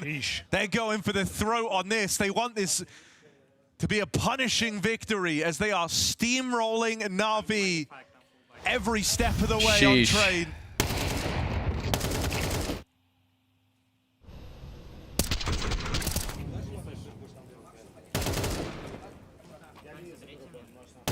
Just so hard to watch for Na'Vi, and so easy for Donk. As his head-to-head continues to be as one-sided as ever. 8-2 since these teams started facing. Are you trolling NoPixel or something? Matches, the ones that matter most. Are you trolling about Shiro being washed? This one, no exception. Like, is this a bit? Na'Vi tried something new. They tried to catch them off guard. Shiro's doing very well this map, by the way. But Spirit, the conductors of this stage, dragging us there, like kicking that. And screaming. Zontix gets caught again, but Shiro is still reliable on this AWP, and Donk is not fearful of Na'Vi. 9-1 up, he is chasing them down. Chopper helps out, and Donk taps out too to make this another beautiful round for Team Spirit. 10-1, it's not even close. No, and the game's just on rails now. Na'Vi kind of going through the motions. They are out of steam, out of ideas. And now we can't do shit, man. Recovery rolled out in front of them. Nothing is working for these guys. Surging with confidence. They're barely even having to take these rounds seriously. It's just take fights. Take whichever fights you want, as long as it's together. We've got this. And you said Donk in his final form. Well, at nearly 20 kills deep in this first half. Shiro in right behind him. That's the power duo of this Spirit squad. Yeah, but every piece has been reliable, and I think that's the best takeaway for me from these two maps from Spirit is, yes, Donk's looking good. Yes, Shiro is hitting shots, but no one is letting them down. No one's dropping the ball. No. Zontix is a rock at this B-bomb site. He was entering T-side Anubis to reliable results. Sure, Chopper had some ugly rounds on CT Anubis, but here he's fine. Magic's locking down Ivy as well. There's nothing He missed some critical shots. They're 10-1. So far in stage 3, even though Anubis was maybe closer than they would have liked, they still got it over the line. They're 10-1 to a high-seeded team. Yeah, I think they've been pretty clean. You know, of major title winners. What the heck?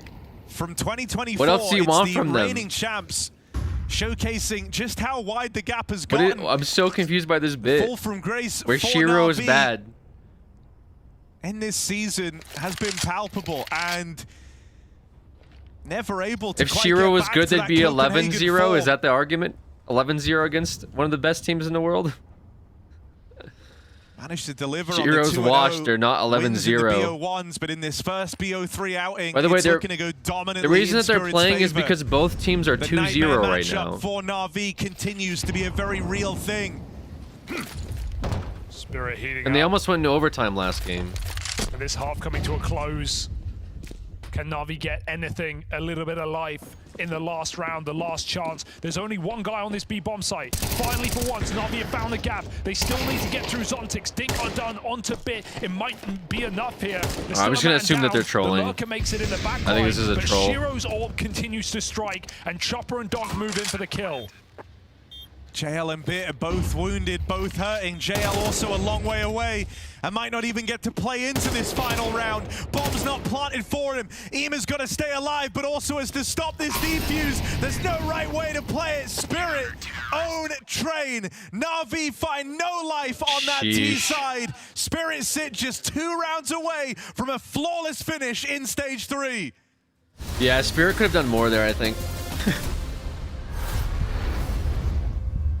I feel no, man. But that thing, it scares me. What is it? Is it Donk? I'm not talking about that freak, all right? Is he here? Is he listening in? There's a skit. How do we get this mic off? One shudders to imagine what inhuman thoughts rage inside that mind.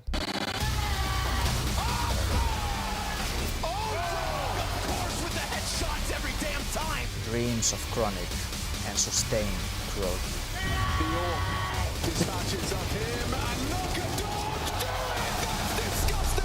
Welcome to Katowice, Dark. Moving aggressively.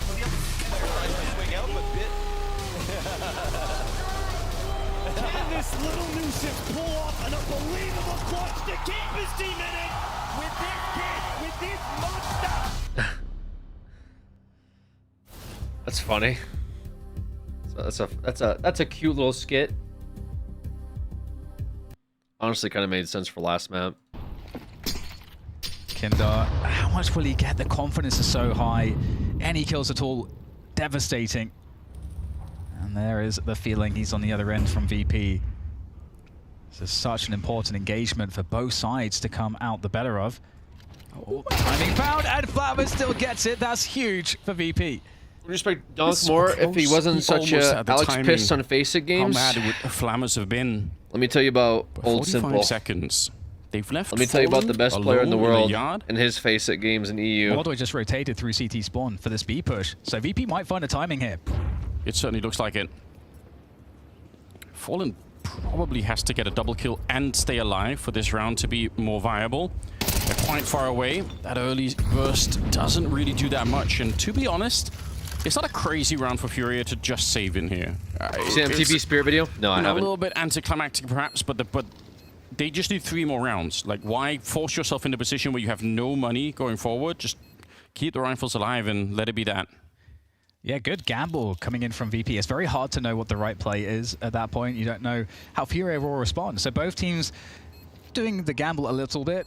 You got Fury obviously just stacking towards that B site, expecting a re-hit onto B, because they didn't. They gave up the information on the forward positions in the initial reactions to the VP opening. And so good calling there for VP. Everyone's going to survive. 5 to 10. Honestly, pretty nice shots coming out of Fallen as well. Even just saving the M4 there, but that was clean. It's 10 to 5. Yeah, still such a long runway here before there's even a worthwhile conversation about what VP could do in the second half. They will have still some interesting weaponry here, in spite of the fact that they win, right? It's an MP9 that they stole, it's a MAC-10 on Flammers, it's a Galil on Fame. Kind of risky when you are with your backs to the wall like this.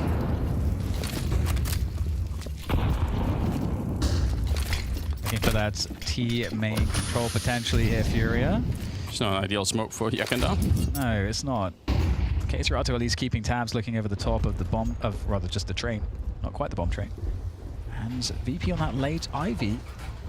Looking for the info play, expecting a pop flash, potentially got an anti-flash play there to, catch any aggression, should there be some, but they've waited long enough now. Moving forward, Molodoy on the other end of things. Can he pick off one? Oh, is there a gap? It's enough of a gap there if they try to move up on Molodoy. Yeah, he really is sticking around. I love this. He's not quite going to know whether they're hiding somewhere, but he's certainly committing to finding the information. And that's pretty good all on its own. Smoke goes pretty deep enough that it would hold anyone back there on that side. 45 seconds. It can't almost be anything other than A play right now. But where's the entry? It's a 3-way split, so I think a late flank or a late lurk that's going to be coming in from Ivy on Flitz, and then everyone else will be responsible for really opening up and taking the attention away from Ivy. That's how this has to play out. We're under 30 seconds now. Oh, I don't know what to say. I mean, the car isn't going anywhere, but that doesn't really affect the bomb side, unfortunately. Yakindar is here. Shut down Flammers. Another great headshot. Fallen through the smoke. He's going to find Electronic. He's playing a sublime game, even finding a third. 16 kills in total here, as Fallen wants to qualify for another major playoff to extend his career far beyond what most people would have expected. Flit, nothing to do. Bombs far away. He was the late lurk, but the entire rest of the push failed. Oh, the collapse here for VP, it's hard to see. What it looked like towards the end of the round before we see the missed smoke is, okay, Furia played relatively passive on the CT side. This has actually allowed VP to set up the push in the way that they want to set it up. And it's quite dangerous if you're able to find your way through the choke points, the nades hit correctly to prevent the challenge on you moving through the choke point. You get beyond that point, suddenly the T's are mega favored. But Furia just shut it down so easily again. Nade onto Icy. Oh, and he's going to be followed up on there. I respect Icy for trying to find an opening for his team. He has to try and do something with that AWP, right? That just unfortunately backfired here. 4 on 5 to start with, and Fallen is creeping around. He doesn't quite know if they have pop door control yet. Oh, they do actually. K-Serato's back there. So yeah, Falling could just stick here for forever, basically. They're going to lose K-Serato. So, oh, Yuri was back there. Never mind. 3v3. And now the smoke goes up. Bomb is still in main, so not really committed to anything. There's plenty of time on the clock here. And Flammers falling to Fallen. How are they getting defeated? Call him the godfather of Brazilian Counter-Strike, but, you know, sometimes also the grandfather of Brazilian Counter-Strike in that sense. But it doesn't matter. The kids are still getting beat up out here. Might be a chance here. Fame coming in, just down to timing. Might catch Fallen. Oh, the timing does not favor Fame in this instance. Electronic gets taken down by Molotov. 12-5 for Furia. 1 round away. And I don't know who had Furion on their 3-0 on their pick'ems, but oh man, they're about to be there right away. 3-0. Yeah, just if you did, I suppose, well played. I'm going to maintain the position that if you get, you know, the correct pick'ems, it actually means you just know anything about Counter-Strike. I think getting the pick'ems wrong is a sign that you kind of understand what's going on, basically. In my opinion. Yeah, I like that opinion. Hashtag not mad. Round number 18, Furia. 5 kills away from the big stage at the Moody Center. They just need to complete this round, and it starts well. K-Serato has slaughtered Flammers as he tries to burst through the smoke here. Nice jump up, but K-Serato's still out there. That M4 doing all the work. It's a massive quad kill. And he already had he almost had the ace earlier. This time he's going to try and see if he can really complete it. The USB out, and he gets it. An ace to get to the playoffs here in Austin, Texas. A 13-5 finish. It's devastating for VP, but for Furia, this is a team that is definitely on the way up, and I don't think you can easily read their map pool right now, and I think this team can go a lot further. What we saw here today was every single individual on the entire roster, not just doing their job, but overperforming in certain cases, being really confident, firing off and looking in great form. This is a team to watch out for. Shocking situation here. 13-5. Maybe on this map, that's an expected outcome, but certainly not on Mirage. Furia showed up today in a way that nobody expected, and they absolutely crushed VP. It wasn't even a question, so very well played. Obviously, for Fallen, it adds to his legacy here, qualifying with a new lineup, you know, finding these players, especially Molotov perhaps, but also, I think to a large extent, even though the skit was a bit of a meme there, he really has managed to revitalize Jekindar. He's playing much better once again, so yeah, this is just absolutely outrageous, but also, you know, it has to put a smile on your face to see him, you know, carry this for such a long time. And I'm so excited because the Counter-Strike they're playing is just truly awesome to watch, and I cannot wait to see that new dynamic maybe run into some of the teams that we expect to do very well. You know, how are those fights going to happen? We don't know, because this edition of Furia going this deep is largely untested. So that's going to be very exciting for the upcoming games. Yeah, I don't think they have a lot of pressure on them either. So in some sense, you know, it's just all party from here on out. So very, very exciting. It's there's more Counter-Strike still to come, so stay tuned, and we'll return soon.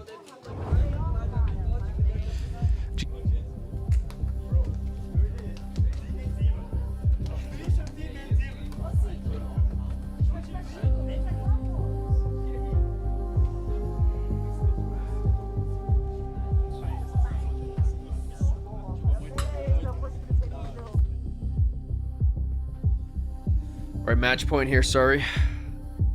Match point between the Spirit Na'Vi game. Yeah, world #1, major title and major MVP, achieving something that for any other GOAT contenders took them years. Looking at the likes of Zaiwu, 4 years to get his major trophy. Simple, 5 for him from when he first appeared on the HLTV Top 20. It was a long route to the top, but not for Donk, not for this guy. And so Spirit, his team in great form around him, changes to how individuals play into the big picture. And Spirit, taking this in stellar form, sets them up But one hell of Perfect. playoff potential. The reigning champions make it to the Moody Center. There is my 3-0 pick right there. 3-0. Playoff secured for Team Spirit. Yeah, Spirit with a 3-0. Spirit either. That Anubis gets a little also bit close. Furia. We see the star factor come through to close the map in Donk, and every Furia player 3-0s this stage. Doesn't 3-0 stage 2. Pretty crazy. I don't think anyone would have picked Furia to 3-0 this stage. Pool as well, drawn to question, and really anything is possible at this point in the tournament. Spirit cannot be counted out. Na'Vi have to bounce back and try and do it in BO3s. They've got 2 more chances to do so. I'm not hugely Pick'ems worried up good. about Na'Vi. Pick'ems are looking good, yeah. I mean, if we can secure 5 picks this stage, really tricky we have a match for silver them, coin and already Spirit still secured keep it if we get all the one-sided as playoff picks. Like Yeah, not like for this correct, but if we just get playoff picks done, we get silver at but it's minimum. the entire team Obviously, uplifted, level everyone's situation is rising. different. I just mean for Shiro more myself, involved, right? more aggressive. And then I have to pretty much get all of the playoff picks right, or I don't get gold, which is that's going to be impossible. These changes come through. But at least silver here. At least silver is alive. Secured, job done. We'll see after that. Maybe some souvenir packages are nice. To the playoffs. I got Shiro for a few winning words. First right. of all, that Shiro. train looked flawless from you guys. Were you expecting that pick from Na'Vi? Yeah, we know. I think we know. I pick Mirage or Train, but we practice more days in Train. We have, I think, in my opinion, we playing Train so good because we have a lot of time to practice in 2 weeks to the major. Okay. And we know he's picking Train, and we win. And it looked so convincing for you. Yeah, Train your looked individual so good form for them. on Train was amazing. They Why do you smoked feel so Na'Vi. comfortable on this map? Smoked them. Yeah, it's map for me comfortable because I'm playing in more time for CSGO. I think 5 years and Train so good. But I think Na'Vi just choke in second map because we Anubis win so close, and I think Na'Vi just choke. Happens. For you as reigning major champions, going through 3-0, was this what you expected of Team Spirit, going through this easily? I think then we winning so easy 3-0. It's not good for us because we not have more practice. I think if we more reps, yeah, out to the playoffs 3-1, in my opinion, it's pretty good. Okay. Because we need to more practice, more mistakes fix it, and because if we not have mistake, we can try to playing with versus Vitality. But now we have more mistakes, and Vitality just can win for us because if we playing versus Vitality, it's a hard game in playoffs. Well, it's not guaranteed Vitality are making it through just yet. Yourselves and Furia, they just made it through to the playoffs as well. Anything you want to say to the Spirit fans that I'm sure will be cheering for you at the Moody Center? Thank you for everyone who's supporting us. It's so good for me and my team. Thank you, guys. We just see in playoff. And thank you so much for your time, Shiro. Congratulations once again, the defending major champions straight through to the playoffs. Convincing fashion, gotta say, Peter. Absolutely manhandling Na'Vi, and kind of as we feared a little bit, Na'Vi picking Train, getting to test it against a proper world-class team. This time around, didn't pan out. Nothing short but impressive by Spirit. You know, they've met the expectation. They've made it through to the playoffs. And, you know, it's not the first time that someone has decided to try and pick Train to punish Spirit, but that's just showcases that Spirit, they play great. They play Train on a very high level. And Shiro just mentioned as well that they've had the time to put in the effort to be good on Train, you know. So this is maybe not the way forward for the team to be looking that they think they can punish them on Train anymore. There's 2 things we can take away from Team Spirit moving into the playoff. Donk is firing on all cylinders. Shiro on day 1 was fantastic. Shiro on day 2 was decent, which means that you have your 2 star players showing up to the highest of high level. If Spirit wanna, I guess, retain and win the major once more, it's going pretty good, defend their title right now, those were the 2 biggest win conditions for them coming into the tournament, and so far we've seen it. And this also opens up such an interesting conversation when we're looking at, you know, the #1 player in the world for 2025, right? Because Manasi, he ain't here to get a shot at, you know, putting some numbers up there. For Vitality, they've still got to take a bit more of a scenic route to be qualifying, whereas for Spirit, with Donk showing up in this form, no question that he is, you know, currently leading in the number side of the equation. I'm definitely not worried for Vitality. I'm confident that Vitality is going to make it through to the playoffs as well. So in that department, I'm definitely not worried.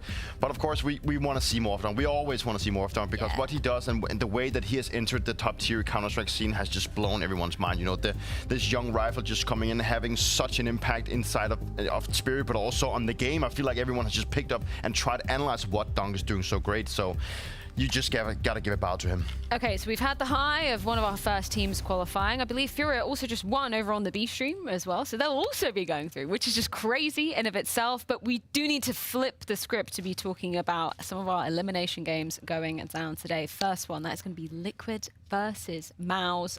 One of these teams is honestly not like the other. I did not expect to see MOUZ in this side of the bracket so early on. Neither did I, and you can argue MOUZ have had a pretty rough route to get there. The opening game against Virtus Pro was a close one. Could have won it, probably should have won it. We're up 11-10, couldn't capitalize. The game against FaZe Clan, that's the one that worried me a little bit. They weren't able to win and beat FaZe Clan, but I'm not worried on behalf of MOUZ in the sense that we're heading into a best of 3. The only thing that sucks for them is that they are going up against Team Liquid, who on any given day can play decent Counter-Strike. The problem is we haven't seen them do that in quite some time. In Dallas, they didn't do anything, Peter. So far in this tournament, they haven't done anything. I'm starting to fear that Team Liquid will lose quite convincingly here, and that will be the end of that lineup.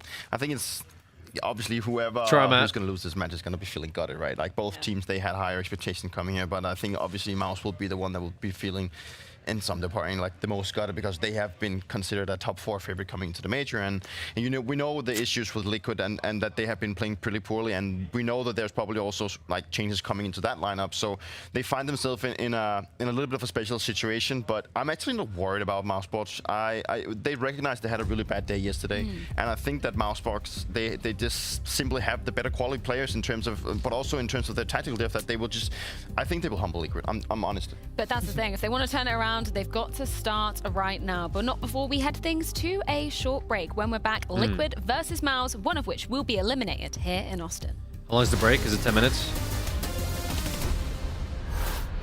Twist, yesterday was obviously an incredibly hard day for you guys. I want to just talk about the mood and what I saw. I kind of want to watch the Liquid versus MOUZ game over the Pain game. Against Mongols, that was nice. It was good moments, but then it wasn't coming back in. You know, I wasn't seeing the same excitement. I wasn't seeing the same. I think it was looking good besides the Vitality. Yeah, the Vitality pick'ems. I mean, I think the mood is fine. Why would I not pick the #1 team in the world to be a team that was obviously our own fault? Didn't even qualify. That's, you know what I'm saying. Our best today. But then having said that, that's what I did with Falcon Stage 2, and we saw how that ended.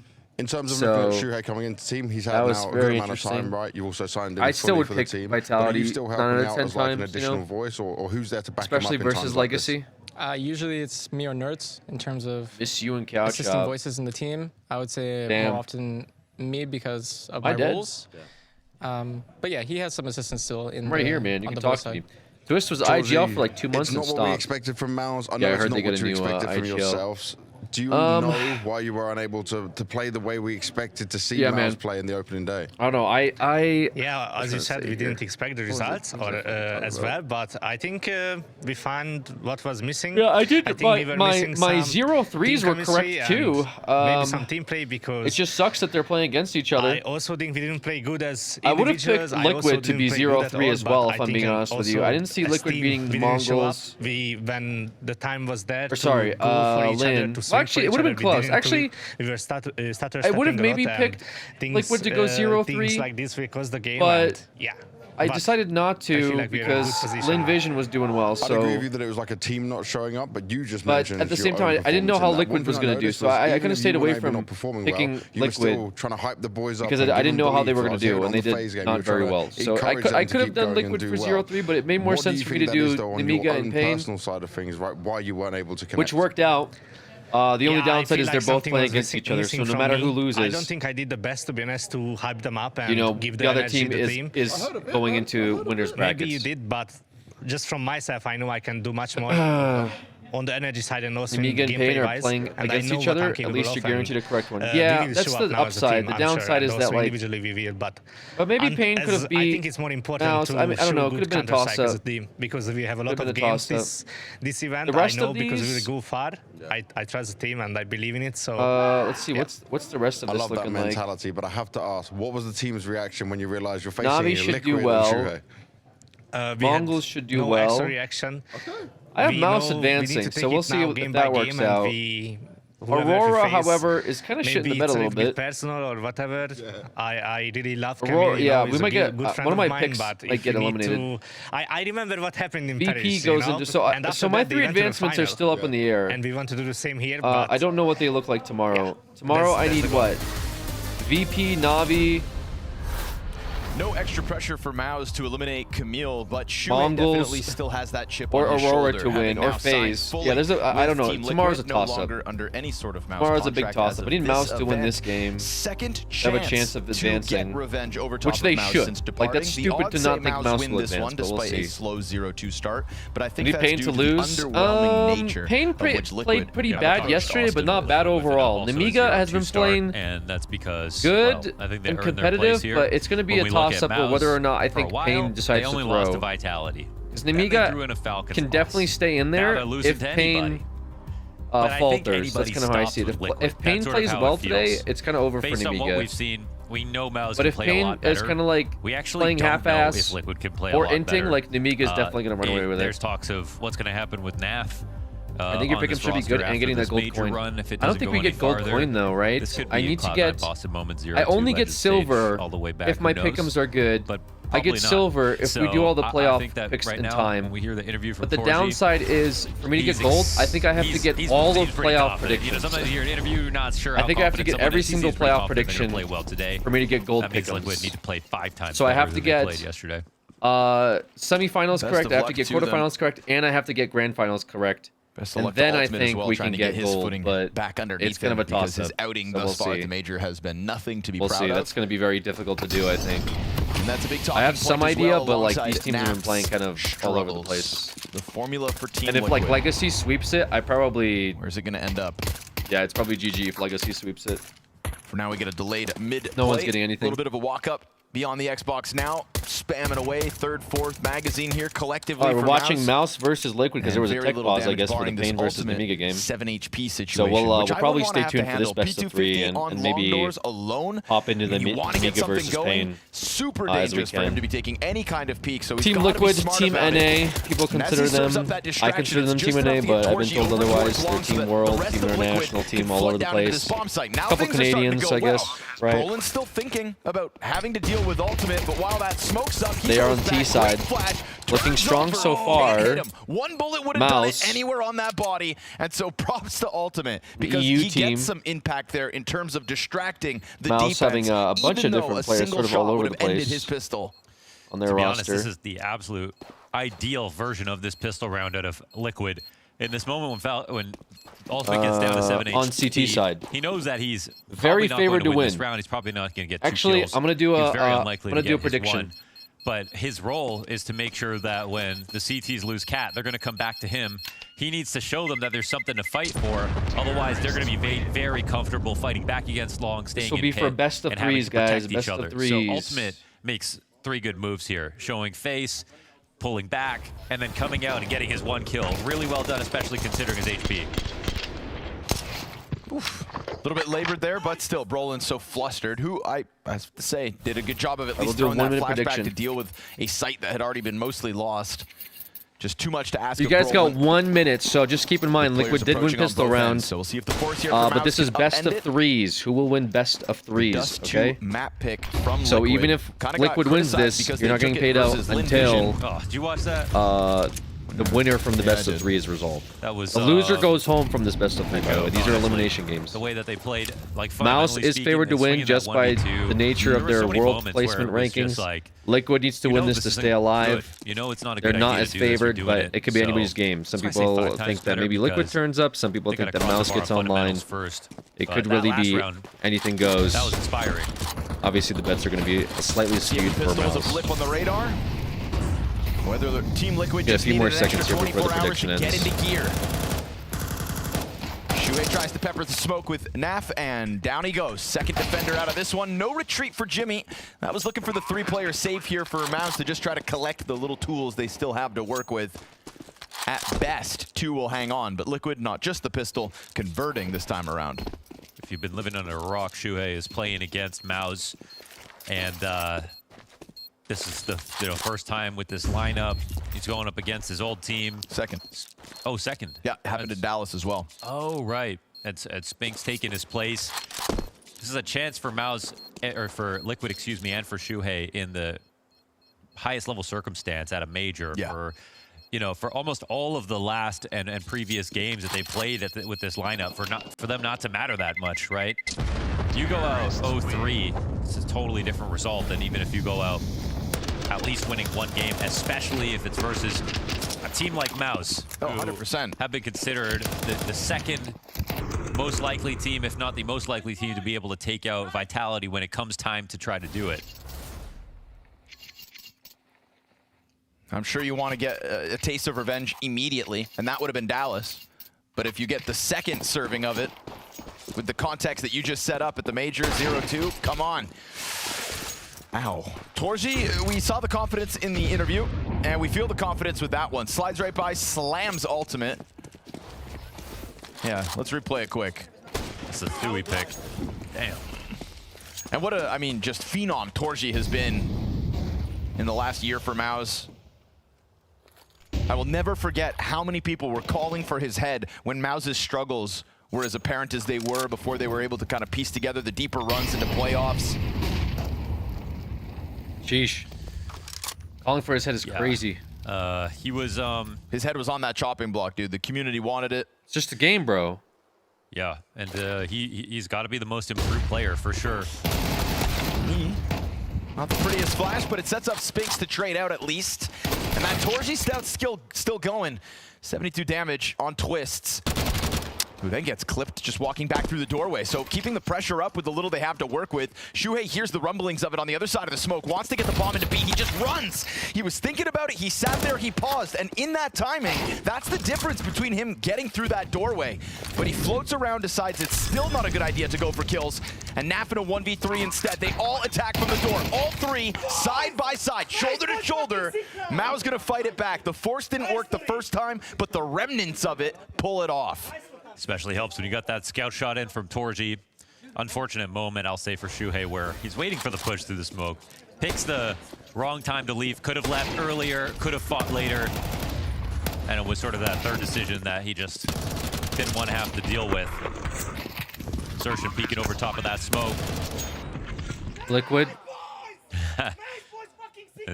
Dorsey's trying to make up for the last games where he said he could have losing a round here. Kind of an important round.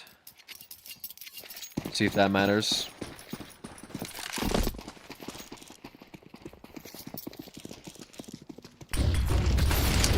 Half on an entry. Don't say that every day. No. Felt weird. You were right, though. You also don't talk about Naf's struggles all the time. I like this transposition into the B tunnel really fast. You're right. They don't wait around to see what happens on A, so they'll catch a timing here because there's no upper push. Nerds has already cleared out tunnels, and now the CTs will go through mid control protocols to take it over. And at this moment, I mean, Liquid could actually just walk out. Walk out, find sight. I'd be right surprised there, you're if right. they don't try it. They're doing it. They're here so early. Nerds playing around with the doorway first. There's Jimmy spraying him down. Only 35 damage, honestly, not that bad for Nerds. Oh, they're waiting out the smoke. That is, they had created such a golden opportunity. Naf's not really making noise here on long, but oh, Nerds gets that kill. Still looks like there's a bit of glow on this, though. Gold or not, they wait for the smoke out. Duel for Jimmy. Now Spinks is attacking from lower tunnels, so they'll get that pathing out into the bomb site. You've got Naf on a slow road around top middle. Nerds. Nowhere to be found, obviously. That's Spinks to drop the flank again. Ultimate now just still trying to deal with this tunnels flank. Spinks is finally dealt with after getting himself 2 kills. Fake plant once, tries to elicit the Torji peek, and he decides that he wants to come at this from window. Ultimate, a second fake, but just so fixated as Torji's getting active. It's Liquid getting wrapped around from Never expects him to be there. That's a round I would love to hear the comms on because they had a great idea. They just didn't follow through. That's a moment where a smoke is smart from Mouse, but it's not everything. Bomb down there would have been good. It's a moment where Liquid just to get it down, you know, so early. They had the Nerds clear. There was no upper push. They had that all confirmed, and they weren't willing to take that last gamble that would have completed the play, which was just entering B. This was Mouse who didn't even have long control in the beginning of the round. They had to think about fighting that. There's also an argument that Naf could have done more to have them scared about the long attack in general. I don't really know how quiet he was being over there, but Liquid had ways to win this round, but instead they played it just a bit too standard, and that was enough to get Mouse back in. And with a 5v4, no less. Jimmy and Spinks pinching the tunnels from both sides. So for Liquid, it's not looking good for Liquid for sure. A single bullet yet. That's been his biggest improvement. He's always been really Lear smart. pop off? We've known that. But Lear, he doesn't is miss Lear any happy shots anymore, and that's why he's had his best year last year.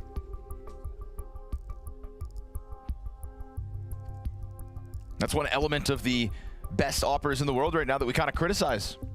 You know, there's a couple names on that list that we can't help but poke and prod when it comes to missing a few sitters. Talking about Monacy? Zywoo for 1 round yesterday. The round that he got a 3K? Yeah, but you know, if you watch it from the start. Monacy is the biggest. I would have never expected that ever. I mean, Brokey was on that list as well, now departed from FaZe.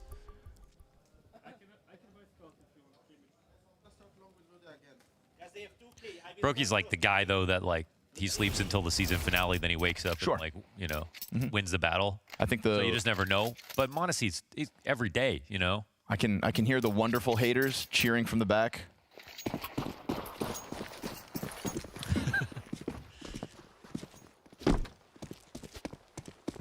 But I tried not to name names.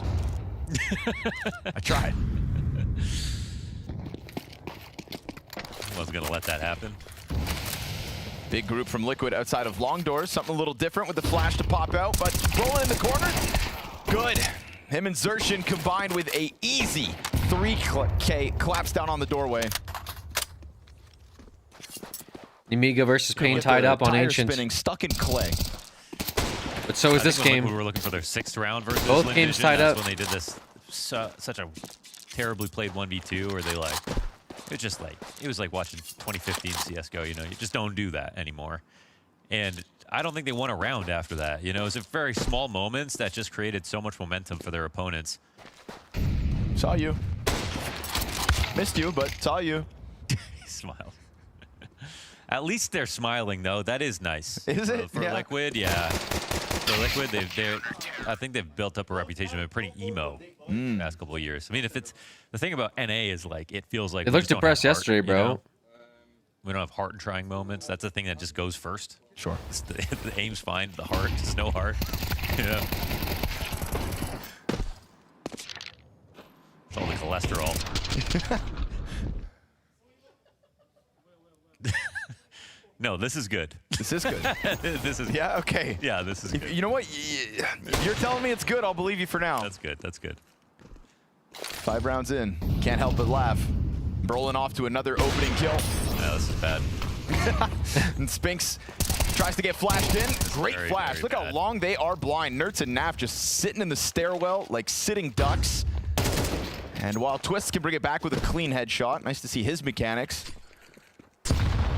Feels like a little too little, a little too late. Ultimate trying to join up with him just as the scout runs down, unexpecting Jimpat to be down in the tunnels.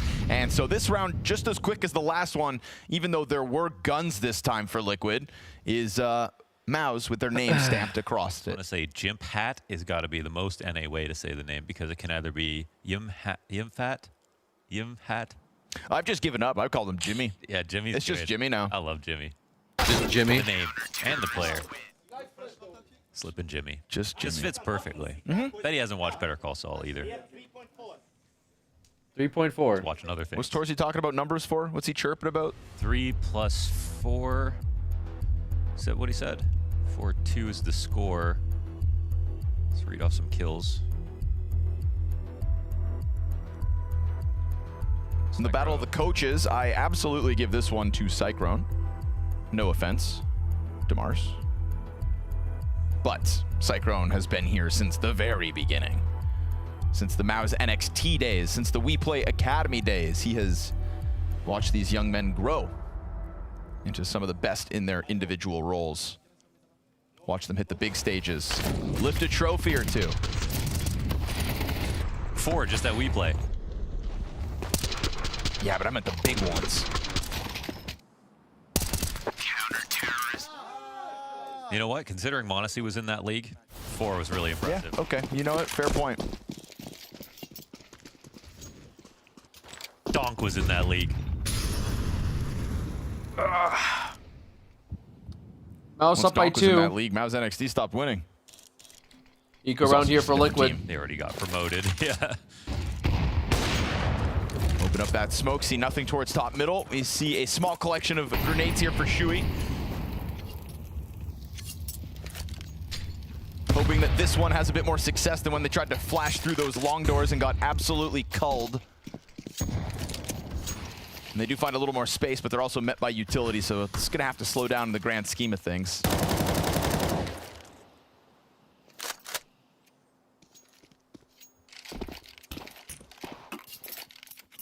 Nice nade. They're gonna try to do a tricky cat run up into a firing line here. This won't be a surprise to Mouse. They've got 3 here. Fresh grenades. Frag with it. They're all grouped up, so it's going to chip away at 3. And then Xerxin welcomes the challenge. He's got Torji working with him, and a third player from Long coming over. This looks about just how poorly the last one went. One singular kill here for Team Liquid. Sure, they're working with less, but I mean, that felt like they read it from a mile away.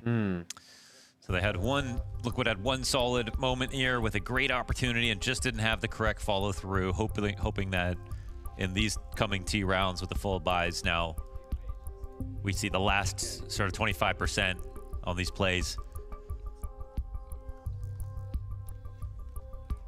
Because the pistol was a perfectly executed idea, and that rifle was an excellent round if you were to just examine it for what it was. But the results, the outcomes also matter here. So we're down 5-2.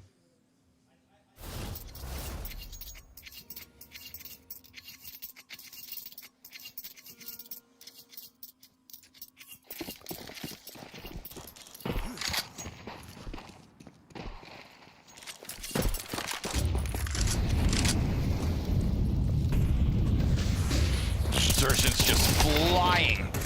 Ooh, Xerxin. Maybe a little too crazy as he comes through that getting a little smoke into the sneaky with it. Crosshair. Yeah, but the frag will get that one done, so his damage is not in vain. They saw Torji. Torji didn't see him. Nerds is gonna just get beyond the fire already. Roland thinking about Long. Has a reason to hang on to it as Twist floats that direction. Naf's bringing the bomb up now. Still just continuous utility down to keep these CTs out from their spawn. So we have a moment here. It's 4v4. They have a great spot. They can fight Long if they want to. Do they plant for Cat though? Yeah. So they're kind of playing for 2 different things now. So I guess Twist can come in, but ultimately this plant is for Cat. So it's going to be hard for him to defend if he becomes an issue. Roland comes and clears out the flank. It's a good moment actually for Twist to walk out. Yeah, he did a good job of staying tucked beyond the doors, not just inside Long. We'll see if Twist ends up killing Brolin to just rack up a cost with this one. Felt like the round was won with the single kill on Xerxin, but now a couple extra deaths after the fact. And this is a round Team Liquid should be somewhat proud of, but it does also come by way of invitation. I don't know if their expectations were to hit Cat that quickly. Once Xerxin dies in the opening gambit, though, I mean, they come follow through. Xerxin dies either way, right? Because they have a guy running up outside mid, and then they have Nerds jumping up Xbox. He was gonna get killed. He also ran through the smoke. I think they were really hoping this flash did more. Timeout taken. Likely by Liquid. Yeah, so that's great. Just saw Lear popping off against the Pain game.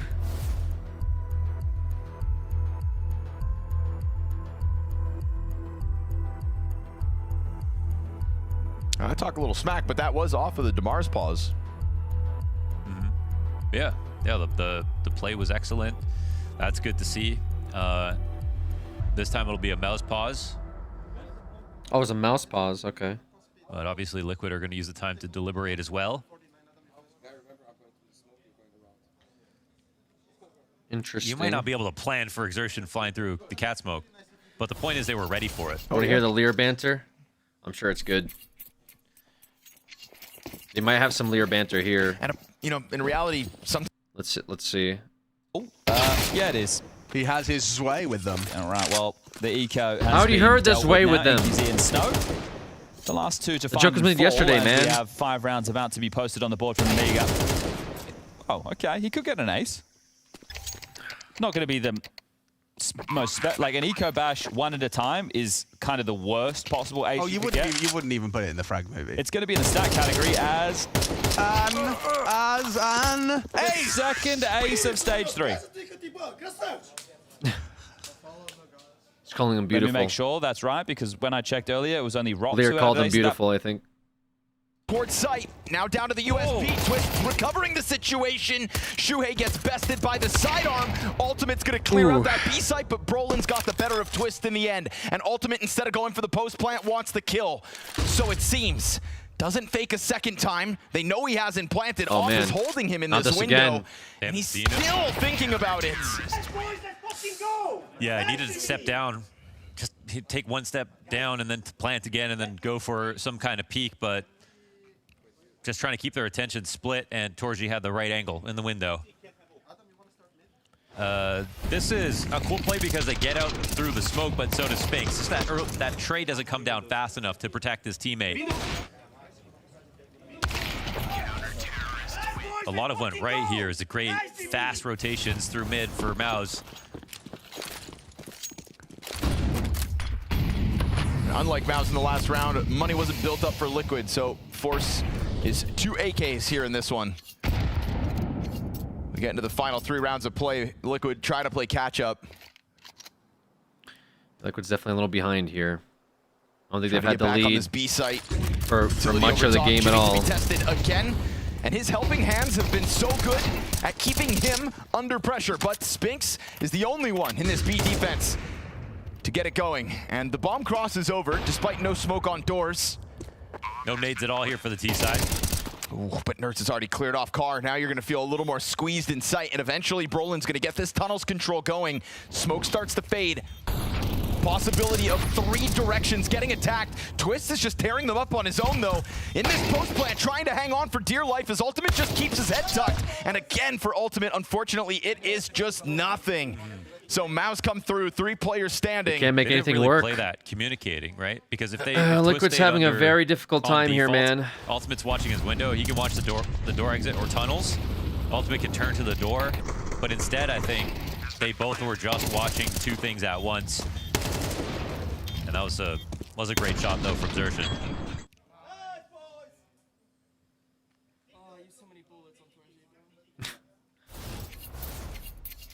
Did use a lot of bullets. That's true. They still look locked in, but it's just getting outdone on kills right now.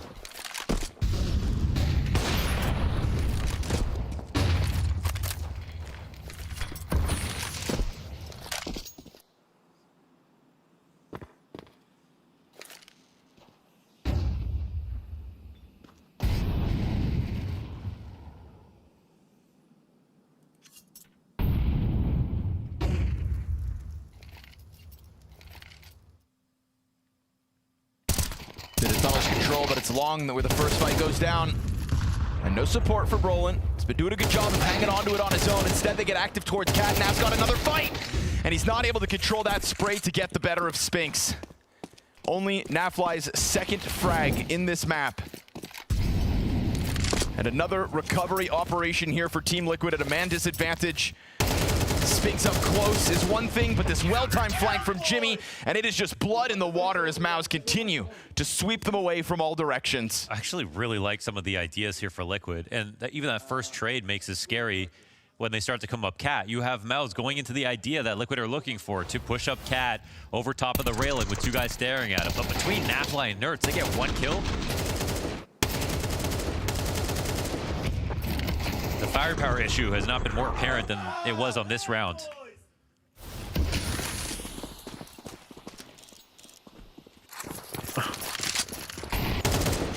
Ooh, that's a bit better.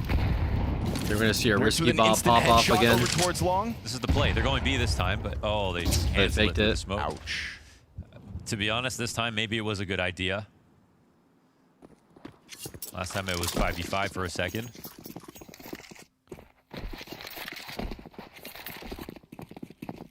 Namiga's hunting down. They're not going to come up Cat.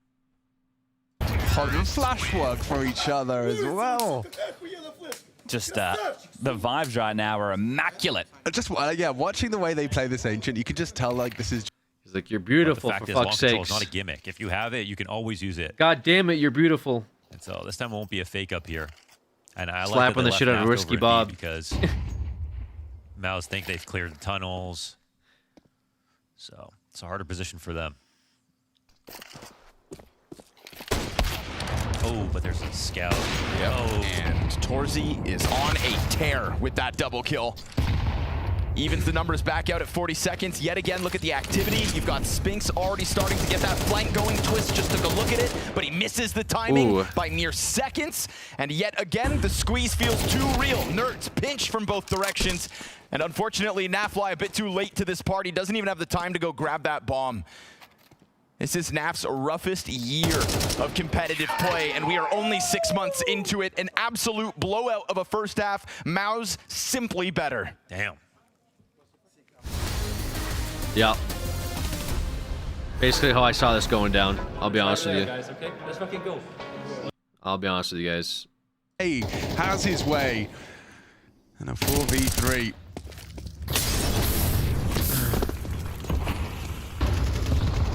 They're in no rush here. Let's not forget we've seen the last 15 seconds just waltzing into sight. They're very comfortable with the low clock. I couldn't think of anything worse. It's the most high cortisol Counter-Strike you can play. Hey guys, if one thing goes wrong, we lose the round. Yeah. Oh, let's just have nothing go wrong then. Oh. Yeah, okay. I'd never thought of that solution. So check this one out, Chad. This is the play, right? You cut noise, and you get it really awkward. Like to the point where Snow feels like, I should probably push around. They're not coming B. Yep. Okay, well, it's still one cave. Oh, 3v3. And NQZ just killed one heaven. Santa. Well, they missed the molly. They missed the sight molly. That's awkward. Okay, now something's going wrong. Now something has gone wrong. Now you can't find him. Okay, you've got him, and you've actually got plenty of time. I think he's give this a go. It's one of their better opportunities at around right now, 2v1. It's just, I mean, the fact that he didn't get a chance to, like, get info on the player planting and where he's gotten off to, the smoke was just up for long enough. And so just Santa picking his moment. And held by the AWP of Khan. Well, 7-5 was available, no more. Now the best they can get is 4, and I think in a round like this is a great opportunity to maybe go for an early A main push with your MP9s or your Famises. The loss bonus is going to aid them into getting out at least a couple of rifles. But all in all, I think you should just have an all-in round. Instead of letting the game come to you, just take the full fight, get the elbow smoke in, maybe smoke the doors, and just go for the full press and see if you can turn it into a coin toss moment. And right now, if they're actually just going to rush A, that would throw Pain for a loop. Yeah, after all of this, yeah, so much B pressure. Well, early info because of this boost for DGT's coming through, playing for the fight. Xanta might get caught off guard. I think he will.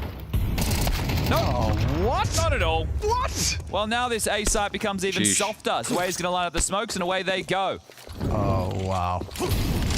NQZ and Navadeus are still panicked about middle. Meanwhile, the whole team strolls into A. They've even taken their time about it. Xanta could get more down here. So boosting to clear the lane. They've been diligent with the util, making sure they use those mollies and smokes to proficiency. Now the bomb goes down. Xanta's going to get a great opportunity at 2 while they've stopped the plant. Oh my god, the denial is crazy. Xanta's dead. Oh, and then Xanta falls as well. There is a little sign of their humanity here. Finally, something goes wrong. Couple of smoke spams from the Donut defense. They were mid players. They only just got there in time. You had to jump on them, but well-placed bullets through the smoke has put Khan and Zways, two of the highest-rated players on this team, into a really tough one to turn around. 40 seconds to do it, and so Khan gets cheeky. Eye on the scope, starts walking all the way through spawn while Zway pauses. They have to take some fights. You can't let this one go so late. You don't have a 3v3. You don't have a number advantage. He was hoping for something here, and now the penny has dropped. And in the absence of util, you're just going to have to hope that they can step a toe out of line. Just retrieving this bomb, you're going to have to put yourself in the sight lines. Next half save. CT plants, a bomb will go down. Yeah, Snow late from CT, 3 from Donut. How they get the bomb plant? I guess because they give him sight and they're just going to play for a retake. Okay. If Khan hits Snow, oh, Snow's patience will be rewarded after all. Khan's looking the wrong way. Good restraint from the young gun. Zway, however, is in it to win it. A 1v4 seems like a big ask. And it is. Big Uzera secures a must-win. 8-4. 4 is all Pain are going to have at the halftime. This is looking like one-way traffic. 8-4, not bad. 8 to work with. This is the Blacklight Hot Seat Trivia. This is where we're putting some of our players. All right, back to Liquid versus Mouse. Memes on Reddit are good. Pain and Liquid.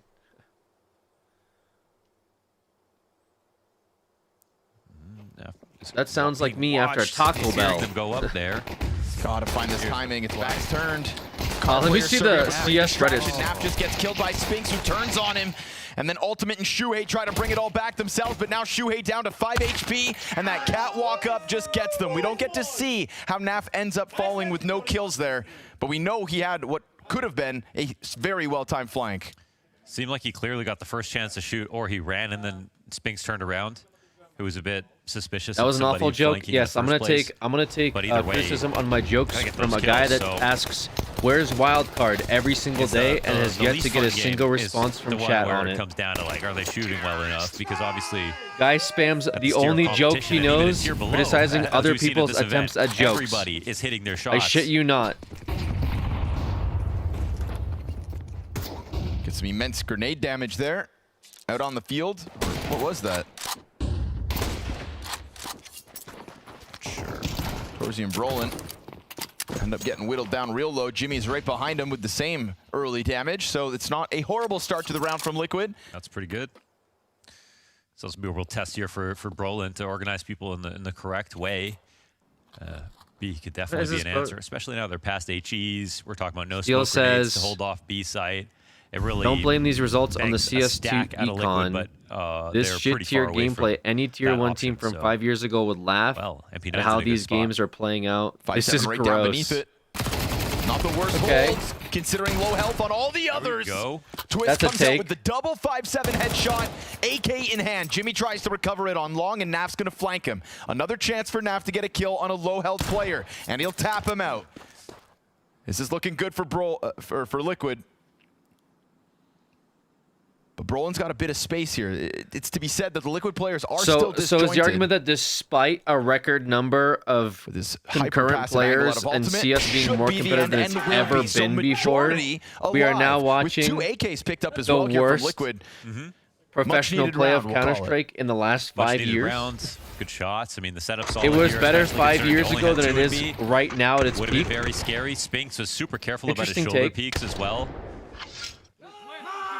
And he's not been an issue, so let's see if Liquid can find some leverage.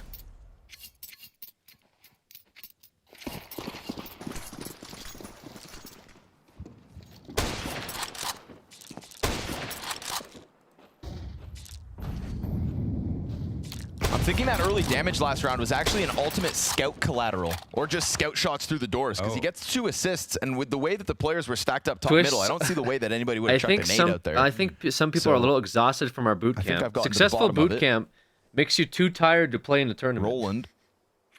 Our boot camp was so good that we were tired going into professional play. And lost every game. A little awkward as that Molly doesn't tag Xertion, so Twist, he's going to take a look, but he doesn't get punished. Clean headshot.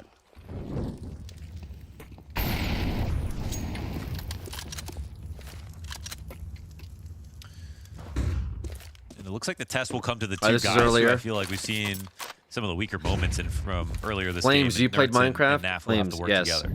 It's great. Gravity, nice. You're an OG. Give me your jersey at the end. Then Flame said, I don't have your size. But that's been the main highlight.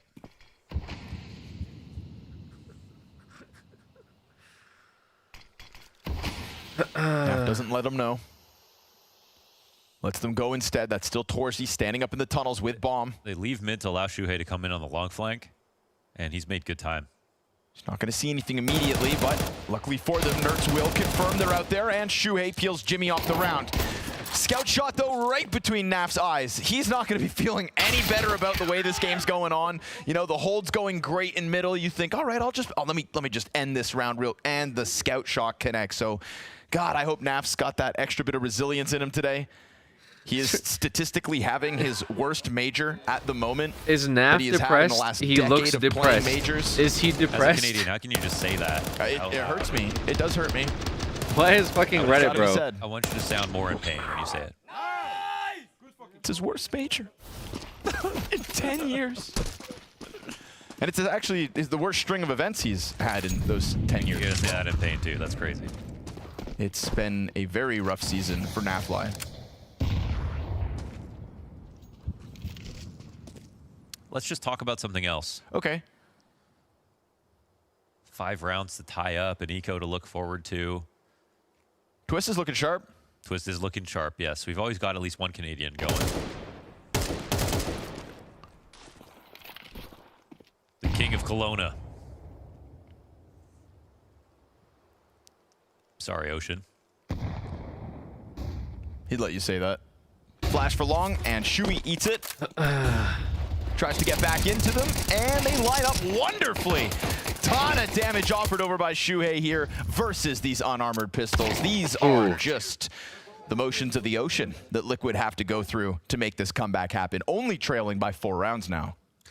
Obviously, Nafly is okay. They're rallying up a bit, stoic, so you can never tell if he's happy or sad. Maybe they're not out of it yet. If he had 25 kills or if he has the maybe we're about to see a Liquid like this. So return. No read to be had here, but for the rest of the team, they have actually, even in like with not being in a winning position at any point in this game, they have kept up the energy. So that's good to see. Let's see if they can make this game even closer, because it's not as if Mouse are in a bad place mentally.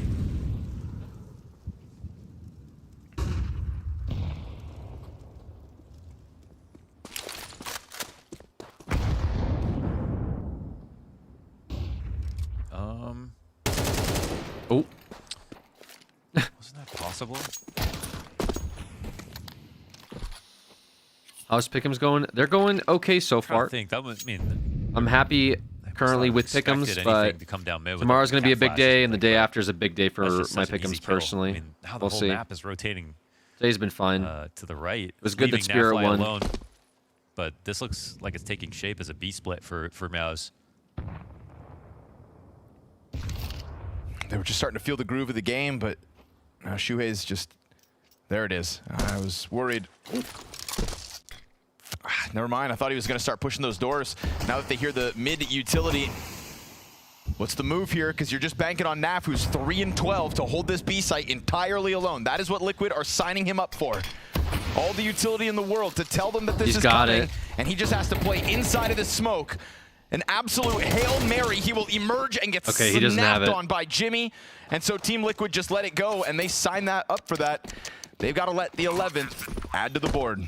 Maybe this is some sick prep by Mouse, but obviously watching Twist die that way, and he looks so confident about just watching for upper tunnels first. This is just like a misdirection on the default or something, but the read looks so hard that, well, the round looked like it ended right there. There was no movement from Liquid except in the wrong direction. You can't expect Naf to actually get the 2-3K hold alone with a full B split coming his way. Payne is bringing it back versus Nemiga, That's a tough though. way to lose 11. Not a good sign over there. Mouse with another one. Looking like a deer in the headlights that last round.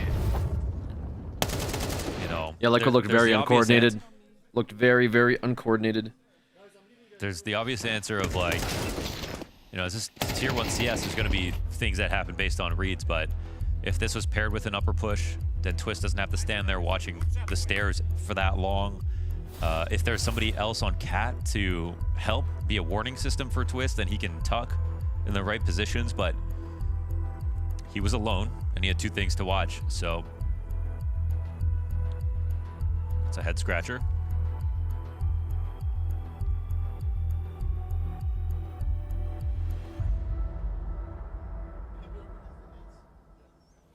I don't know the info.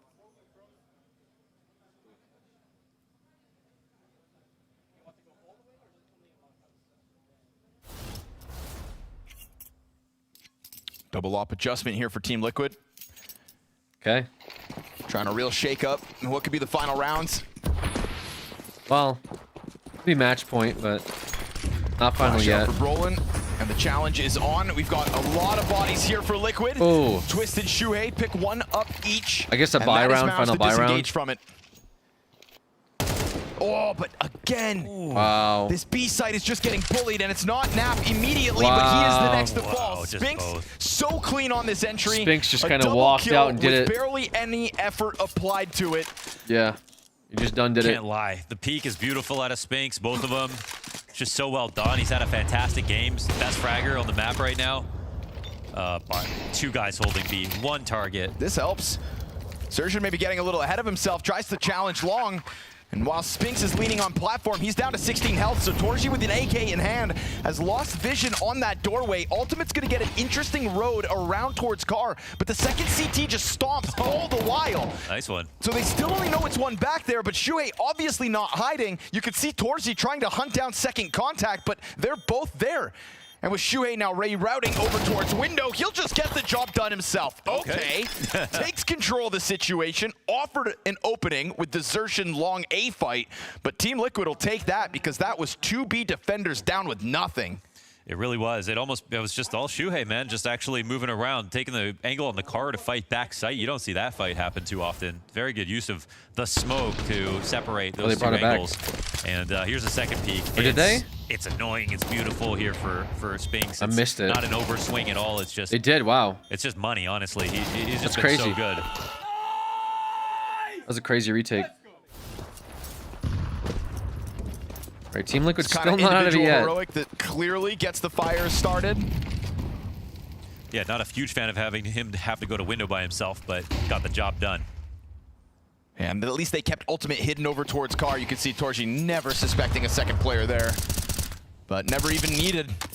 No call up. Just Shuhei with 4 kills that round.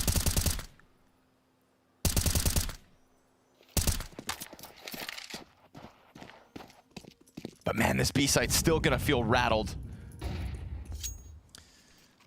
We'll see if they overcompensate, but that's usually not a good idea. Usually you want to just trust your teammates because otherwise the whole map is just weak and uncomfortable, and then you allow the team to bully you and you fall to too much conditioning.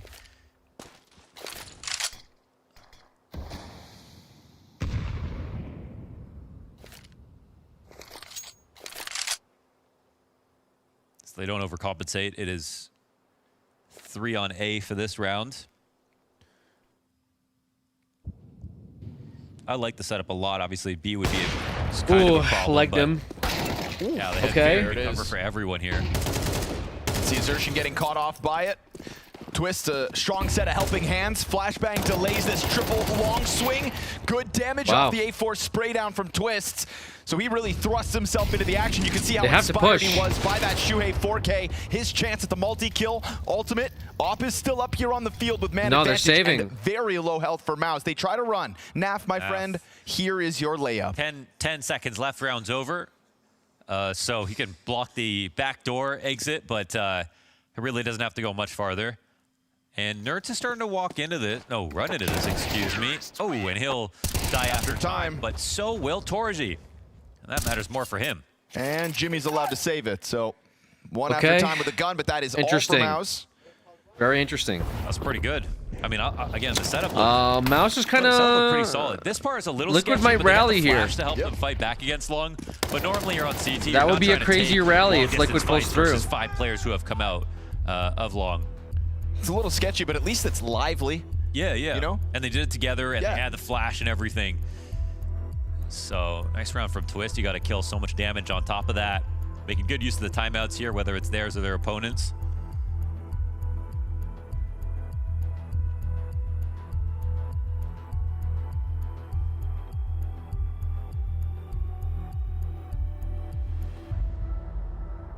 Amiga celebrating. I mean, Liquid genuinely look decent now. I think the one thing that's just standing out like a sore thumb is the difference between what they have with Spinks on Mouse and who is that on Liquid at all right now. Damn.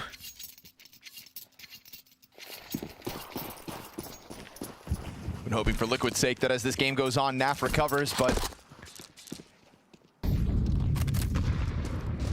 4 and 14. Twists, quick look in tunnels, and he's go.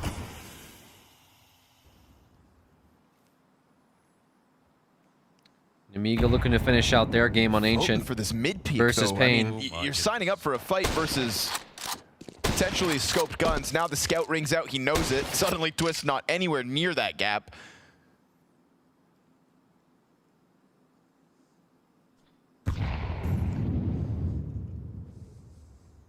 So again, it's nice to see them not overcompensating, but at the same time, this is a real weakness of the map. We're talking about Naf and Twist don't have any utility right now. think in their minds, this is not a full anti-eco. You heard the scout shot, but there are still 3 AKs here for the T side. And the B split is coming. But actually, it's not a split. Oh, everyone's out of mid. Oh, Nap and Nerds look to combine. Nap with nothing, Twist empty-handed. Lights like that. All in from Mao's on middle. 5 players strong. The Shuhei long flank, I mean, unfortunately, a little too late to the party. Already bomb planted. Maybe if he kills the guy tunnel. And so you can't hide from the reality Shuhei kills of it. the tunnel guy. Defense goes down he doesn't read one this. kill between the two. No shot, he reads even this. Twist on CT spawn can get nothing. No shot. And it's actually another spot where I like the setup again. Unreadable. The way they're playing outside the site and Twist ready to push into mid. We saw the collapse. It all happened at the same time. That could have been in Liquid's favor if they caught Mel's off the jump, but it was just the first kill that they got. I like that angle. I might have to think about setting up for that. Even using tunnels. I never think about like playing tunnels like that. And it worked. Into spawn to catch like the tail end of the rotate. That's smart. Terrorists win.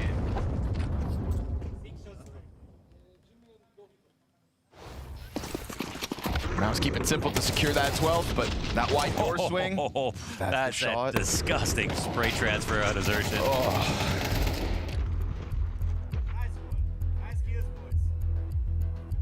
I mean, it's more than a handful of rounds now where Naf has just gotten deleted by gross shots. The Torzi scout coming out from tunnels. The Sphinx Naf is kind of getting rocked, huh? A Xerxes spray transfer from hell. Pain's not of it either. These are close games. Both close games going on right now. Between Pain and Amiga and Liquid versus Mouse. Mouse just follow through. Nobody wants to go home. A little bit of conviction and a strong pack of players out middle. Gets them that 12th round.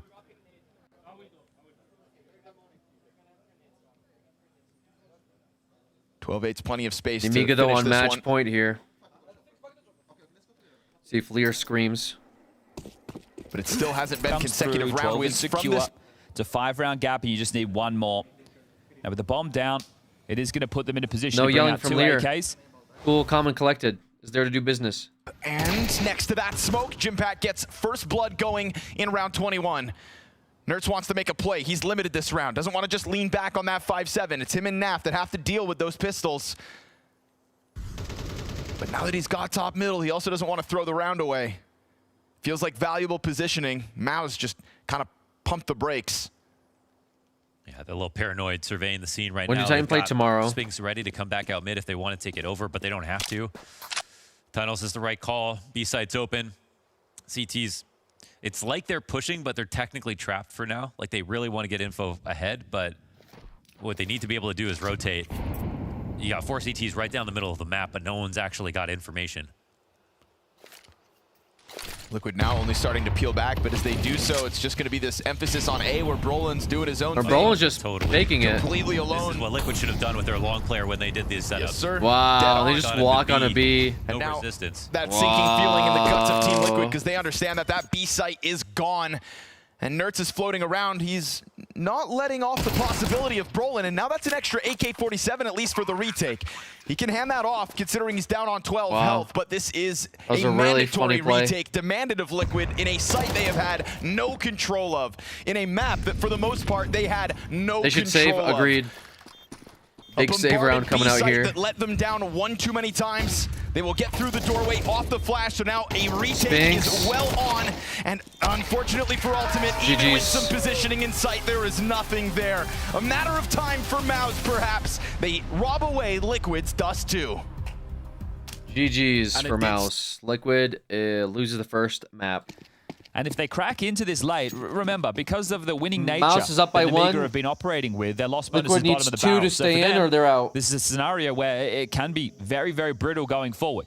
So you're going to save these 2 guns, or hopefully, Zway's actually playing very close. He could lose this. This is not the decision you'd be hoping for the coaching chair. Zway, are you trying to do too much? Yes, you are. So he falls. That would have been huge, right? Because with 1,400 coming into the next, they would have had this all. I don't even know if they're going to keep that. This is some sketchy business right now. So Lear would have been able to buy himself. Zway would have had the gun, and then he could have dropped a FAMAS. Risky Bob would have been in territory to go for an M4 with armor as well. you're going to force anyway, right? Because it's 1,400 loss bonus, or at least you think they're going to force. So it is a tactical timeout call. This will be the second used from Coach Box. And that's just a micro mistake with the sound cue. But a great response there from Pain. Can't fault them for the way they've operated. You get 1,900 into the next. You don't have to buy in this one because everybody has some cash left over. If Lear sells back, you could... Oh, they're going in. Okay. This is where it gets sketchy down the stretch. You lose this, you have to take the eco, and then when your first buy comes out in a couple of rounds' time, it will be lacking, right? Because you think about 1,900 plus 2,400, that's definitely not a buy with the CTs having all the goods. And Big Ysera, he can smell blood in the water. He knows they're teetering financially. They win this one, the dam breaks open, the water floods in, and Nemiga, under the pressure, might start to drown. I mean, they get a long road ahead of them, though. Heavy mid-start, Khan with the AWP again. Risky Bobbin's way. NQZ is going to flash him. Big Ysera and Snow, they've got some firepower, some punch, and Khan, hang on. Quick start. Dispatches of DGT, and they're looking for the trade, but there should be some cover. Where is it? That's what you want. Lear swings out a cave for it. Xans is ahead of this. He's already cheating over towards A. Oh, you're right. He might get there just in time. Tucking into Temple now. Snow just throwing out that CT smoke that delays them. And now Sway, Risky, they're all here. Good find, NQZ picked off, looking good, and that's theirs. One away now from knocking them down. Nemiga a map away from making their mark on stage 3. All They're alive. From the very they first. Are alive. Yeah, right there. It's They're like a solid watch. way to get that done on the force buy. As mentioned, it could have got a whole lot more stressful down the stretch, but those map pull blows are showing for Pain at the worst possible time. The best of one's a great opportunity for them to insulate themselves after a season of heartache, of stand-ins, of coach having to be in the server. And right now, their back is against the wall. We have Anubis coming up next, and they can push it to Dust 2, a map they've already won over Nemiga in this tournament so far, but they got to get it done on their map choice, or they're going home and waving goodbye to Blast TV Austin 2025. We should be seeing the last few games here of the day for Stage 3 first eliminations. We'll have a couple more days of Stage 3 before the playoffs. We still have another best of 3s tomorrow. Tomorrow's going to be all best of 3s. We'll have 3 teams advancing, 3 teams going home, and then on Sunday, we have the last best of 3 of Stage 3 before playoffs. Playoffs are going to start on June 19th, and we're going to see the 8 teams that made it out of Stage 3 so far. All we know is that Spirit and Furia are in the playoffs. Tomorrow we're going to see the next 3 teams in the playoffs, and Sunday we see the last 3 teams in the playoffs. So playoffs next weekend. It's 3 days worth. It's 3 days worth of playoffs. It's going to be pretty insane. If you guys are making it down to the Austin Major, it's going to be a lot of hype, I think. Definitely want to see FaZe make it. That should be a lot of fun. But overall, this major is already looking like a very record-breaking major overall. I mean, Vitality already is bleeding. Just because they lost their 30-0. They're not looking like God Kings. Spirit's looking very good so far. I see Vitality definitely still making it. They just completely dominated 3D earlier today. Would be fun to see some FaZe. FaZe will, of course, have to play tomorrow. Same with Vitality. G2 and Mongols will all be playing tomorrow versus these next few best of 3s. Na'Vi, VP, and the winners of these 2 games will be playing tomorrow for best of 3s. Losers and winners brackets is what we'll be seeing play out there. Should be interesting. Should be interesting.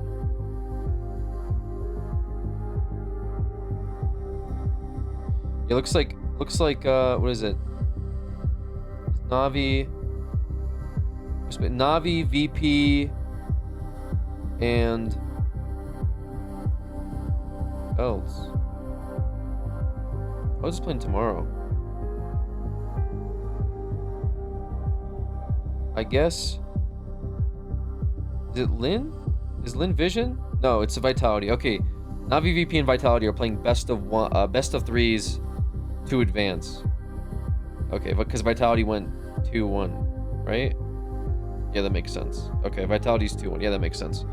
Legacy lost? Yes, Legacy lost to FaZe today.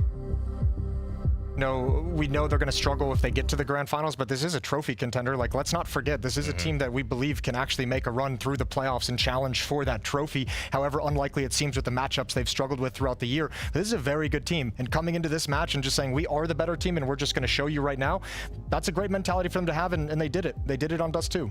And they are really having that mentality, which is going to carry them through this, right? Yes, yesterday was a bad day, but this is a team with the caliber and class. I know you guys said yesterday, it can be hard, right? They're going to have to go for these best of threes, but is this a team you believe in that can make it all the way back through? Can they fight this up?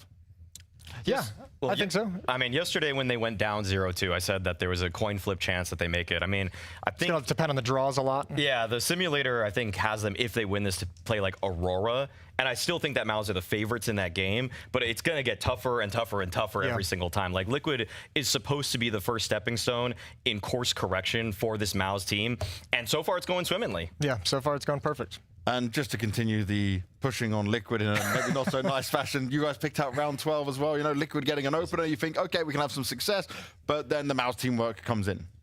I mean, yeah, this is one where it felt like Liquid should get something, you know? You got a 5v4 advantage to kick things off. You get this long pick, but you were actually putting all of your eggs in one basket. They were trying to make it into a B play, but they decided to reroute back. And that's where individuals from Mouse just kind of step up. Torzy gets a multi-frag from Platt. Spinks is already flanking, by the way, because that's what he did all game. Like, he was just pushing everything all the time. Like, Spinks loves a good kill in the side of somebody's head. So Liquid were just getting crunched this whole time. This round might have worked if you're Liquid at the beginning of the half, but when Mouse just felt like they could do absolutely anything on the map, then they peek you from Platt with repeak, then Spinks is flanking you immediately. Like, there's nothing you can even do to play a normal round out when your opponent just thinks they're 10 times better. Yeah, and has all the confidence to take map control from the CT side. Like, you don't get a slow play anything, and that's what it was like a matchmaking game to a certain extent. When the other team just starts rushing things on the CT side and starts pushing everything on the, like, you know you're in trouble. You know they've got full confidence and they're not scared of you at all. So that's how Liquid played that entire map. I don't think I've seen Torzy repeak with the op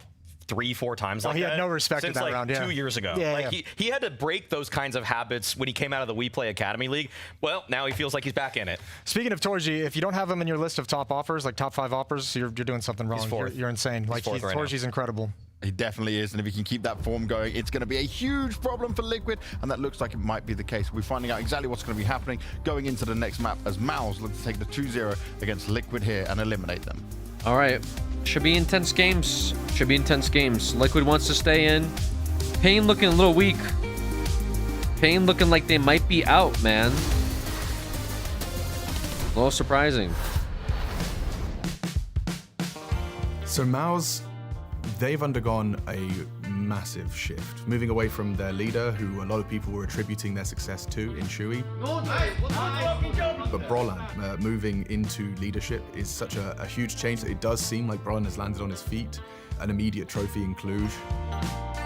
Simultaneously, I think, you know, what you brought in is firepower. Spinks, this new addition, he was removed from Vitality in place of Rops, and so, you know, you've got a very high pedigree rifler in Mouse now. But all round, you've got a roster that is very talented, but has been disappearing in those. Pain getting eliminated? Yeah, I saw Pain. I thought this young teenage anchor in Jim, sure be I eliminated. like to call him Jimmy as well. But this guy, up until recently, has been an incredible anchor. You know, he's always good for he plays the less popular sites, typically alone. It just seems that he has less space and less impact at the moment.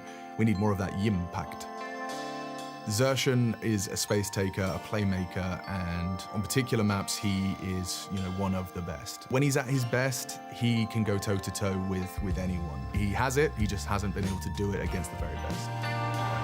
Torzy, their sniper from Hungary, is their talisman. When he's on his A game, he's the only one that brings hype. He's the only one that's kind of trying to amp the boys up, dig them out of a hole, pulls off this kind of aggressive, clutchy AWPing that not every AWPer has in their wheelhouse. He has it. They're somewhat of the gatekeepers of that top 5, but have struggled against the teams above them. It's now not a question of getting to playoffs. That feels like it's almost a guarantee. It's a question of how much damage can they do when they get there.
Well, if we thought it looked bad for Liquid, it might only get worse unless they can show us more than what has been possible throughout the tournament so far. Yes, it's a small sample size. It's only 3 maps, but we have been made to be filled with confidence here from Liquid. This great boot camp coming together, understanding what they wanted. But then Twist told me they're exhausted after the boot camp, and that made me nervous. Don't do that, but don't trigger me right now. Oh, I'm sorry.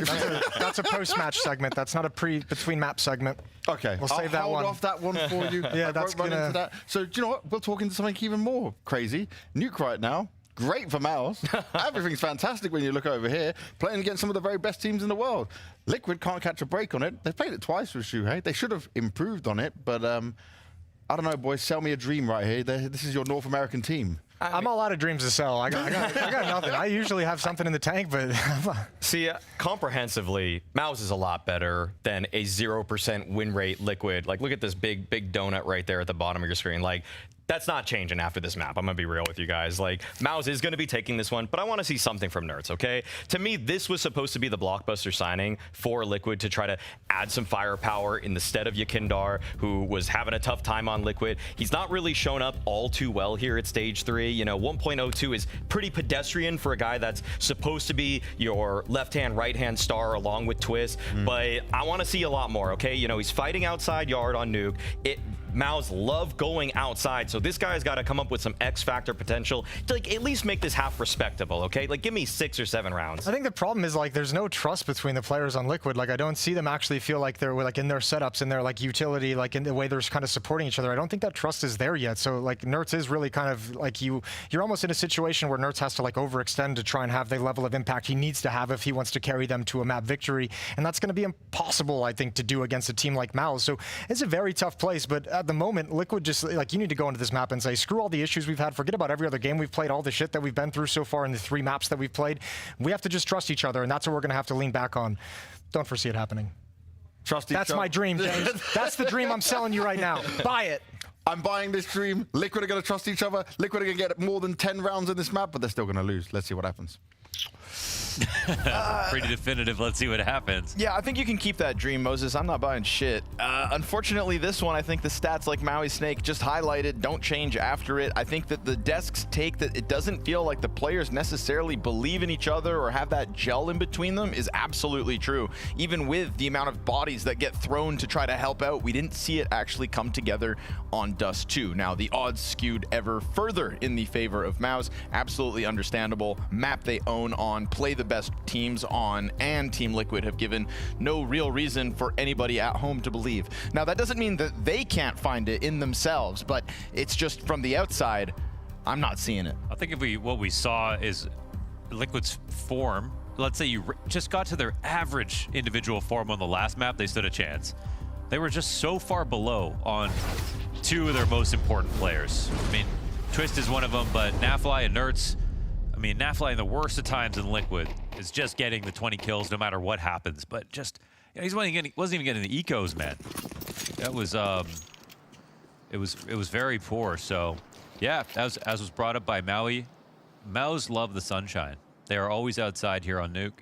And so Liquid, they're going to have to lean on one of those 2 Nerds to fight back. But as Moses said, if they don't trust each other and help Nerds, well, it's going to be an issue. Sure. Oh, well, they didn't give him time to trust right there. That was a great shot, my goodness. P250 Kevlar should almost be illegal. Twist trying to get a second in the pistol, but he sticks around on the stairs. First round of pistol. For the reload. Didn't expect somebody to just come barreling Liquid down fight for on their him. life. And Spitz Going down. is already back to bullying Naf 2v4. as he did all map long over on Dust 2. The Shuhei Hail Mary, though, with ultimate right next to him, this 2 versus 4 has gotten cut down. But what they lost 2v2. in getting those 2 kills was total control of lower. So the bomb's in. Chance to plant.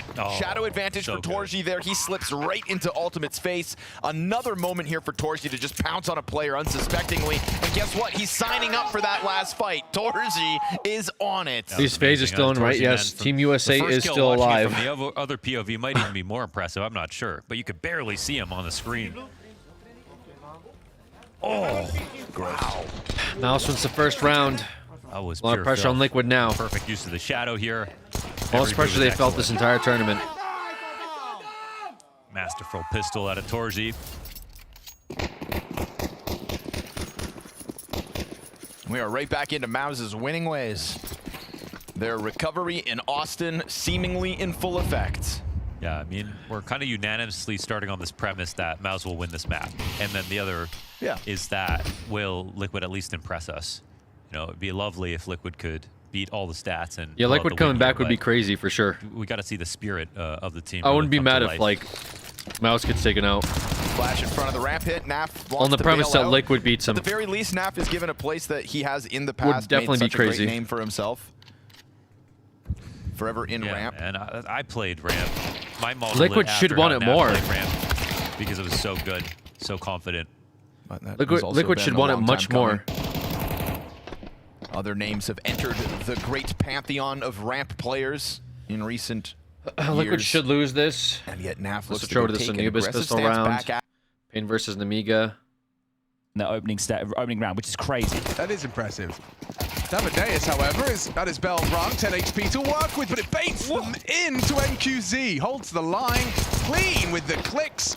Khan, oh, he spotted that low HP player. He could have finished off Davideus, but he's not playing scared, despite the whole team being on his screen. Oh, Liz got a lot of work to do here. He's about to get quadruple swung.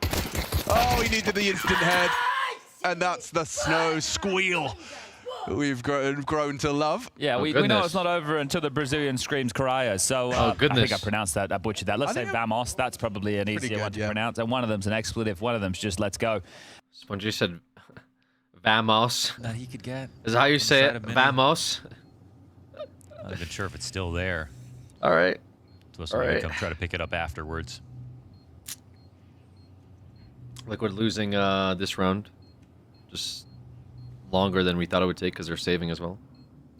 They were able to win a force buy back on Dust 2. That's something that kicked off their second half. This time, a resounding no.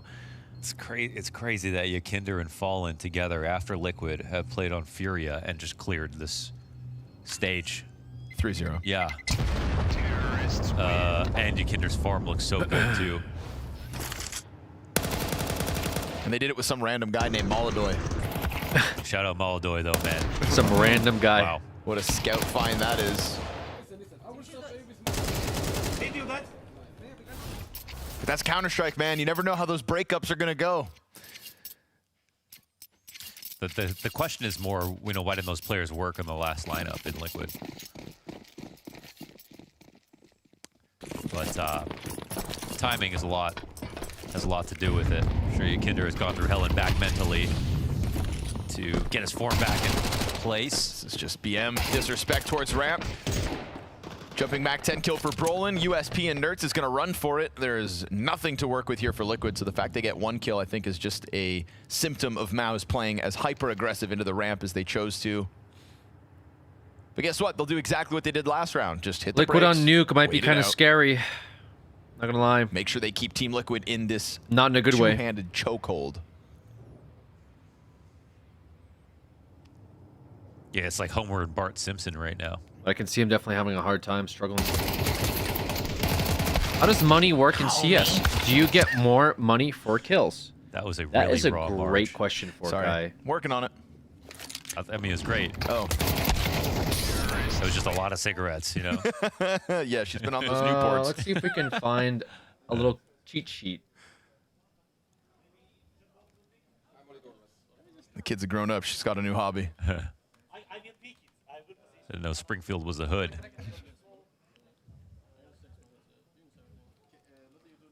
Oh boy, we haven't even had to talk about Jimmy. Would you like to? I mean, it's like everything Miles are doing, it's great. It's hard not to praise him at every moment. It's just, All Gamba. But it certainly feels like at this point, we're going to have lots of time to talk about Miles. Naf gets wounded by the Torzy op shot, taking a look over towards ramp out of the gate. And classic Naf, he's on top of the box, facing into Trophy, the first gun round he's got. I mean, that is his position. Gets predicted, gets softened up, and so will Xerxin, but his 9 health still gets him safely tucked into Secret. I say safely, just because there's nobody actually downstairs to fully stop him. Ultimate, here he goes. Off of the flash, back in for seconds. Oh, nicely done. A multi-kill for him. Naf ends up getting killed over top of this ramp push, and now man advantage Liquid in the first gun round. Let's see this round first. Heavy control gets taken over here for Mouse. They can drop in, but got Shuhei in the perfect spot. And that up shot gets missed. Torzy can't move forward. He'll die on his way back out. Nice round out of Liquid. There's a fun little article from BOG3. How does economy work in CS2? And hoping Liquid could give us generate something money, respectable to obviously talk about. getting kills. First gun round works out. Some guns give you more kill reward than other guns. Watch back that ramp. You don't have a knife in here. You get a bunch of money from knife kills. Really appreciate that ultimate. You get money from planting bombs. Frags. You can see you get 300 once starts from a bomb scaling against plant. that back wall and there's no one on the ramp, it gets very scary. If your teammates can't survive, they'll receive an additional 800 bonus in the next round. He could die before he could even shoot. Winning a round by detonating the bombs gives each attacking player 3,500. Defusing gives them 3,500. If terrorist wins by killing all defenders, each attacking player will receive 3,250. Can't let Exertion get comfortable. Same for the here. CTs if they win. Was There's also a thing called loss bonus, which kicks in after losing every round, stacking up to 5 times. So after 5 consecutive losses, the losing team will receive $3,400 per round. I mean, they recognize so this is kind of big. This is called the loss streak, and this is why you'll see teams coming back despite being down. Actually, they put Ultimate in a great spot. Bonus. Now upper So there's a lot of different ways to play around that. A lot of teams have different mentalities. If you're not a player, you have to save sort of differently how a rifle player would save. There's things called half buys, but Nav can keep it stoic downstairs on B. It's definitely economy is definitely a big part of Counter-Strike and how you set up for every single round, depending on whether you win or lose. That's why sometimes you'll see players chasing players to kill them to remove their guns because you know that they might be broke next round. Looks like it's going to be an ultimate test again. There is a chance for Xertion to go back. He cheated through. They must have broken the windows quietly. It's beautiful. Yep, that's what they did. It's beautiful. Ultimate, though, ahead of the boxes, and they actually play in front of him. They don't give Xertion all the time he needs. Nerds turns over to find it. Wow. How much is a full loadout? I don't have the exact number. You want to be somewhere around like 3,800. The other one playing games. Like 38 to 4 point something. They knew something was wrong, or they generally 5K for a full loadout. Really? The glass break open. I guess with utility, do you guys mean like with utility and stuff? Because ops are obviously more expensive. That's the big thing is ops kind of set you back a little bit. All the alarm bells started ringing. It's weird because they had... Where was Nap and lower exactly? Was he just backside? Was backside, yeah. So... Behind the boxes in the corner. And if he had heard something, he would have just checked. So it feels like they didn't, but they had a sixth sense, you're right. I mean... That reposition can't be a coincidence. Yeah, like he went so aggressive here. This is such a good round again from Ultimate. Full buy on the T's, 5K, includes rifle, armor, grenade, CT, 6K. Yeah, hard clearing it. They had to have rifle, noticed grenade, something's armor, up. and diffuse. It's great. I mean, it was getting 5 very point late. with util, 3K weapon, 800 half armor on CT, 1K. Okay. All right, well, that sounds about right. Where you let your guard down for a half second. If you're Nav, let's say, for argument's sake, he's the one that figures it out downstairs. You're having an atrocious series. I see here at least 4,700 for a full buy on you get just that T, tidbit of around information in 4,900 for time. CT. Yeah, so 4.5 to 5K to what was is basically a full buy. Shoe-in kill from Xertion. Yeah, the big thing is staying alive is really important. 3,000 is even up for an M4 and head armor.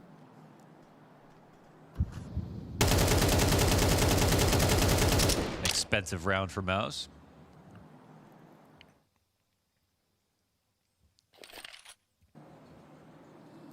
Readying this upper pop. Nerds will have so much pressure on him from both Squeaky and from the mini wrap, but look at the amount of CTs here. One on top of HUD already, just staring down. It's great. The Squeaky door looking to hold back HUD as well, but Xertion gets his entry going. You can still, I think you can get like like an AK and some other parts like half armor, right? Man advantage held onto thanks to that, leaves Shuhei in a great place thanks to Naf.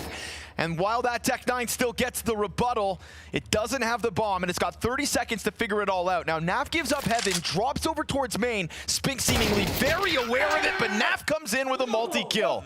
Yeah, if you're on T, you shouldn't be buying head armor to begin with, by the way. Helping hands to that upper hold. It's you can feel the impact of having Shuhei on the team. Yeah, Even full buy being Dust around too, 4 point something K. The T sides, they need some work, but they look good in terms of the amount of different I gotta pay attention. strategies, the options that they covered, And like the more unique positions they find. Don't buy themselves armor in, like, ever, how often are ST. No, you should top still of buy. on- It just on- you on the generally upper don't buy site, a and head they come armor, to you at the ST. same time. So like it's very they're doing a good like job here. case use. It depends on These what kind last of two rounds weapons have they been have, pretty but impressive. you don't need They've head earned armor themselves an versus eco as well. As CTs. They're putting ultimate in all the right spots on top of it. It's been a lot of ramp action, but him being at ramp on that last round allowed for the extra player to be upper. As CTs, you're going to get one shot by AK regardless.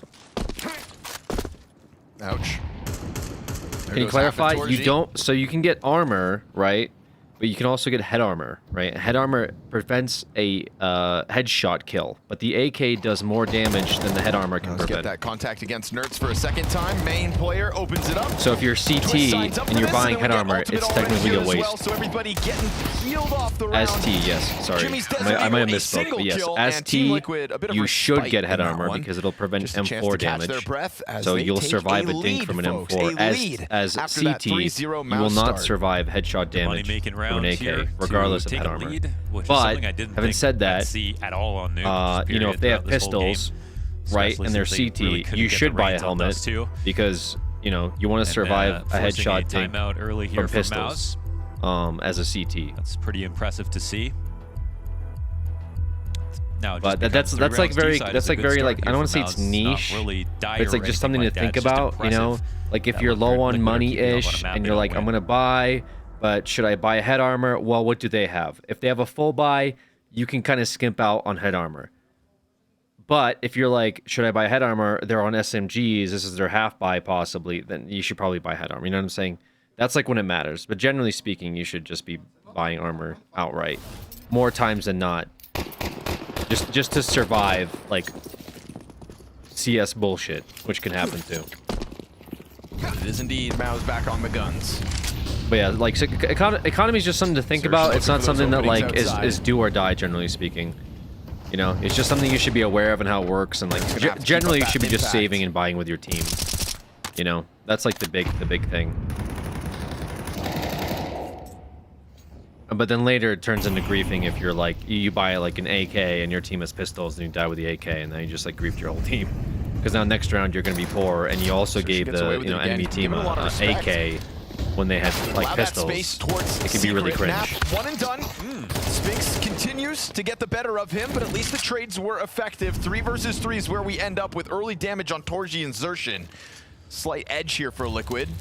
But a minute, so watch Maus try to squeeze this defense out of position. I mean, they can't now. I mean, Ultimate, look how close he is. Oh, but he misses. Ooh, that was the moment here. They have a third player. It's a closer game right now than I thought it would be. Liquid's ahead by 1 round while I was yapping away. My bad. Beautiful enemy. Also, Pain versus Amigos tied up. After Ultimate missed. These are close games, guys. These are very close games. And now it's the B site with the bomb, with 3 You might players. see a game 3 for both games. For both best of 3s, that'd be pretty crazy. Ultimate, he's having such a great game up until that moment. It'd be pretty crazy to see that. You see in that 3v3 how 1 bullet makes the difference. 1 missed op shot, ramp reopened, and Liquid lose that grasp. Yeah, like Maus came out, tried to punish, pushing through a ramp smoke for an early ramp take, because everything late towards ramp has just had Ultimate's name on it. So I said, let's go there sooner. And still, Liquid had 2 players ready to fight it. So it wasn't the perfect call for Maus, but they firepower their way through.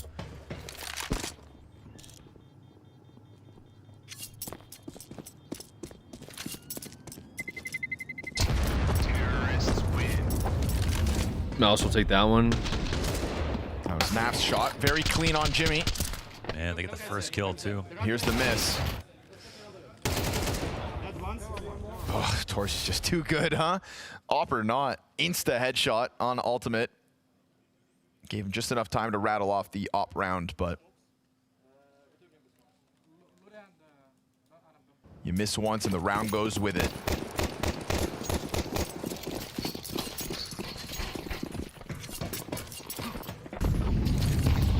Yeah, if they stopped the bomb there, they weren't getting it back.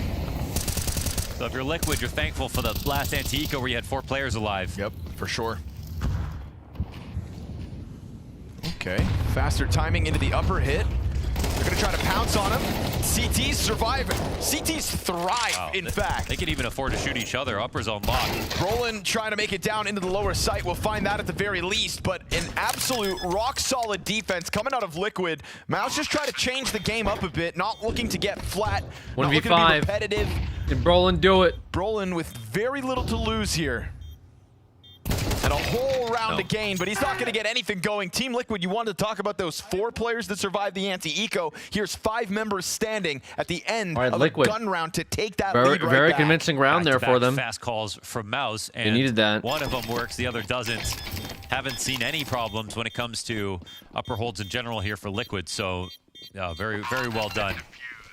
I think again though, it's nice to see quality rounds, but it's about how many rounds numerically are they going to get in these halves, because it's a slight improvement, but it's not the 5x improvement from the day before. It's no dominance in any of these positions. They are just here with a small lead, looking like the better team. I can say that about Liquid right now. They are looking like the better team. But this half is not over. And critically as well, there's no one individual on Liquid that's just unfortunately bottoming him out. Like, Dust 2 was a 5v4. Naf's getting into that lobby flank. Naf's finding his duels, his one towards ramp before he gets traded.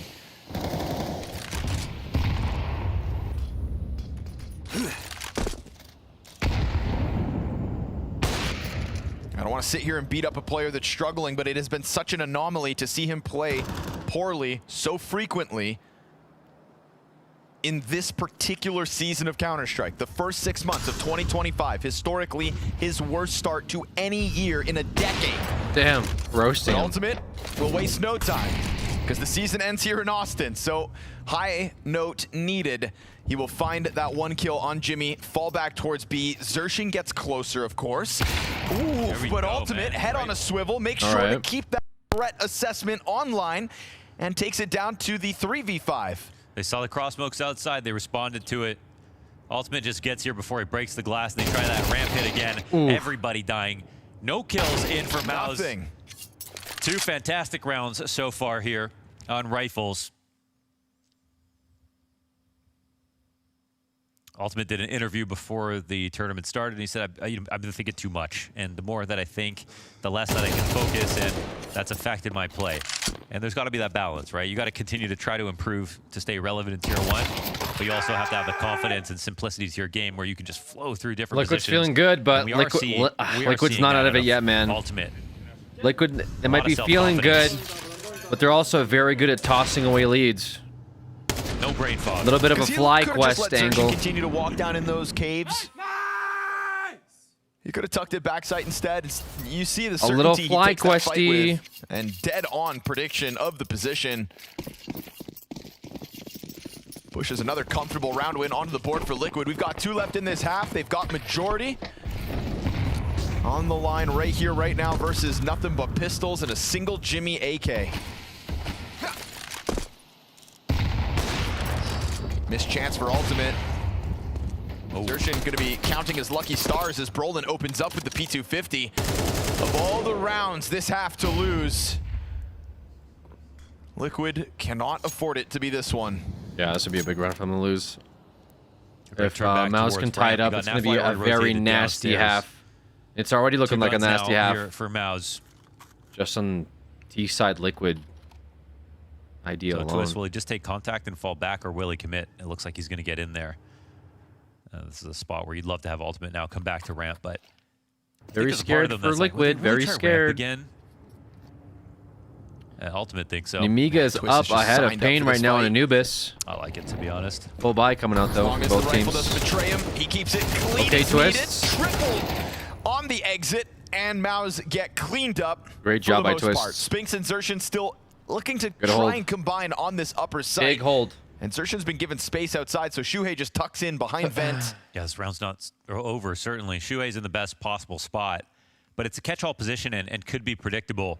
He's a headshot away from hitting the ground, and that bomb getting planted. Xerxin swings into him. Shuhei versus Spinks. The duel is set, and the headshot comes in from Spinks. 2 more targets to take down. A quick little challenge up from Heaven, meant to fluster him off that plant, but he commits to it. And then he gets a chance to reposition here. They have ultimate on a smoke. Really? What? No shot you do go this. for the big rotation around, Oh, but it would have been sick. with ultimate on a smoke. Yeah, he decides against it. Instead, doubles back towards Squeaky. And now that has already given room for Liquid's players to get out from heaven. They are searching for him, and he gets more damage in, finds Nap over the top of it. Ultimate on the side of smoke. Critical miss shot, but picks it up with the pistol. Has the kit for the defuse. That was very All's smart good smoke. for Liquid. A nail-biter round. Very smart smoke. After tastes of success, that one would have left a sting. Definitely. I mean, credit to Mouse for finding a way to do something different there after ramp failed.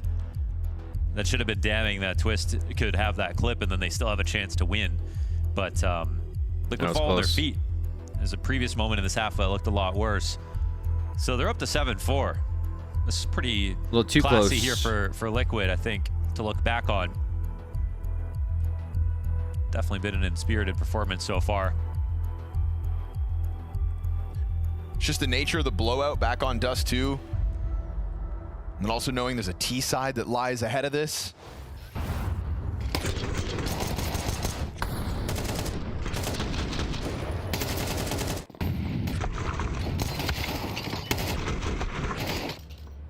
Looking to finish it off strong. And this sort of sketchy round offered over by Mouse is one of the few times that Liquid have looked to struggle with it. And still having fun. A lead will help out, no doubt.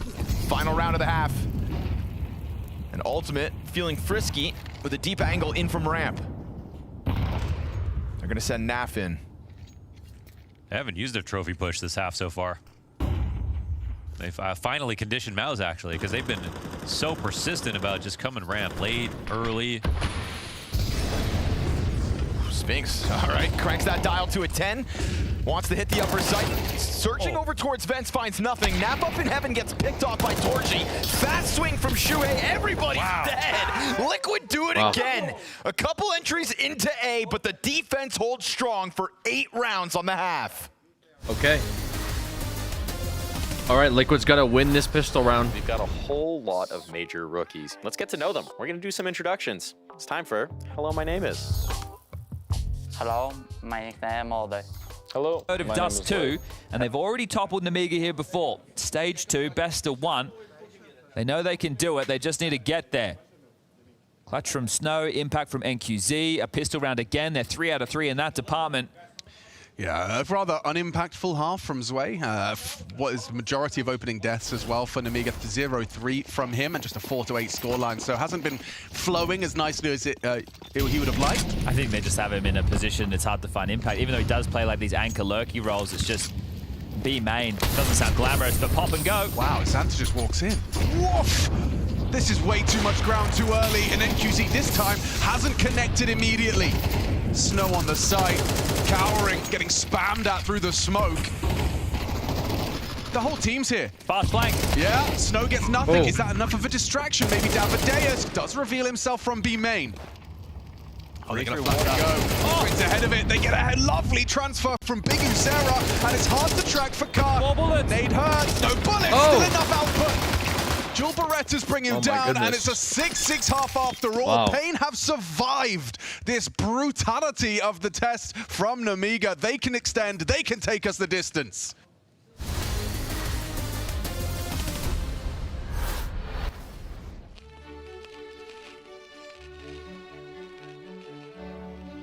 Hey guys, we're at 6-6. Culture Clubhouse and we're gonna watch some Counter-Strike clips. To keep Mal's going.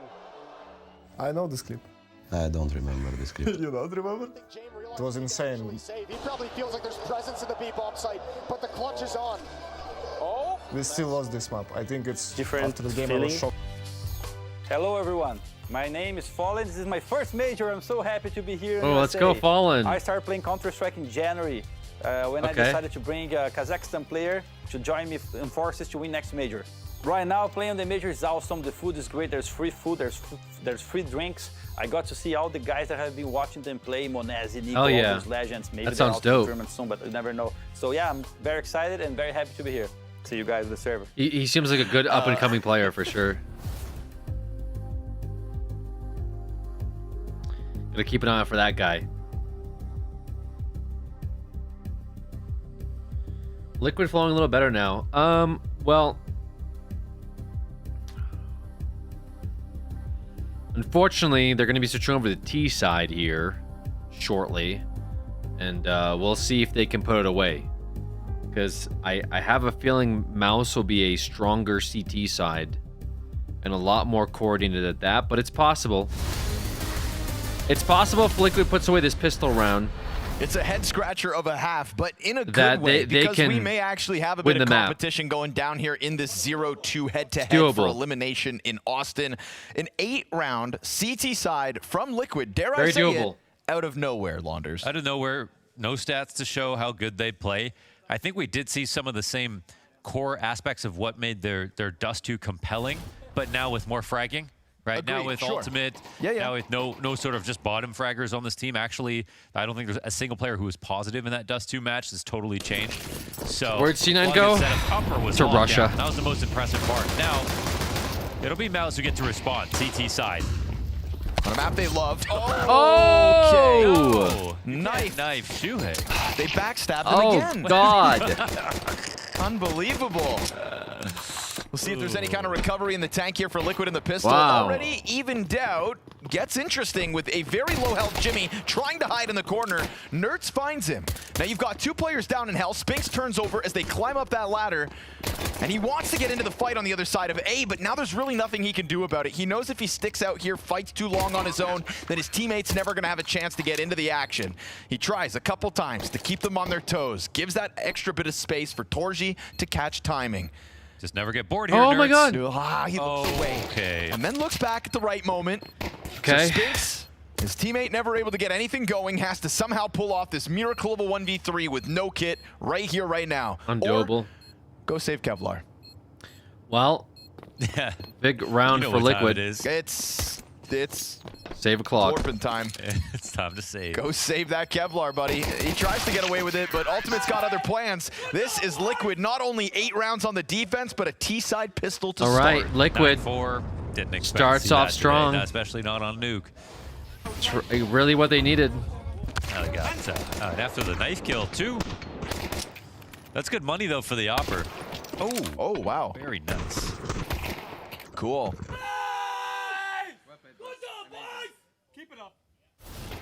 That's the plan. Winning Nuke doesn't win the series, but man, would it turn heads.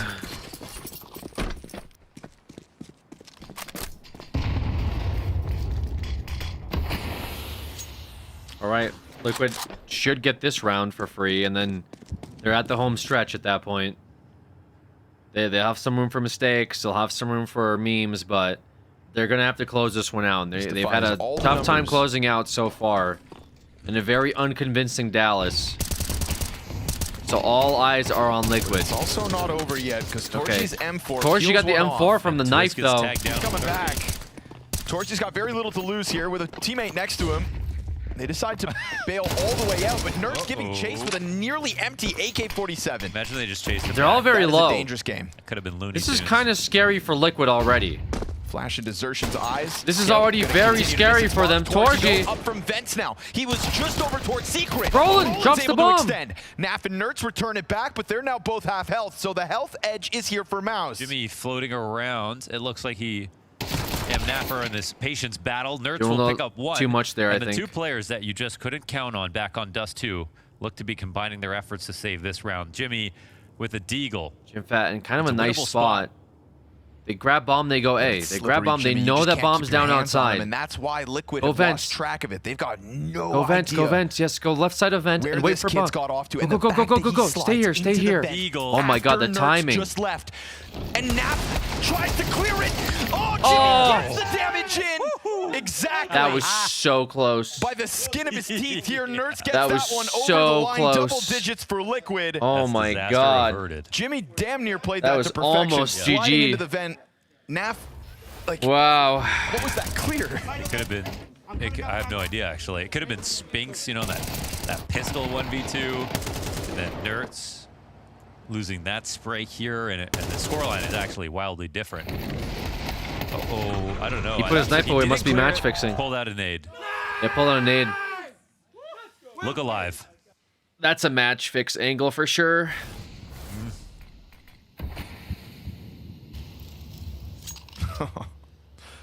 Oh, Jimmy almost had their head spinning. Roland gets found outside of HUD, not the only MP9 to try to crunch this. Fast trophy push as well. Okay, Nerds just gets blindsided by it despite them stomping their way in. And luckily for Team Liquid, they are able to still hang on to the lobby control, get those trades back, and leave Torji alone outer. Liquid are officially crushing Mouse.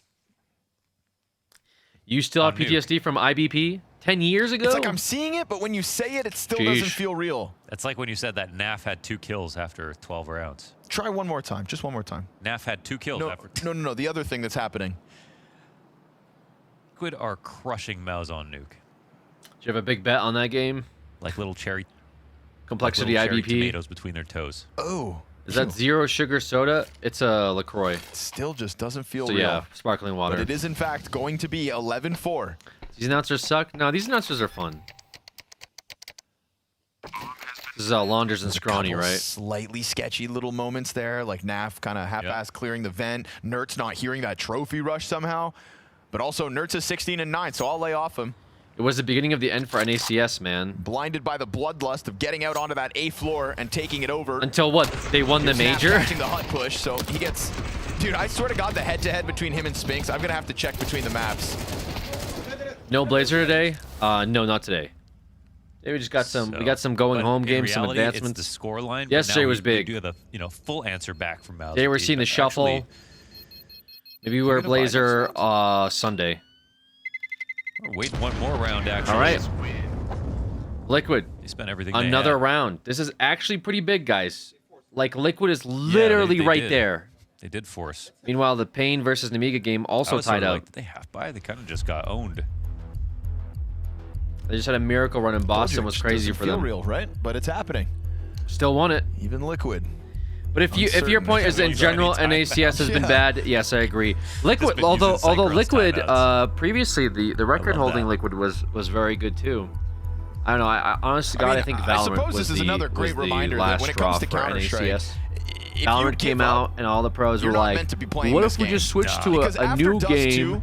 And then we can get some of that Riot money and funding, and that way we won't have to try as hard to win against the competitive server that is EU. There is no when Maui was and then they went there and that's it. This is over. These stats won't change. Valorant who? You see this big I think zero, CS is like double Valorant's numbers that is what makes the result so you know, impressive. major versus major. Defies all Not that it's really a expectations. competition. Let's face it. Like if you like Valorant, go play God, Valorant. we should have bought Moses' snake oil. Oh yeah. I'm just saying, seems like kind of an He was L for onto our majors. something. Oh, Lear's popping off. Fuck, I missed it. What do you say? Maybe 0.9 overall, but with 2 maps, Lyra's had 2 massive clutches. What did Lear say? 1v4 on Ancient, and now this that comes down to a 1v1, and I say massive because the impact for him was felt throughout. Probing window, it's a must-hit kill. Davideus takes the fight. Here it is again. Massive. He's defused. 10-second defuse. Like, hold up. Let me think. What type of shit can I hit them with on the other side of the fence? Because these kids can't catch a bloody break. Oh, come on. Yeah, man. It's Lear seemed mad. As if 7 rounds on map 2 after blowing Dust 2 would have been respectable. That is all we had to grasp for. And now here we sit. COVID Valo killed looking it. Pretty 12-4 lead. COVID and Valorant Absolutely killed secured at this point. NACS. Spinks' SMG over towards the secret stairs will do nothing Maybe. to stop that eventual But let's bomb keep in plant. mind that CS2 And just Team Liquid recently will make hit an all-time interesting peak high turn of for events here in concurrent. this elimination game. It's like killing it, really. You know what I mean? Right, I'm not gonna doing say this record round is numbers losable, currently. but I the would not game say is still CS2 is it, but as far as the It's competitive partially NA because of the scene, big lead in the I first, think plus our the, pros you know, jumping the to pistol play and eco. We Valorant haven't seen one competitively full for strength NA CT is round likely what out killed of it. Mouse, and Because we they lost a can lot play of our it. So CS pros there is to still this question Valorant of how it's for gonna NA. work. You know, when Liquid touched 12. So we lost a good majority of them. Like players that could have led the next generation of NACS are kind of fucked off. We don't have that many. We got a liege. I think the T sides, especially, you know, before Shuhei joined the team, these were the sides that it felt like were just overly simplistic. We're missing a lot. The map control was just very it was very simple, and that's something that I think we got some members of Complexity. That he can call at the level of some members of NRG. Really organized players, allow them to have freedom, but also working on a greater JBA. idea towards the end of the round, much better conditioning. But those are And all so like that's why international, he's like joined the team. diverse So teams, you know. I mean, Valo orgs were offering legit 3x CS salaries to some players to switch. Twist can focus on his crosshair more, which he has been at least consistently fragging across these 2 maps. I mean, the point still stands. So what do you... Which is, I mean, for me, just a welcome what do you sign want me to have say? The Twist point no still longer remains. burdened by the shackles of having This to two is call. rapidly He's one of those improved in-game since I started leaders where, playing it. I like yes, it now. okay, I think maybe it's the gonna keep T-sides getting remain better. Agreed. simplistic, but individually TS2 is probably going to keep growing off of this, especially off of these next 2 majors. Take up those reins. All right, Liquid's at match point. Remain too simple. Liquid is at match somebody point. that can do the job to that extra level. And Shuhei keeps them composed here in an attempt to sweep back the series. From top of that A site, Twist gets his, finds a second kill on that A floor, and a very patient lobby setup crushes the other attempt out of Mouse. Crushes Mouse across the entirety of this nuke in the end. Wow. Which is just a head-scratching, mind-boggling change of events in this 0-2 matchup. Yeah. Because after Dust 2, it could not have felt more flat for North America's last hope, but the Canadians pull it back somehow, some way. Shuhei keeps those hopes high, and so this one needs a third. The help of Poland. And those hopes look higher than ever. Because right I don't blame now, anyone for securing the bag. I don't blame them either necessarily, guys. Like, I'm not like, how dare you go play a different game? Bro, do whatever the fuck you want to do. My point was just simply that we lost a lot of our pros to Valorant. I don't think Valorant's the better game. Just my personal opinion. You know my motto, James? Again, Come meet me halfway, and I'll stump Valorant to me just plays like... This is the first map they played at the major. This is the first map like a Roblox game, but I don't want to say that much. Valorant can be fun. I played Valorant with friends, whatever. It's just like too much garbage on my fucking screen. I get a headache looking at Valorant and hopefully this is a sign that so to me, I just don't feel like Valorant is the same like competitive level as CS, you know. But nevertheless, we still lost a lot of our pros to Valorant. Oh, we got it. They play that now instead. So because of that, there's a lot of young up-and-coming players, and then they had to fill the shoes of players that stepped out. And so like the NA scene's kind of having to like rebuild itself little by little. And we don't even have like a full NA org like outside of you know, like, this was a fully I'm trying to think, like a complexity or NRG, and even those are kind of mixed too, right? Like we don't have like a US, like, based exclusive team, sort of like we used to back in the day. And we used to have a few of them too that were competing. Now we just kind of have like this hodgepodge of like tier 1, tier 2 teams. And like this team right now that we're watching is the NA. That should have been the finisher. That should have ended this game. You know, like first seeding team. Like they should have been able to run over now. And this is like made up of a couple Canadians and a couple EU guys, and they don't even identify as an NA organization. This was a complete counter strat. But they're currently the ones that are like #1 seeded for the North American server. So it's definitely kind of mixed all over the place. Is it that deep, or is it just like definitely struggling to like find its own identity again? But there's still hope. I mean, if you take a look at places like China, right? Everybody sees that you Mouse wants to just end rampant, up-and-coming teams, up-and-coming younger people coming out of those regions that are doing well. Very young players in general. You know, I don't think NA is completely out forever. It's not doing well, certainly, but I don't think it's completely out. I do see a possibility of like an NA resurgence, but there's also investment, and like organizations are going to have to invest in something like that, and I don't know how that can be done predominantly. So, especially with like the cancellation of like how VRS points are being done, or like the restructuring of VRS points that Valve announced recently. I think that kind of takes away some competitive element for smaller teams to compete. But at the same time, it's like the argument's being made that, well, how can a team like Metasport just walk in 0-3 Astralis and then like get booted from the tournament instantly? So it's kind of like one of those situations where it's either you allow up-and-coming teams to compete and maybe find some footing playing against the big dogs, or you try to stabilize actual organizations with actual like players and salaries, so there's not like these upsets that happen in like these best of threes. Begin to believe in the game plan. If DeMar gave a sheet before this game started and said, like points are distributed. I don't know what the solution is. After the first 30 seconds, and then anyway. Twist gets a multi-kill there, Nerds gets a multi-kill there, but it would be cool for NA to pop off again. Wow, this guy behind us actually can coach a little bit. Maybe we can come up with some good game plans. Like no one makes money in esports. You have to just sell it as a marketing loss. Finally, now the individuals can pop off. They're not just like in some of these games for Liquid, they are like chickens without heads. Okay, you know they're just like randomly moving around, walking around different positions, hoping that they can multi-frag. This time they understood what was going to come next. There's also